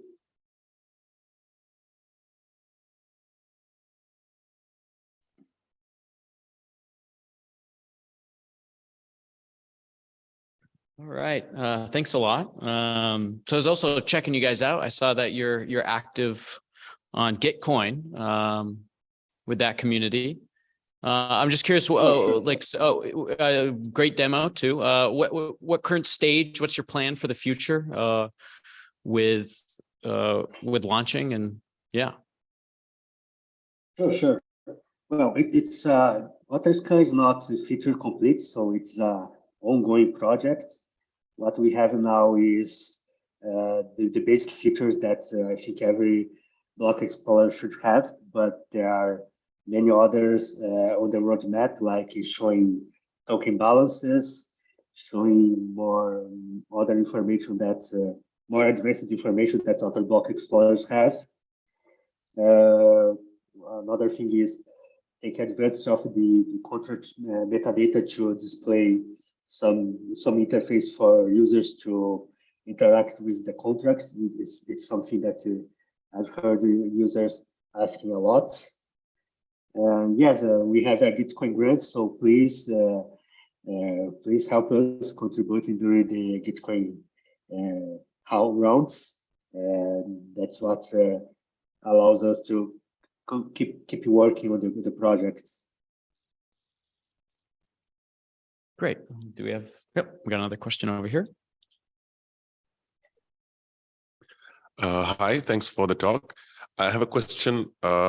If I'm, for example, running a local blockchain, can I use Otherscan, or I have to run like a Aragon client and it's working only with them? Yeah, currently it relies on Aragon because the approach we took was to implement extra APIs inside the Aragon, so the user don't have to install another software just to index those extra information, and also in the process have to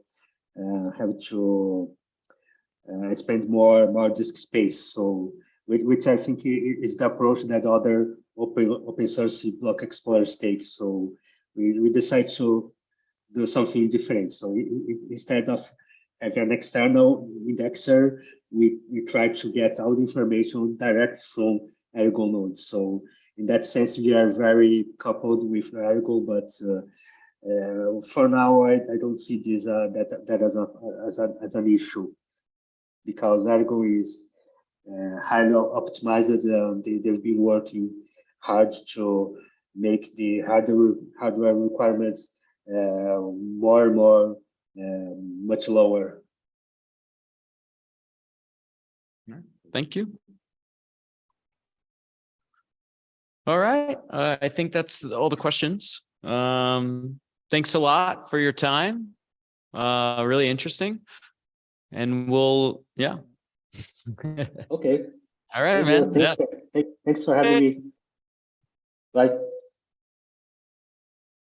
Bye. All right, the last one. One more. Yeah.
Okay, well, while she's spinning, I'm gonna do that. There. She says hello to say. Okay.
Is asking for passcode.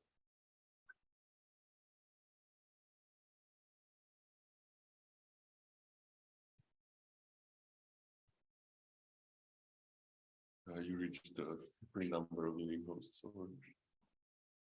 We paid $13.99. I have no idea if it's bank or not.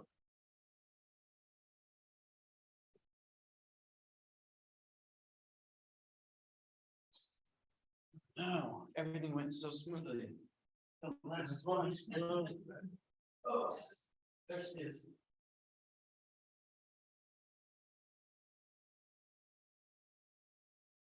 Hey, do you hear me, Rose?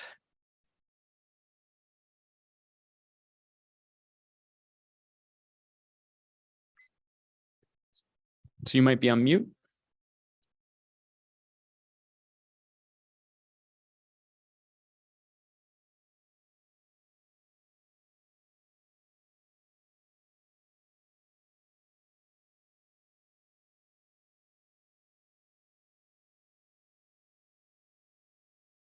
Let's check this.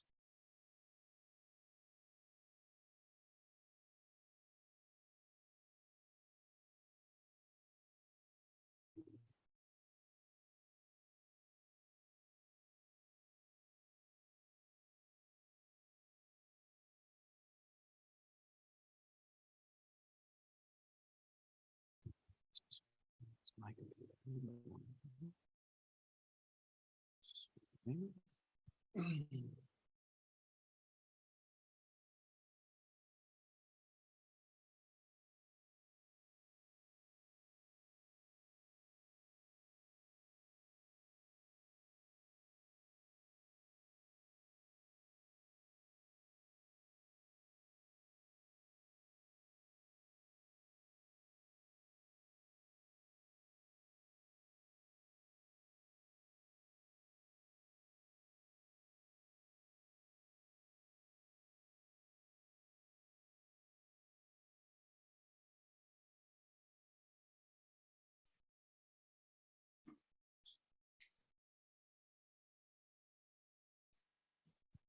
Hello.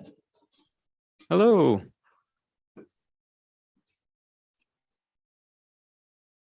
All right. Do you hear us? Hello?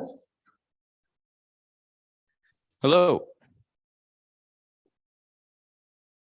Hello?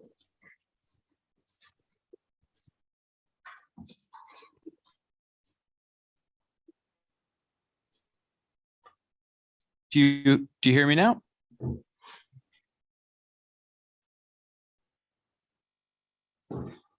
Okay, so I've just been told that you can hear me. I can't hear anything from you guys. So I'm just going to assume everything is fine.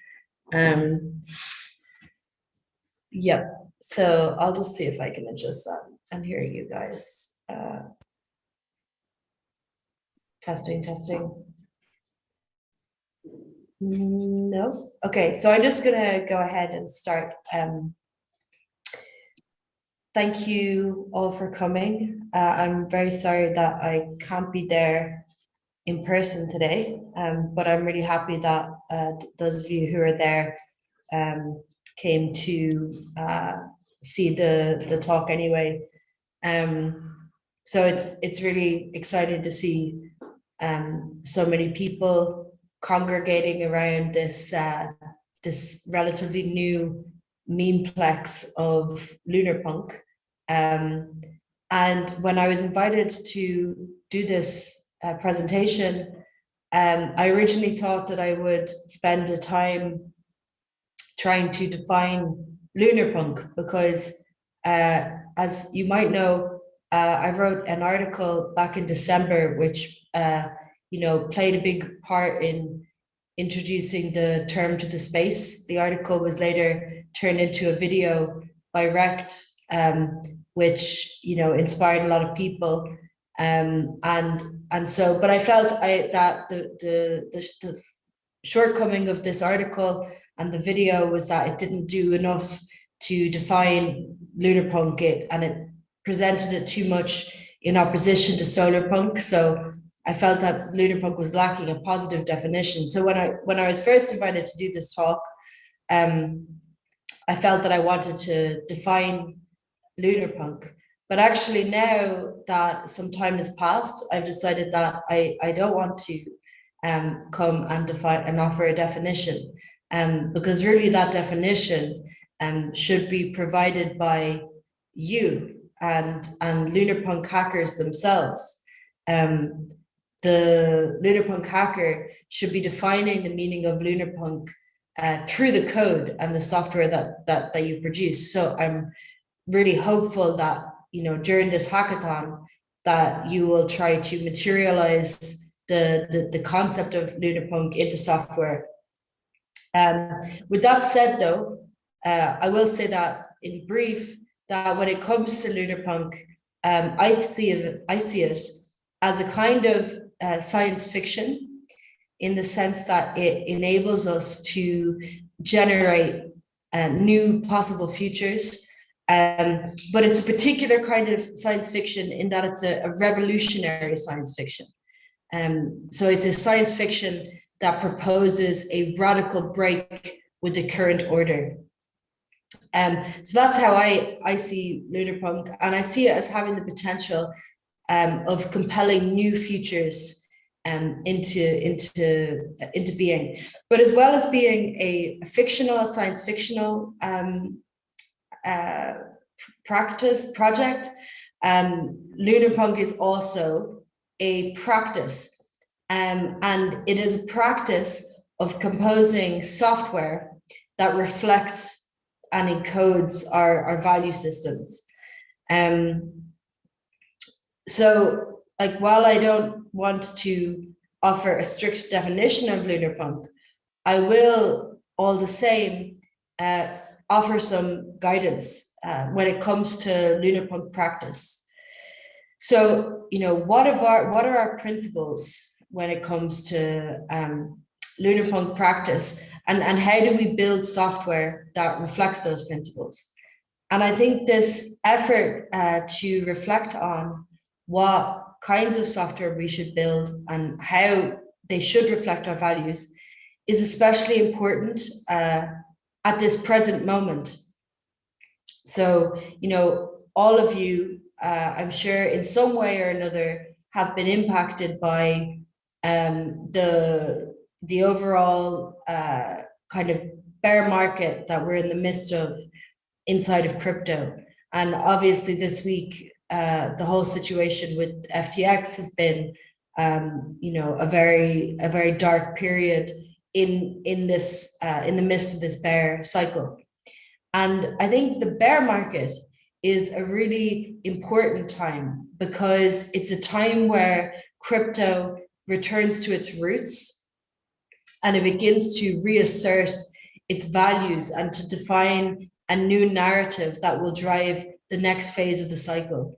So this is a really important process of reflection and of establishing new value systems. And I think it's especially important because the bull cycle that we just came out of, I believe it will be remembered as a time of profound cultural nihilism. You know, very kind of empty, just market nihilism without any underlying meaning or purpose aside from just, you know, accumulating capital.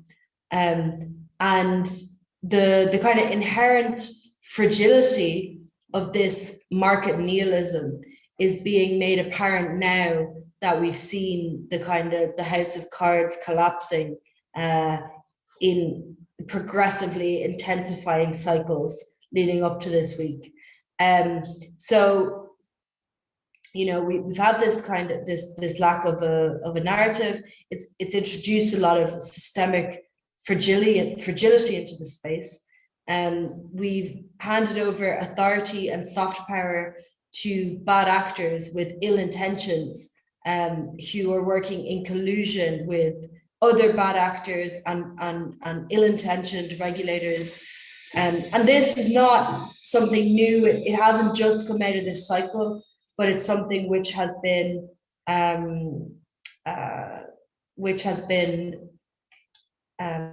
present in crypto for like many years.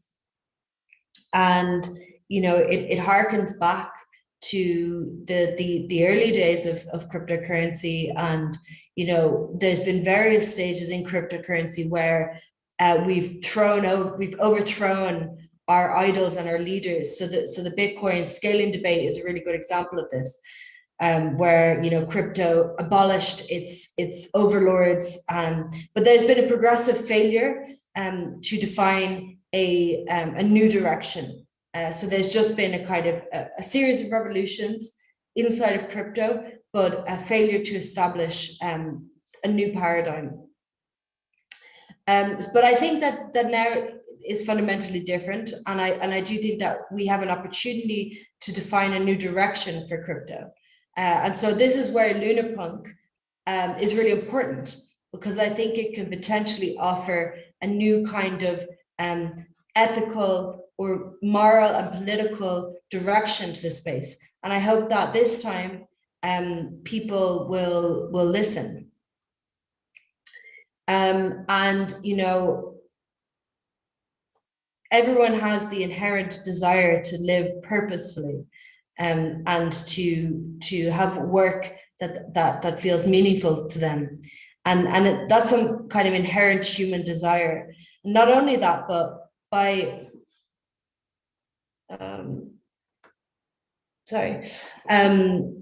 just got a message. So not only that, but it's also by defining these value systems that we can create a new destiny. So the potential futures that we're creating is pre-configured within our mindsets and within our value systems. So this is where I see Lunarpunk as this science fictional exercise, because it's an effort to create new value systems that can conjure potentially new worlds into existence. So as I said, I don't want to define Lunarpunk. I just want to outline a set of principles and guidelines for Lunarpunk hackers. So I think a fundamental principle for Lunarpunk that we can later derive you know, software engineering guidelines from is the notion of freedom.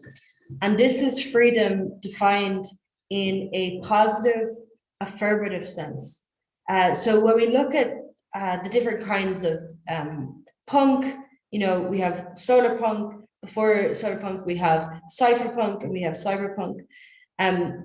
They all have their own versions of what freedom is. And most relevant to here is the cypherpunk definition of freedom, which is very integral to how cryptocurrency at large understands the notion of freedom. So the cypherpunk conception of freedom, in my interpretation, is defined in a negative sense as a freedom from something. So it's typically defined as freedom from coercion. So where lunarpunk differs from this is that it really seeks to define a positive definition of freedom. So rather than being freedom from coercion, it's a freedom to define our own political destinies. And so this is key to what I call the externality of lunarpunk. So the reason why the moon is such a central symbol to the lunarpunk is because lunarpunks are seeking to create worlds which are outside our current frame of reference. So these are kind of alien worlds, you know, celestial spaces that have broken away from the bounds of society and the restrictions of the current paradigm we're living in. So it's a kind of a reaching out and a seeking out for new kinds of life and new forms of freedom. But this type of freedom, which is a freedom of self-determination, a freedom of defining a new political destiny, cannot exist within a surveillance state. So I believe that fundamentally, surveillance places restrictions on the ability of people to define new destinies. So surveillance in this way, by creating this restrictions on the ability for communities and for people to define their own destinies, I see it as a war on freedom and a war on society itself. So that's, like, I think, really integral to the lunarpunk understanding of privacy. So we don't see privacy as something that is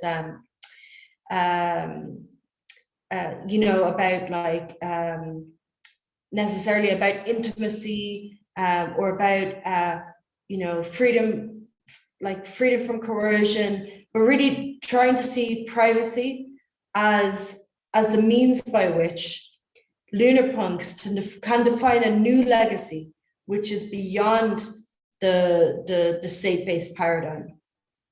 So it becomes the means, the tactics by which the lunarpunk conception of freedom is achieved.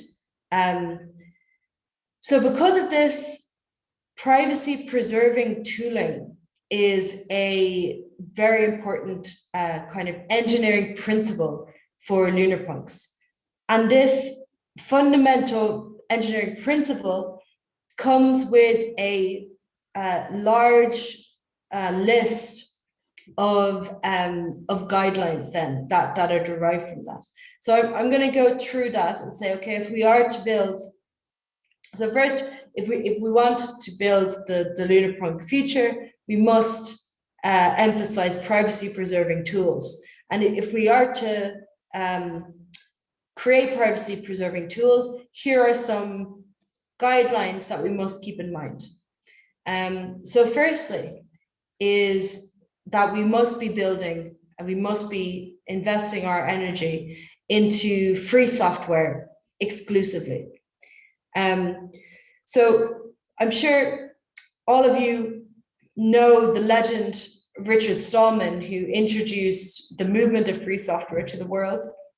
So Stallman, back in the days, he identified quite early on that there was a connection between proprietary software and user exploitation. So he noticed that there's an implicit hierarchy within software that is proprietary, where the users are essentially enslaved by the code base, and there's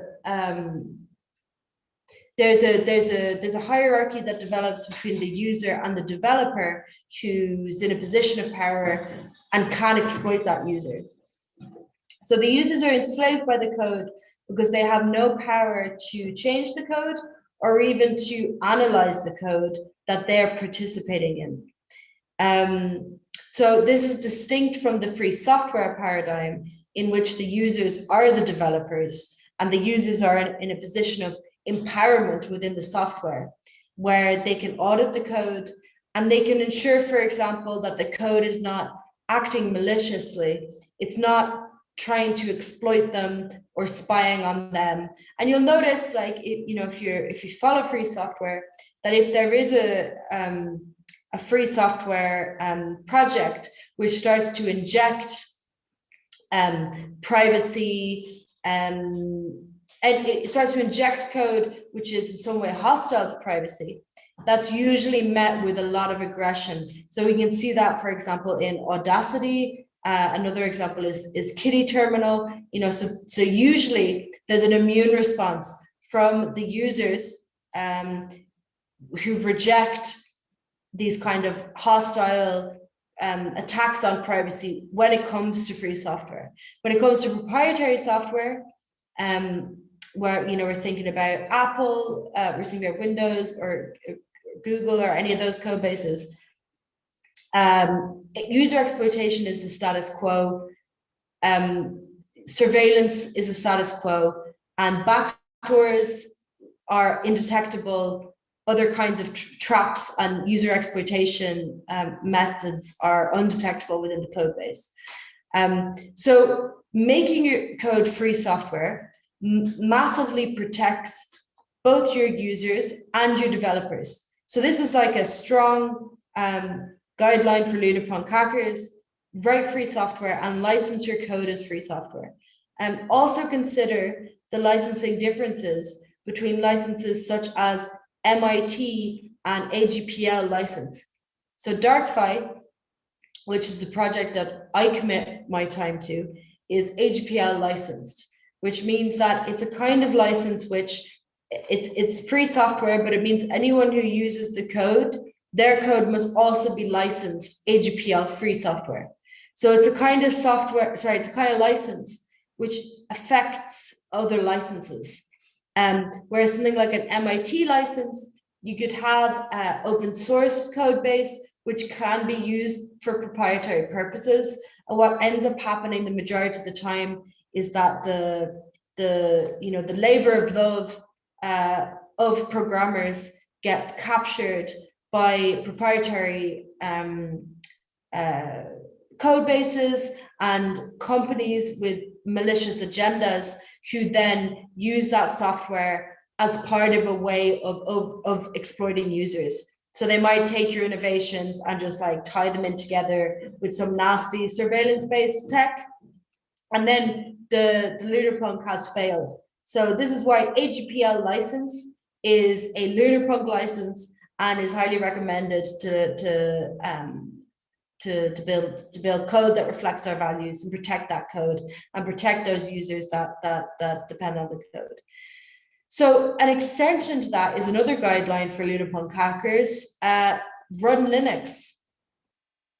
I emphasize this. It's maybe a bit even obvious, especially coming on from the previous point about free software. Maybe it's very obvious, but saying that there's an awful lot of conferences I go to where I see more Apple computers than I see, people running Linux. So it's a major issue. But so why should Lunarpunks run Linux? Well, because Linux, the paradigm of Linux, is about freedom, and it's also about configurability and expression and creativity. And it's about controlling your own data. So control of your own privacy and what kind of information you want to give out. And it's also about understanding the tools that you use and not being dumbed down by them or overwhelmed by them, not being made into a subject of those tools, but instead being a master of those tools. So really the Linux paradigm is about granting the users the ownership and the empowerment over the software, rather than using users as a resource to be exploited, which is how the proprietary paradigm embodied by corporations such as Apple and Google and all of those big tech corporations, that's the paradigm that they represent. And it's almost synonymous with surveillance and exploitation. So another guideline, again, based off of this notion of defending your users and, protecting their privacy at all costs, is that lunar punks have a distrust towards the web. And the reason for that is the web is full of traps that make it very, very bad for privacy. So there's a lot of complexity, and there's many layers at which information is being leaked, and it can be very difficult to control where those information leaks are, compared to, for example, a Linux desktop, where you have full control over where the data is at all times and what your security model is. When you start to go onto the web, you're losing information all over the place. And especially when, we see a lot of DeFi projects and Web3 projects are using centralized front ends, and they're using services like Cloudflare in order to onboard a lot of users. But in doing so, they're handing over user data to like centralized parties. They're running servers. They're hosting servers with things like Amazon Web Services. So they're creating these highly centralized and highly hostile to privacy type environments, which is it's particularly concerning because of the fact that post FTX, we've seen a lot of speak in crypto about how this is affirming the need for DeFi. And it definitely does affirm the need for DeFi. The fact, the whole kind of legacy of centralized exchanges towards corruption and like theft, it definitely gives a good argument for DeFi. However, at this moment in time, DeFi is unfortunately very hostile to user privacy, not just because it happens on chain, although that's a big, the transparency of blockchains is also a problem. But it's the combination of the transparency of the base layer with the inclusion of web services that are like Cloudflare and these centralized hosting servers, which are extremely hostile to user privacy, to the extent where you can do stuff like, for example, correlate crypto wallets with IP addresses, and also it's not just these DeFi projects which are gaining access to these. It's like they're giving that data away to third parties through their integration of services like Cloudflare. So it's really bad. Also, all of this, keep in mind, is running on browsers which are completely under the monopoly of Google, with very few exceptions. So it's a really bad situation when it comes to the web. So because of that, lunar punks, they try to question, okay, how do we move away from this paradigm? How do we make a DeFi, but not a DeFi which is based off of stealing user data and selling it to third parties, but a new kind of peer-to-peer paradigm, where the users have control over the kind of information that they're giving away. That's a very important principle of Lunarpunk engineering. So also, and kind of connecting these points so far, is that Lunarpunks prefer simplicity over complexity. And that preference, you know, it's a preference that is common to free software in general. And it comes from this idea that if your code is simple, it's easy to understand. And if it's easy to understand, then it can be read and worked on by other people.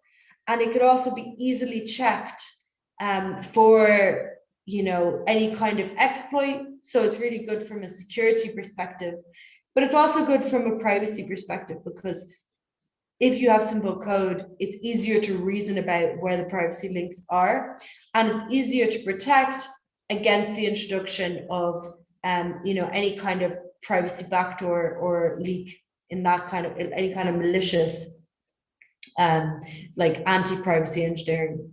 So simplicity is fundamental to Lunarpunks, and not just because of protecting privacy, but because of the fact that it allows the engagement of a community to form around a software, and it encourages the formation of communities, and it also empowers those communities as well, you know, rather than enslaving them as proprietary software does.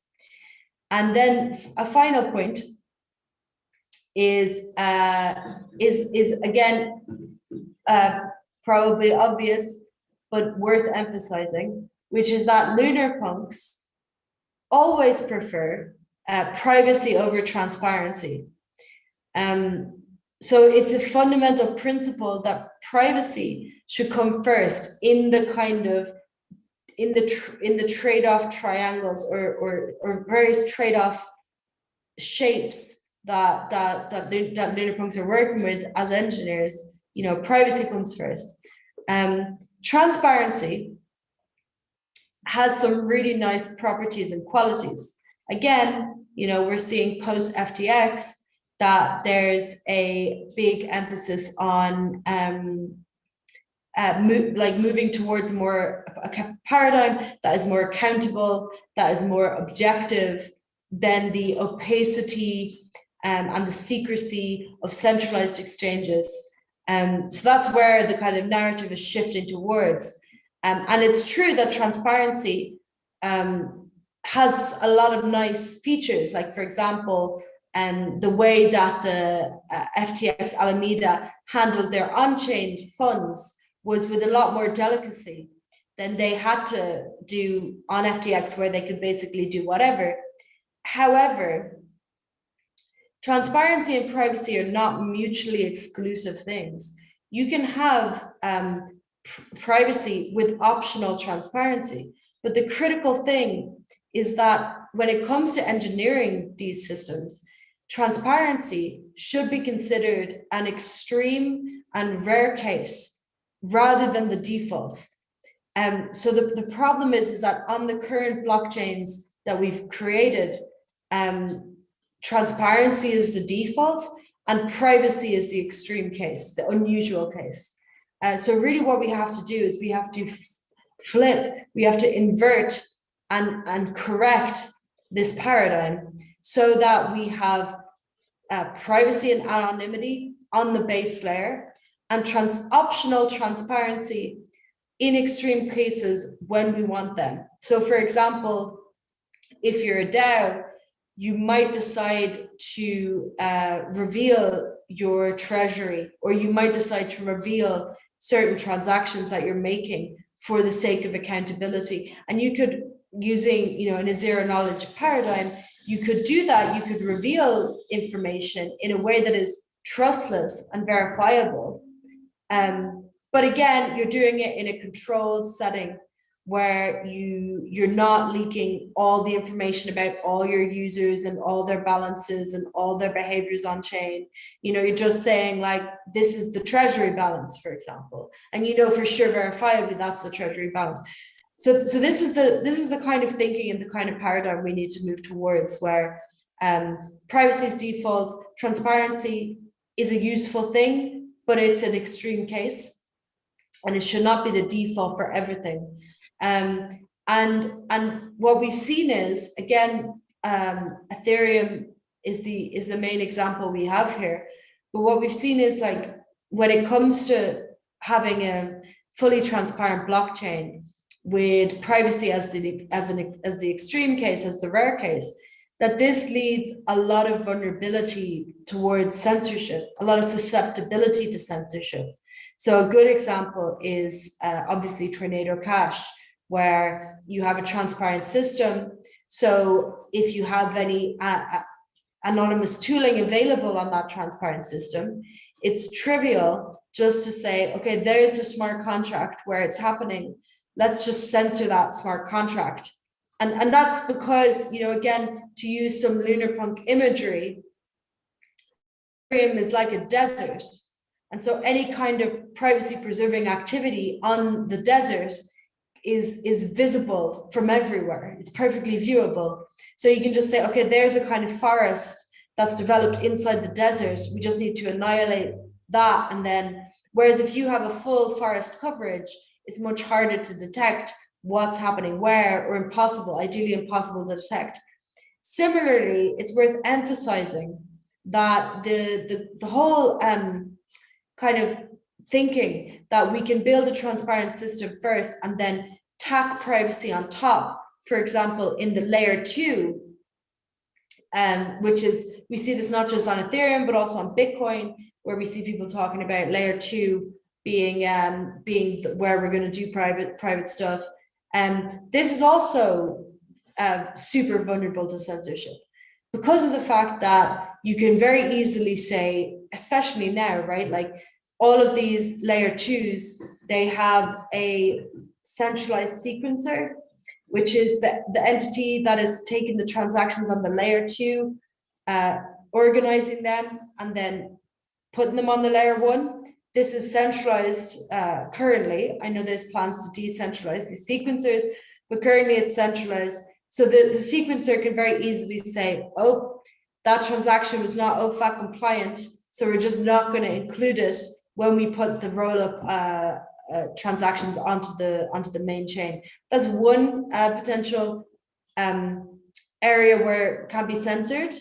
Another is simply just the roll-up contract or the layer 2 contract itself. You know, so you can just say any that this, for example, Aztec smart contract is now sanctioned, and anyone interacting with it is blacklisted, OFAC, etc. So you can see how, if you have a fully transparent environment, privacy sticks out, you know, like a sore thumb, and it's very easy to censor it. So we need to shift into a paradigm where privacy is the default and transparency is the extreme case. So this was a list of some Lunarpunk principles that I hope that you can keep in mind and build towards when you're creating your projects for this hackathon. It's not a complete list, and I hope that you also have other principles that you can add to it. And in the same way that, you know, you can work to define and extend the definition of Lunarpunk that's been kind of scoped out by the community forming around this meme. So I think there might be some questions, which I'm just gonna open up the Slido app and see if there's any questions I can answer to you. Do you hear us? No? Okay, so I have a question from Anonymous. Why are you starting a new project when we have privacy smart chains that work, like ETHBrno or Secret Network? Okay, so I'm just gonna talk about Secret Network because I don't know ETHBrno super well. But Secret Network is trusted hardware. Basically what that means is you have a black box where that does computations and you don't know what goes on in there, and so therefore it's private. The nice thing about this paradigm, so it's basically your privacy is secured by hardware. The nice thing about this paradigm is that you can quite easily take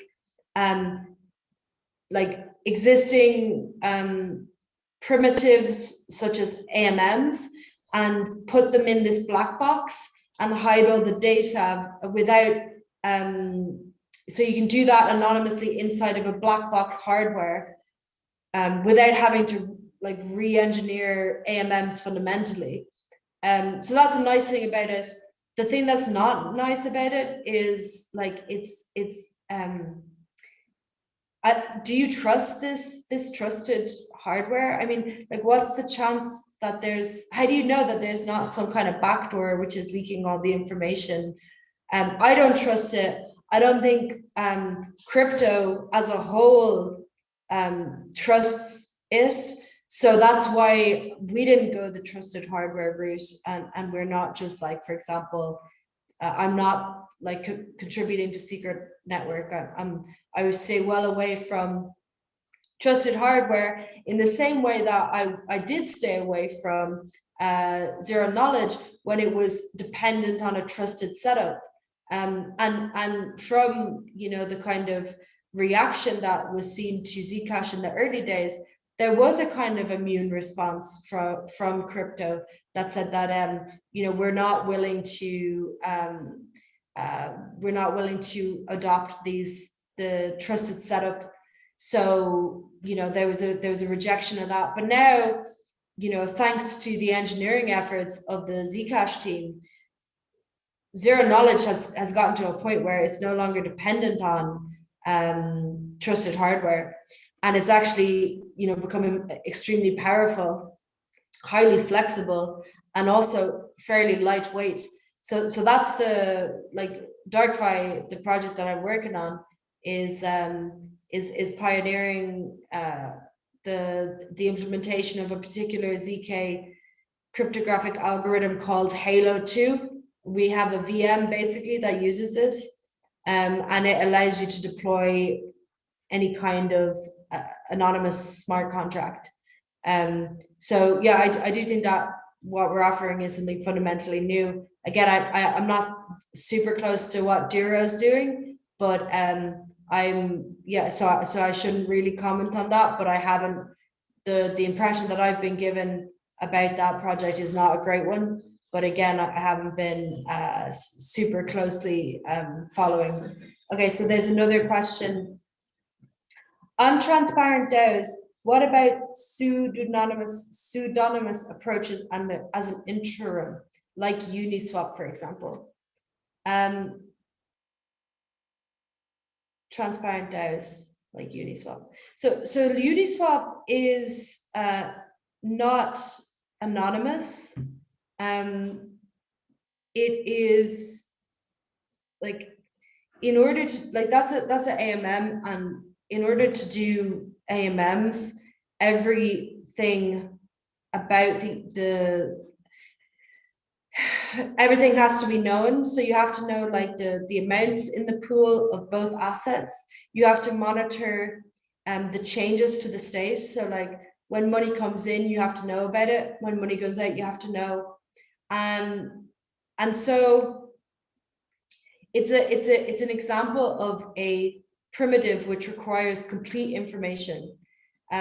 It's pseudonymous to the extent that any blockchain app is. Like, we're using on Ethereum, we're using accounts instead of IDs.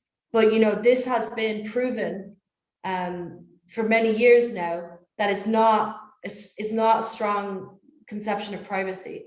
It's especially on Ethereum, where, you know, we have so much data correlation with these services like Cloudflare, especially Uniswap.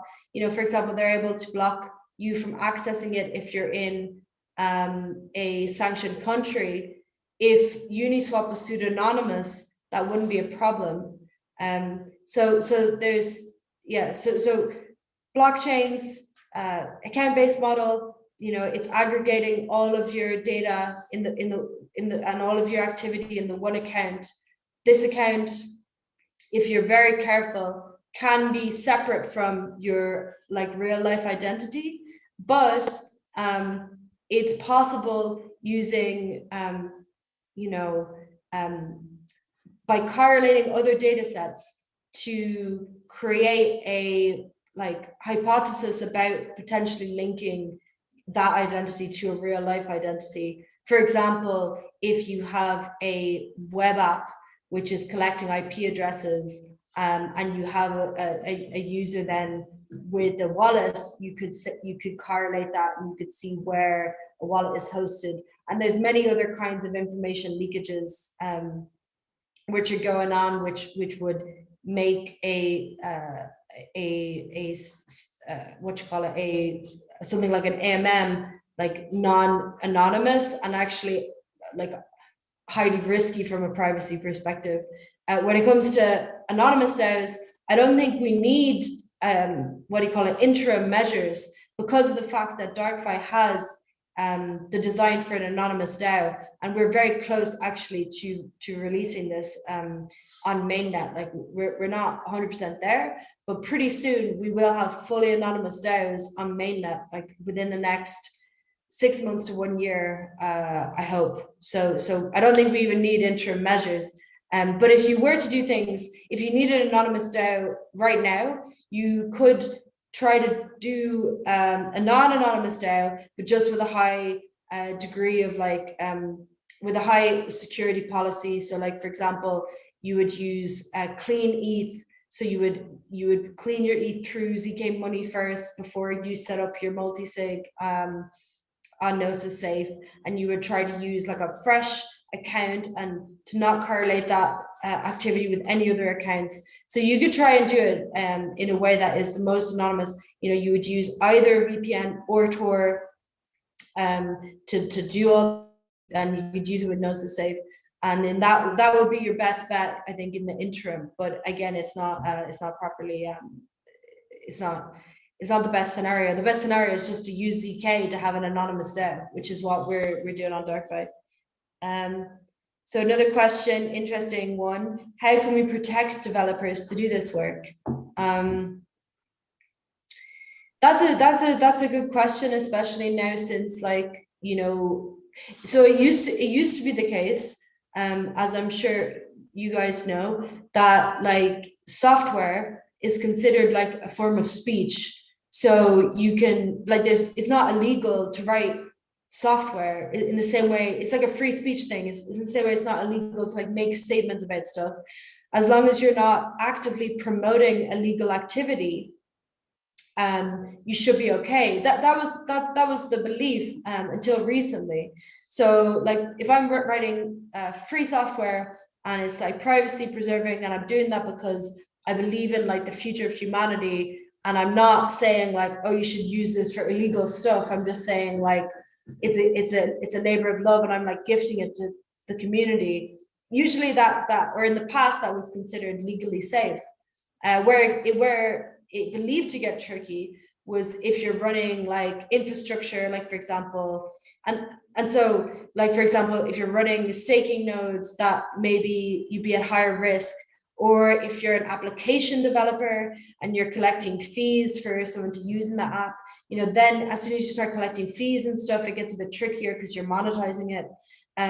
But so far as as long as you're just like offering code for free, and you're doing it because you believe like it's morally justified, and it's not because you want people to do like illegal stuff, then it used to be believed to be okay. But we've seen now with the arrest of the Tornado Cash developer that maybe you know, writing free software is now in itself a criminal act. Well, we still don't know really what was going on with that trial, or what will go on. Some people argued that it was because he was running infrastructure at the same time, so he was like somehow profiting because he was running a relayer. So they're saying he was profiting from the code, so he was complicit in the money laundering somehow. So they might try and twist it. I think the best defense you can have at the moment is be anonymous yourself, like adopt a pseudonymous character. I think it's not perfect, but it will help. And also not to, like, the basic thing is just like, you're not advocating illegal stuff. You're there because you have principles and you believe what you're doing is morally justified.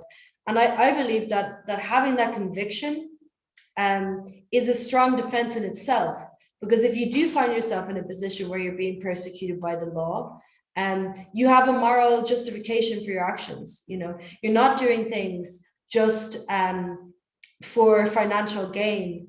Like you can imagine, for example, SBF on trial, like he doesn't have much of a defense aside from like he was just motivated by making money.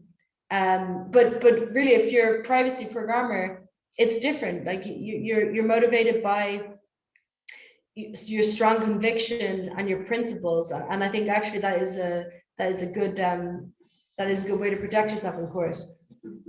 Okay, so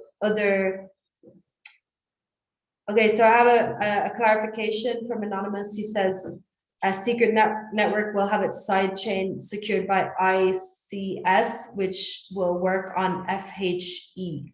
Okay, another question.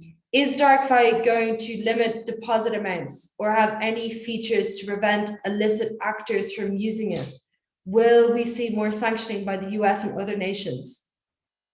So no, DarkFi is not intending to limit any deposit amounts or to have any features, like, because when I see that question, like prevent illicit actors, that's like, I believe that we should create software that is immune to censorship, is completely censorship resistant, which means that we cannot censor illicit actors just in the same way we can't censor licit activity. So like we can't censor either of them because that would be impossible by virtue of the system that we've designed. So that's like another actually design goal, or like a design principle that I didn't mention in the talk, is like censorship resistant tooling, building tools that are impossible to censor. So that would be the ideal case. But can we expect more sanctions? Yes. Yes, definitely. I mean, that's the way things are going. And the way that we would like to protect against that is, for example, by having bridges which are unstoppable and also in some cases undetectable. So for example, having a bridge which is accessible from Zcash or Monero, or from one of the anonymous layer 2s, or from one of the other private smart chains, like for example, Secret Network. That would be a really interesting way to have an indetectable bridge. So that's where we're looking in terms of how do we see a future where, as the regulations become increasingly ridiculous and overextended, that people will still be able to access the tools that are required for their freedom. Okay, so there's another one. Is there going to be a governance needed inside the DarkFi? How can this be done well without sufficient transparency? So yes, we will, in our very first DAO that we will launch will be a DAO, like the DarkFi DAO, which we will use to basically operate our developer team. And so we will have our treasury there, and we will have like a grant system for allocating capital to development, and it will be done democratically through a DAO. So how can this be done well without sufficient transparency? I believe that the anonymous DAO paradigm is a new paradigm for DAOs. It's going to create new challenges, but it's also going to solve a lot of problems. So for example, one of the reasons why we began by creating an anonymous DAO as like our flagship product, and I will just mention briefly that it's not just, when I say DAO, I mean specifically that we have engineered a financial primitive that allows a group of people to work together to make decisions over a collective treasury. So we have like a treasury that can be operated by a group of people. That's what I mean by DAO. But also in DarkFi, we have other things that are part of a DAO. Like, for example, we have a peer-to-peer chat application, which is also anonymous. And we have a peer-to-peer anonymous task manager. We have wiki software. So this is all about like, how do we build DAOs in the expanded sense of like software for communities to coordinate, but to do so in a way that is peer-to-peer and anonymous and not dependent on these like centralized proprietary services like Discord, etc. So that was our goal. And the reason why we started out with this as the first tool on DarkFi, rather than starting out with financial use cases like the anonymous AMM, for example, is because we had this very formative experience working on the Assange DAO, where earlier this year we raised over 50 million to free Assange. And by the way, I love that this hackathon has the Assange quote, the universe believes in encryption. And I think he also says later, the universe smiles on encryption, which is a very beautiful quote. And it's a quote and a sentiment that is actually what got me into crypto. So that quote has been a big influence on me. But anyway, so Assange, you know, he's an enemy of the state. We made a DAO on Ethereum to, and our mission statement was to free Assange by all means necessary. We raised over 50 million, but when we got the money, we were in a very difficult position because we realized that as our actions are completely on chain and entirely surveilled and known, we're very restricted in terms of the kinds of activities we could do. So we could no longer, you know, free Assange by all means necessary. Instead, we could only really operate in this very limited space based off the fact that all of our actions were known. So I think that anonymous DAOs can bring crypto to the next level in terms of like the possibilities of what crypto can actually achieve. So that's what I'm really excited about. But again, anonymous DAOs, they do come with their own set of challenges. For example, you know, like you mentioned that transparent, or the question mentioned transparency is a nice thing about, or they mentioned, you know, transparency is something good about DAOs potentially. There are things about transparency that are desirable. I would say that depending on your DAO, you could choose to have different degrees of transparency. So if you're a Assange DAO, you might, like, what I would say is really important is to hide your participants. That's like definitely, but probably also you would want to hide your activity. Like, you don't really want the state to know what you're doing with those funds. So actually that Assange DAO might be an example of a DAO where you really want to keep it just between you and your like close cooperatives, and you don't want to share any information to anyone else about what's going on with that DAO. If though you have a DAO which is, for example, a hedge fund, and you want to every year open your books to your investors and say, like, this is what this is where our treasury is at, you know, these are the investments we've made. You could do that trustlessly by choosing to reveal those values. And again, this is where ZK is really interesting, because anonymity is at least in how we've engineered it in DarkFi, anonymity is the default. So by default, the information is hidden. But if you choose to, you can reveal information in a way that's trustless and verifiable. But again, it's like an extreme case. But if you have a DAO that, and you think it's really, really important that the treasury is known, or that, you know, a certain transactions that you want to reveal the amounts, or you want to reveal the destination, you can choose to do that. You can reveal that information as a DAO. So I do think that it opens up more spaces, more possibilities than it closes off. Although it will come with its own set of challenges as well. That I'm excited to see how it plays out in the DAO space. Cool. So I think that's all the questions. And I know it's super late and I've kept you guys for a while. So thank you so much for coming to my talk, and happy hacking. Yeah. Bye. Thank you so much.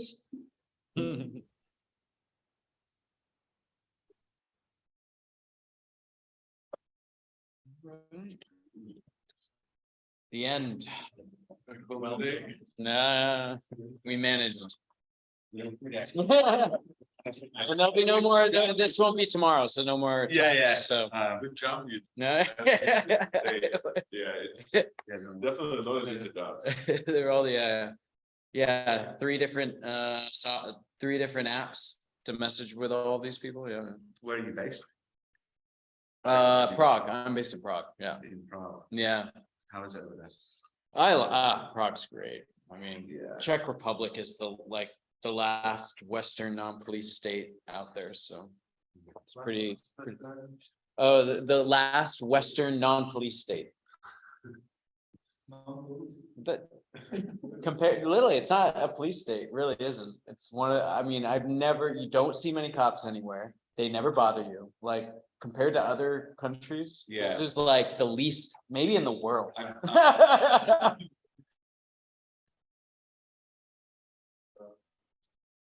Yeah. Was it which border? Slovakia is that? Yeah. Yep. Wow. So in all countries, it's normal idea that people can smoke joint and policeman. Yeah. It's definitely more.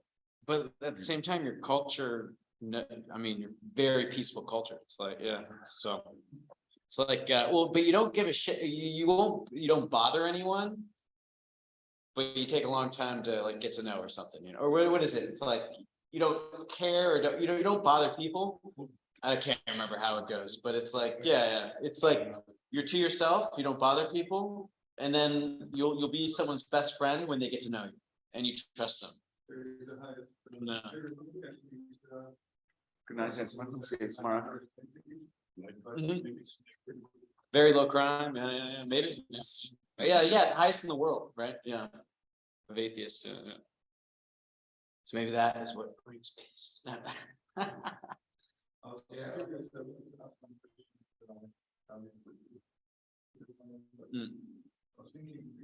About branding for these dark products. Happy 5.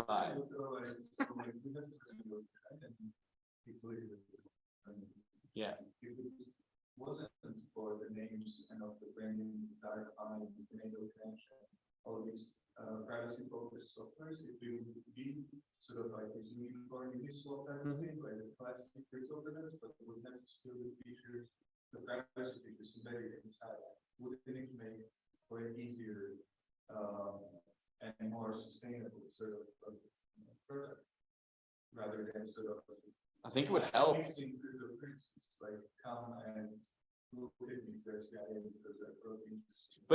But not even like think of just user adoption, like DarkFi, like I guess I have to be a criminal to use it.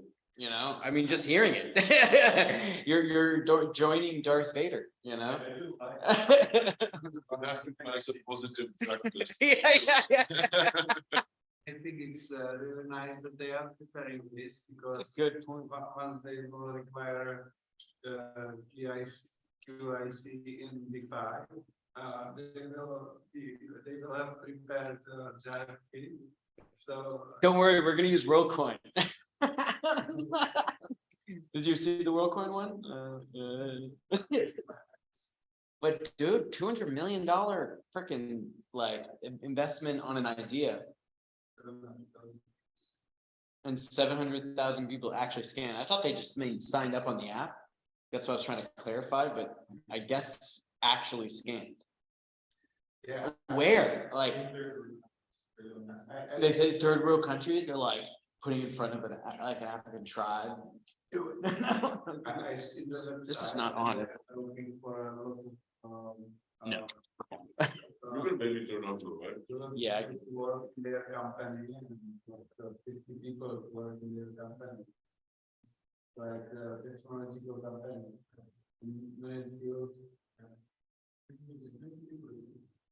About, I've not counted.